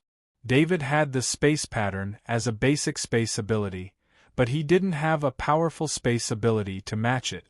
Even his space ability couldn't move as far as the instantaneous movement space ability of the silver pterosaur space ability.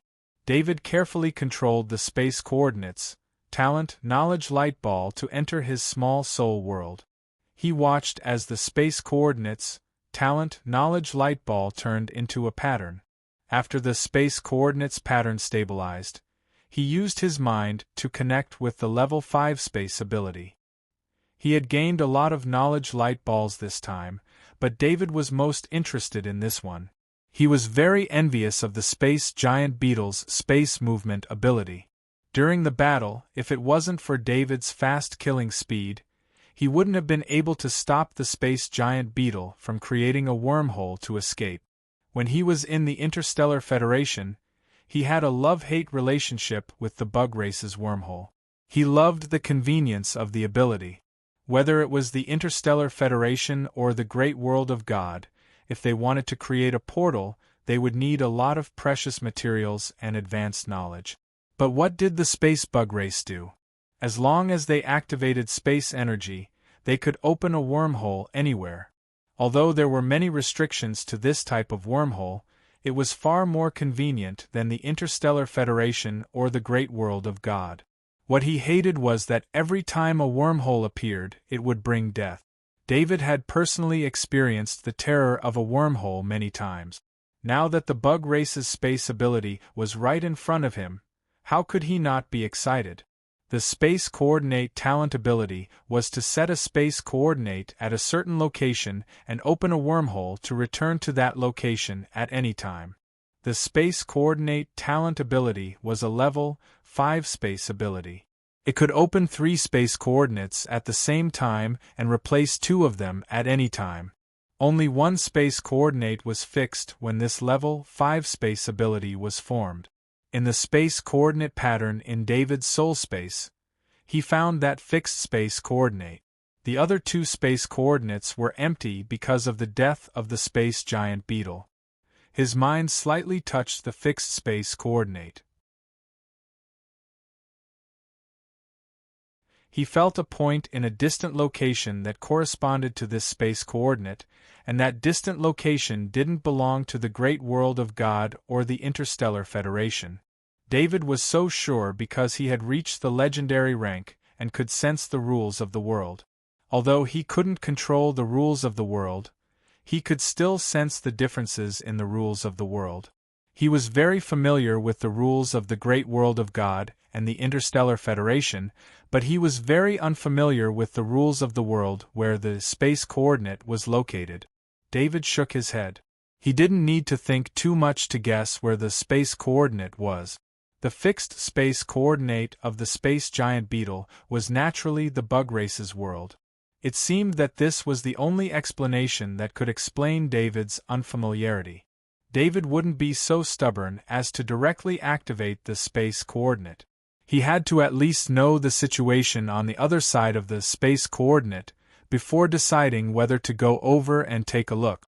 In the shadow attendant's body, there was one last knowledge ball that he had chosen. He wasn't going to fuse with the other knowledge balls for the time being, or it could be said that he didn't care about level 5 talents anymore. Fatal Strike, Legendary Talent, Knowledge Ball.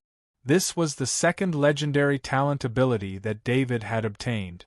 This was the talent ability left behind by the legendary Assassin Mantis King. It could be seen from the name that this was the strongest talent ability of the Assassin Mantis King. The legendary Fatal Strike talent ability had a similar effect to David's Sword Arts talent ability. David had integrated all his knowledge of sword arts and raised his Grandmaster level sword arts to the point where it was close to the rules. It became the Sword Arts talent ability. The Assassin Mantis King was good at using its own dual blades.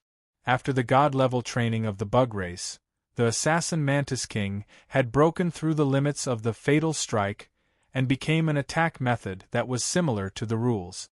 When David absorbed the knowledge of Lethal Strike legendary rank talent, his heart was filled with a sense of worship. Once again, he fell into the illusion. In the illusion, he became an assassin praying mantis who wielded 2 blades. Every moment of the day, he would strike out with his blade. For 100 years, the Assassin Mantis King didn't practice any other way of fighting. Its only way of fighting was to use its blades. In the beginning, the saber strike was immature, but later, it became colorful. The saber light was beautiful and deadly. In the end, it returned to normal and became an ordinary saber strike. However, the experience and knowledge contained in it had improved qualitatively. The 100 years in David's mind only passed a few minutes in reality. When he opened his eyes, a sharp light flashed, then slowly dimmed and hid. It was extremely difficult for any life form to turn one's weapon into the power of the rules. This extreme genius of the bug race also took 100 years. Although the Assassin Mantis King used dual blades, this Fatal Strike could also use other weapons, such as David's light longsword. It was just that David needed a scabbard to bind the light longsword to the scabbard. This way, he could achieve the prerequisite effect of the Fatal Strike talent ability. David rarely used scabbards. The swordsmanship he learned was all about wielding a longsword. However, he also had a scabbard for a light longsword of the 5th rank in his spatial pendant. With the sharpness of a light longsword of the 5th rank, the scabbard wouldn't be too dangerous. However, at the level of a 5th rank temple knight, a knight wouldn't need a scabbard at all. A temple knight wouldn't be accidentally injured by his own sword. David took out a light longsword of the 5th rank and put it in the scabbard on his back. He then activated the Fatal Strike talent ability. The Black Dragon's power and mental force in his body slowly entered the scabbard, slowly seeping into the sword and forming a special pattern. David also understood the prerequisite of the Fatal Strike talent ability. It was to pour energy and mental force into the sword in advance, making the sword in a stronger and stronger state. With the endurance of a light longsword of the 5th rank, this kind of pattern formed by slowly pouring in Black Dragon's power and mental force could at least double the power of the light longsword after it was unsheathed. If David had a legend rank material to make the longsword, like the Assassin Mantis King's dual blades, the power could still be increased. This was just the prerequisite of the Fatal Strike talent. Once the blade was unsheathed, the attack would be handed over to the power of the rules. Just like David's swordsmanship talent ability, without the ability to resist the power of the rules, the result would be death.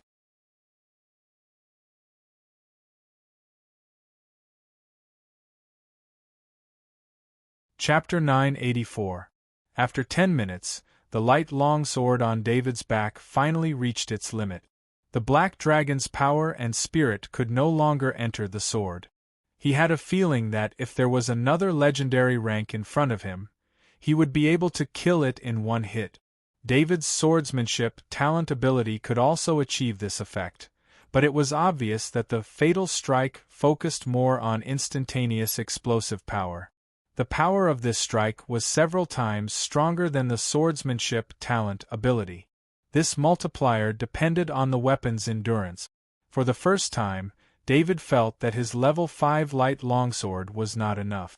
A level 5 light longsword was already the strongest weapon a knight of the great world of God could have. He had never heard of a weapon stronger than a level 5 light longsword. In the Interstellar Federation, a level 5 weapon was a legend. The Federation did not have any channels to obtain level 5 materials.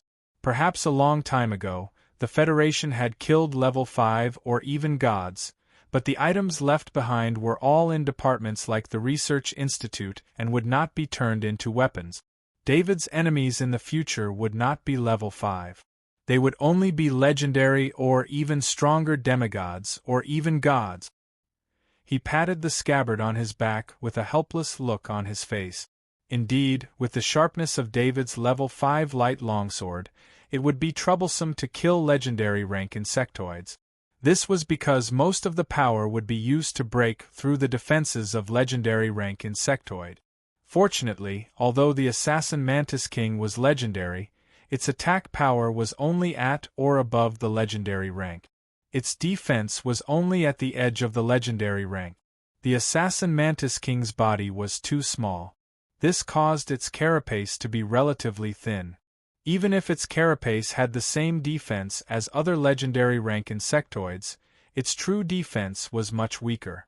This was also the reason why David was able to kill the assassin Mantis King in one strike after being heavily injured. The swordsmanship talent ability only allowed David to not miss. What really killed the assassin Mantis King was the weak defense of the assassin Mantis King. The fact that a level 5 light longsword could easily break through its carapace showed how strong the assassin Mantis King's defense was. David was a little hesitant. Should he take the twin blades of the assassin Mantis King and make a legendary weapon of his own? However, as soon as the idea popped up in his head, he immediately discarded it. It wasn't that he didn't want a legendary weapon of his own. It was just that even if he used up all of the twin blades of the assassin Mantis King, he could only forge a short sword at most. It was far from enough to forge a legendary longsword. When the insect tribe's limbs were attached to the insect tribe's body, they would be strengthened by the insect tribe's blood chi and energy, allowing them to unleash great power. After the limbs were removed from the insect's body, they would lose the support of the insect's blood chi and energy. If one wanted to forge a weapon, they would have to reprocess it. During this process, the material would be continuously compressed, and unnecessary impurities would be discharged. Therefore, the materials needed to forge a long sword were far more than the size of the long sword, perhaps even 3 or 4 times more. The assassin Mantis King's body was naturally smaller, so the amount of legendary materials it could extract was even less. Of course, if David wanted to extract materials from the 100-meter-tall Blade Mantis King, he could do so as well. However, the Blade Mantis King had already become his doppelganger, and it was a legendary doppelganger at that. How could he disassemble its own body to make a weapon? Forget it, I'll just make the assassin Mantis King into a doppelganger, David mumbled. David had a lot of experience in using the smaller assassin Mantis King. The puppet assassin Mantis King from before had helped him a lot, and this time, the assassin Mantis King was even legendary.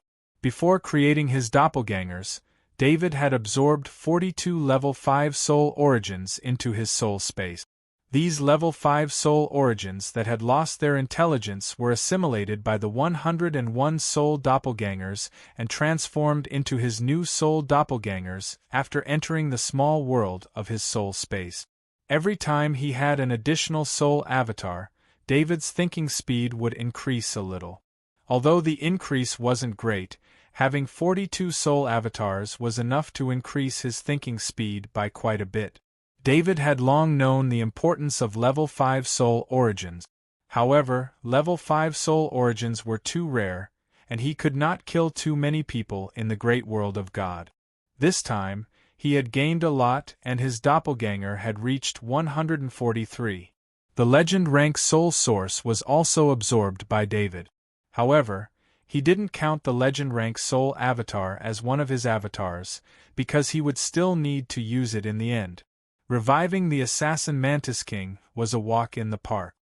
He used the indestructible life force to repair the assassin Mantis King's body, and then used electricity to activate the assassin Mantis King's heart, causing the assassin Mantis King to truly come back to life.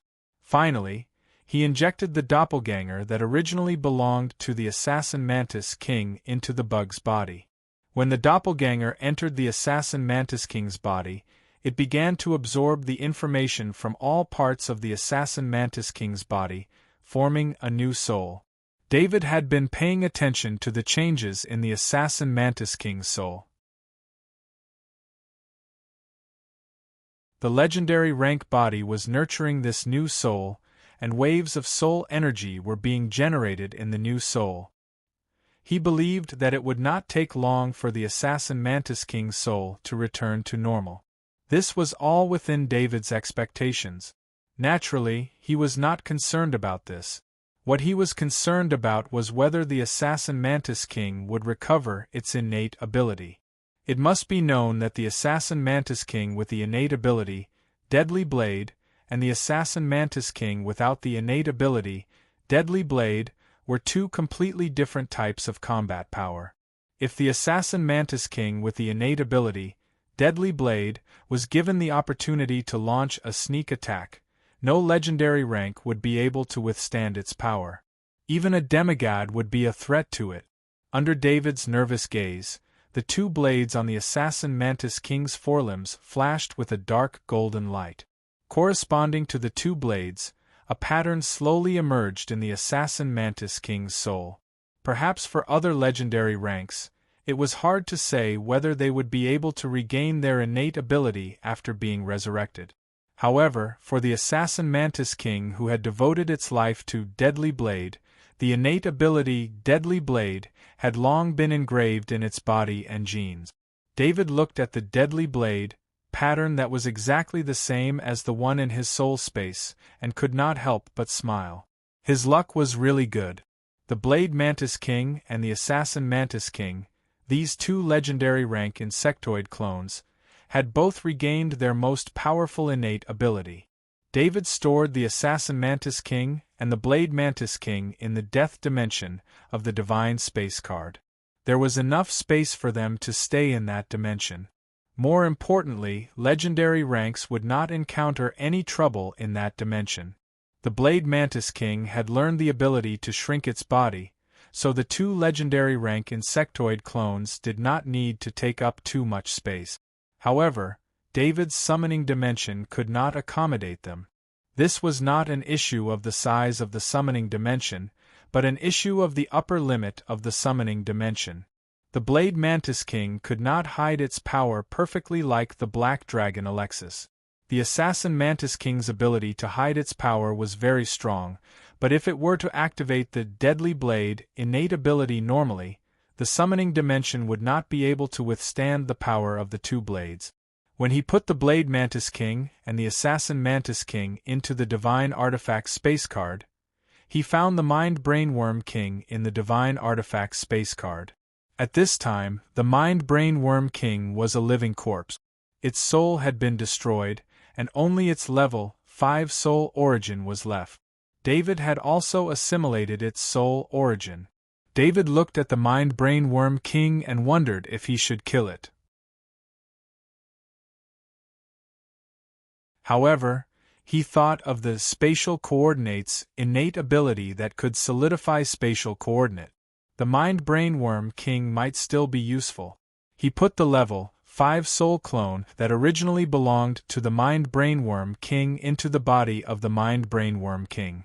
The soul and body were of the same origin, so they quickly fused together.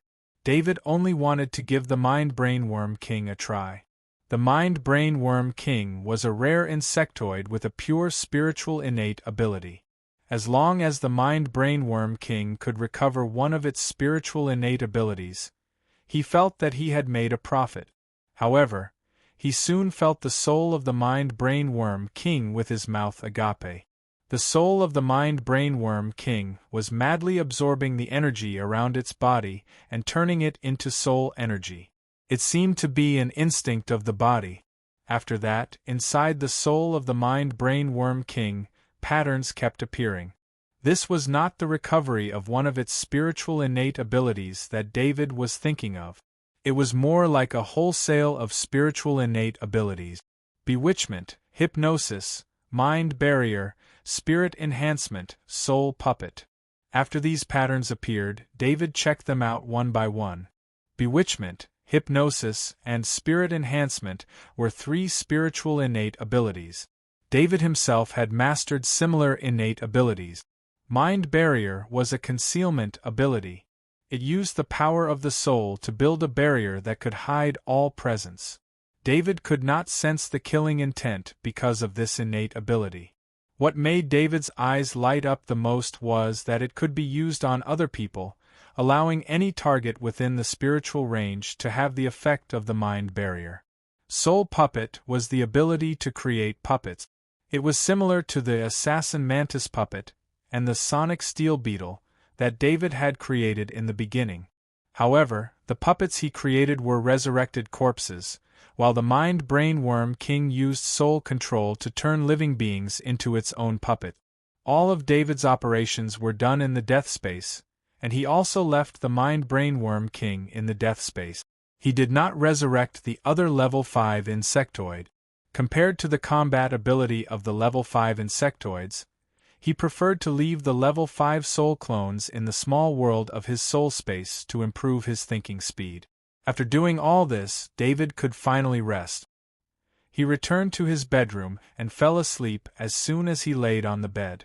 While he seemed to be in a good condition, a long battle of life and death, especially a near-death experience, was extremely tiring.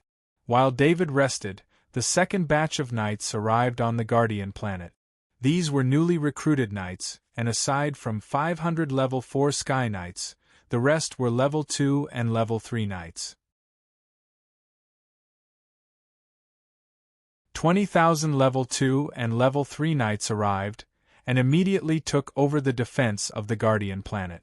Previously, the Guardian planet had been occupied by the insectoid. After a few days, some insectoid eggs began to hatch, and the larvae began to destroy the planet. After these knights arrived, their main job was to establish a safe zone around the Interstellar Federation's defense system, and then use these safe zones as the center to clear out the larvae. With this batch of knights, the Guardian planet was no longer in a situation where the insectoids could not invade. The small number of insectoids could no longer cause serious damage. As for the level 4 Sky Knight, they took over the patrol duties of the Holy Knight. To be honest, it was too extravagant to have a Holy Knight patrol every day. During times of war, there was no other choice. Naturally, the level 4 Sky Knight would take over. The Interstellar Federation also adjusted their battle plans according to the battlefield. Especially with Chairman Gould, an important leader of the great world of God, some military arrangements could be coordinated more easily. After a few hours of discussion, the great world of God agreed to the Interstellar Federation's proposal to set up a military space fortress. Space fortresses were the federal military's fixed strongholds, so they had a unique advantage in terms of defense. With more defensive weapons, easier deployment of troops, and more ammunition, the cost of the federal military's defense would be greatly reduced. Numerous transport ships carried a large number of space fortress components and engineers into the great world of God, establishing the first space fortress in space. Neither the Interstellar Federation nor the great world of God believed that they could end the war in a short time, so both sides began to prepare for a long war. After the Holy Knight in space was replaced, they went to live in their own tent. The portal even allowed the Holy Knight's attendants to be transferred over to make their travel more comfortable. After the Holy Knight had time to rest, the news about Lord Arthur was spread out from the mouths of these knights. Before the knights' worship of the invincible knight, Lord Arthur ended, another news came that Lord Arthur had broken through the Grandmaster level of swordsmanship and advanced his swordsmanship to a whole new level. Unlike the Interstellar Federation, the Knight of the Great World of God all used longswords. They had a special feeling for swords. The surpassing Grandmaster level of swordsmanship made the knights' worship of Lord Arthur rise to another level. You're tuning in to the Phoenix Knights YouTube channel. Don't forget to subscribe and join us on this journey to catch the most captivating stories.